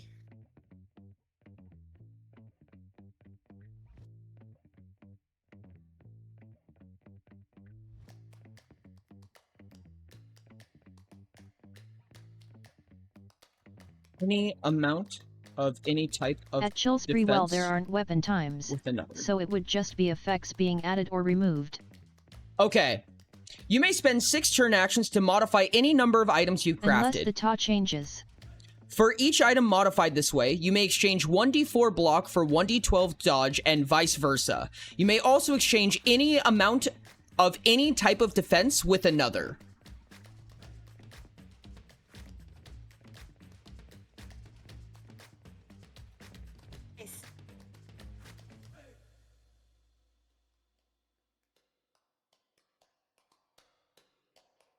These changes revert after 1 hour. I'm only adding the 1 hour revert so that the item stays, because like if you interchange physical defense costs more than defensive ammo an hour.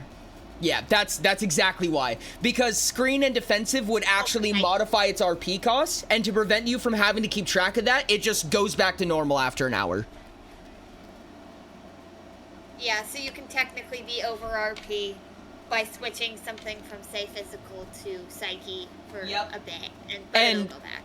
And block is more expensive on boots than dodge is, and vice versa for gauntlets. Yeah, that too.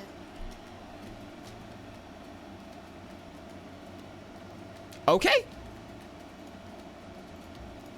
Yeah, we fixed the problem, Diamond.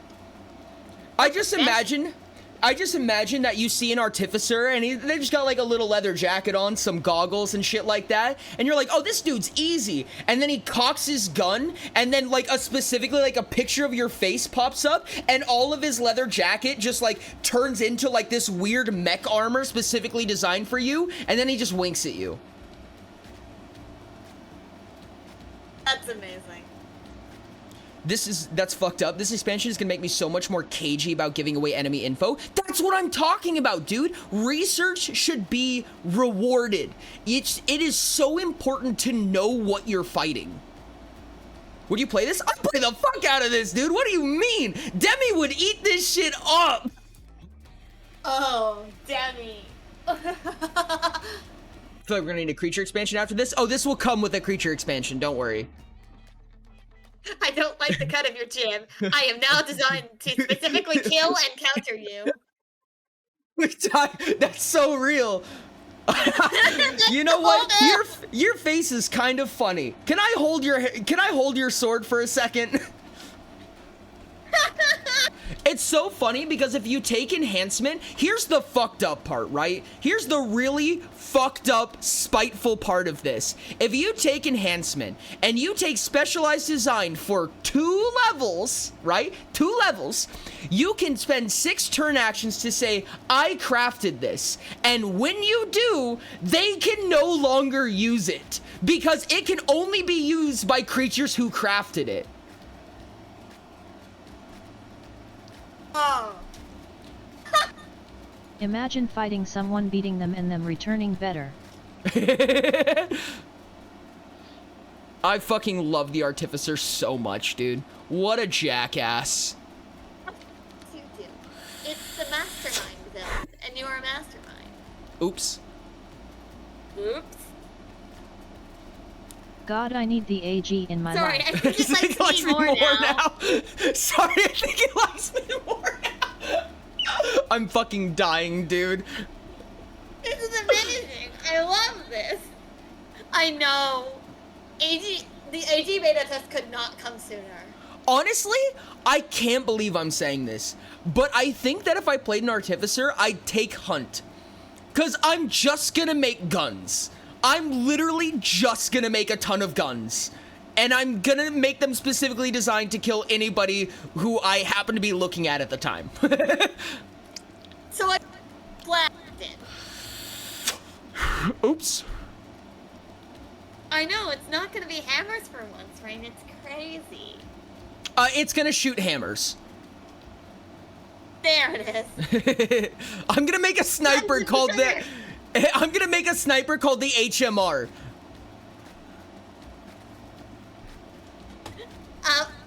Rain is purple facing you.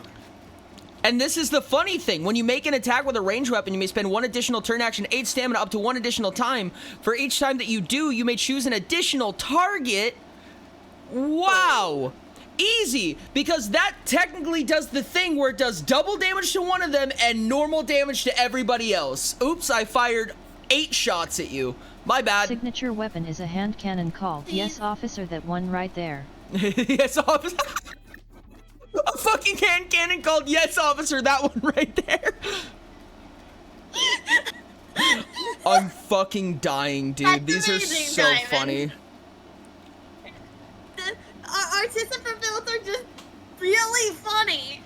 Oh my god, dude, I'm reeling at this. This is so fucking hilarious. Adventurer's Guide is gonna be so fucked up, dude.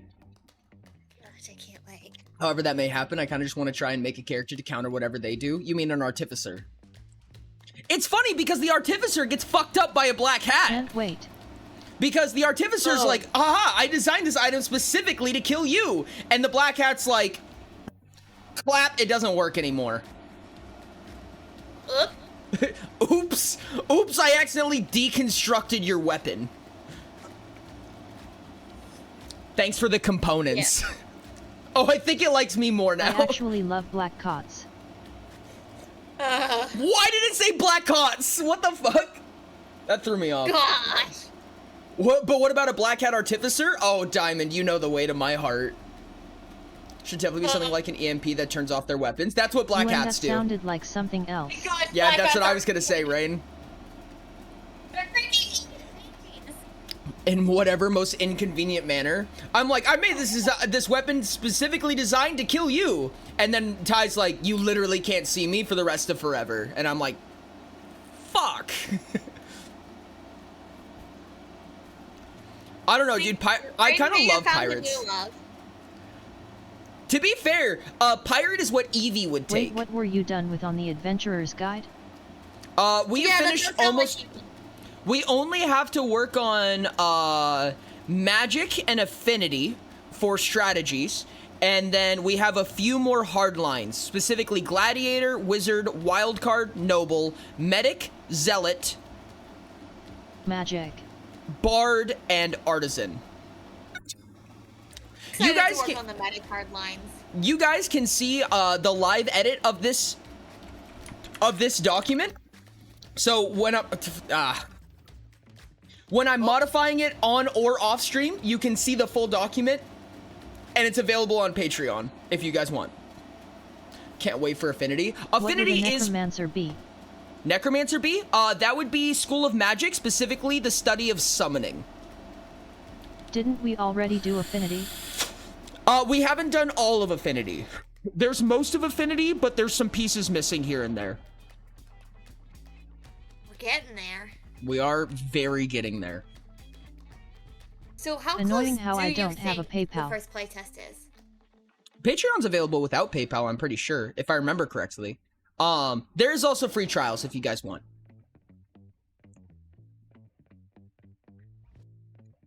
Okay, wait, Black Hat Artificer, you take Hunt, Enhancement, Golemetry, and the Structure 1 and just make a fort with minions and your big gun with some anti-that one mother hecker ammo. God, I love this so much. I think it's easy to say that the build potential is ridiculous in this game. I mean, that's the point, isn't it? There is? I'm pretty sure. Yeah, Patreon should accept just standard Visa. Like, I believe that they have their own, like, checkout service that doesn't use PayPal. Correct me if I'm wrong, but I'm nigh positive. Thank you for the hug. I have a copy of the first document. It is heavily out of date, but it was for free. Got me on that one, chat. Yay, hug. Laughing face. I have a slightly less heavily out of date one that I manually updated for a hot minute, and then I stopped updating it, so. Aha, I started working on it off stream. Yippee, you can't tempt me this time. All right, chat. I think that means that we're wrapping up for today. What a very productive stream, I must say. What a great stream. Thank you so much, Sky and Ty, for hanging out. I really appreciate you and your input and everything that you've done for the game. Thank you guys for being here. I love you guys. I'll talk to you the next time. Alright, yeah, thanks for hanging out. Thanks for stream. Can't wait to all eat that. up the VOD. Peace! Bye! Half cut off yelling. My bad. Chat, we're gonna be raiding out. Let's find somebody. Let's find somebody. Ooh, what do we have in game development right now?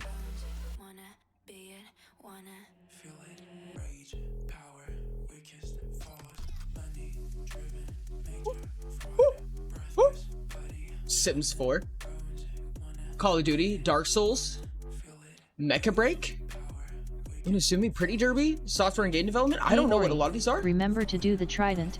Sad face. I know. All right, chat. Tie time. We're gonna be raiding tie time. Got a Discord message for you after stream sometime. Bet. Chat, make sure to copy that raid message. Oridon BRRR, Oridon the one in the pinned message if you're not subscribed. And Oridon the one with all of the Oridon emotes that it's saying out loud right now if you are. Copy that raid message, post it in their chat, let them know who sent you. Give them lots of love, tell them hello, show them what an amazing community you are. I appreciate you guys a ton. I'm so excited to see you guys tomorrow for Chat Decides. Tomorrow's Chat Decides, which is always super exciting. Thank you guys so much for being here. I love you. I'll see you guys tomorrow. Bye.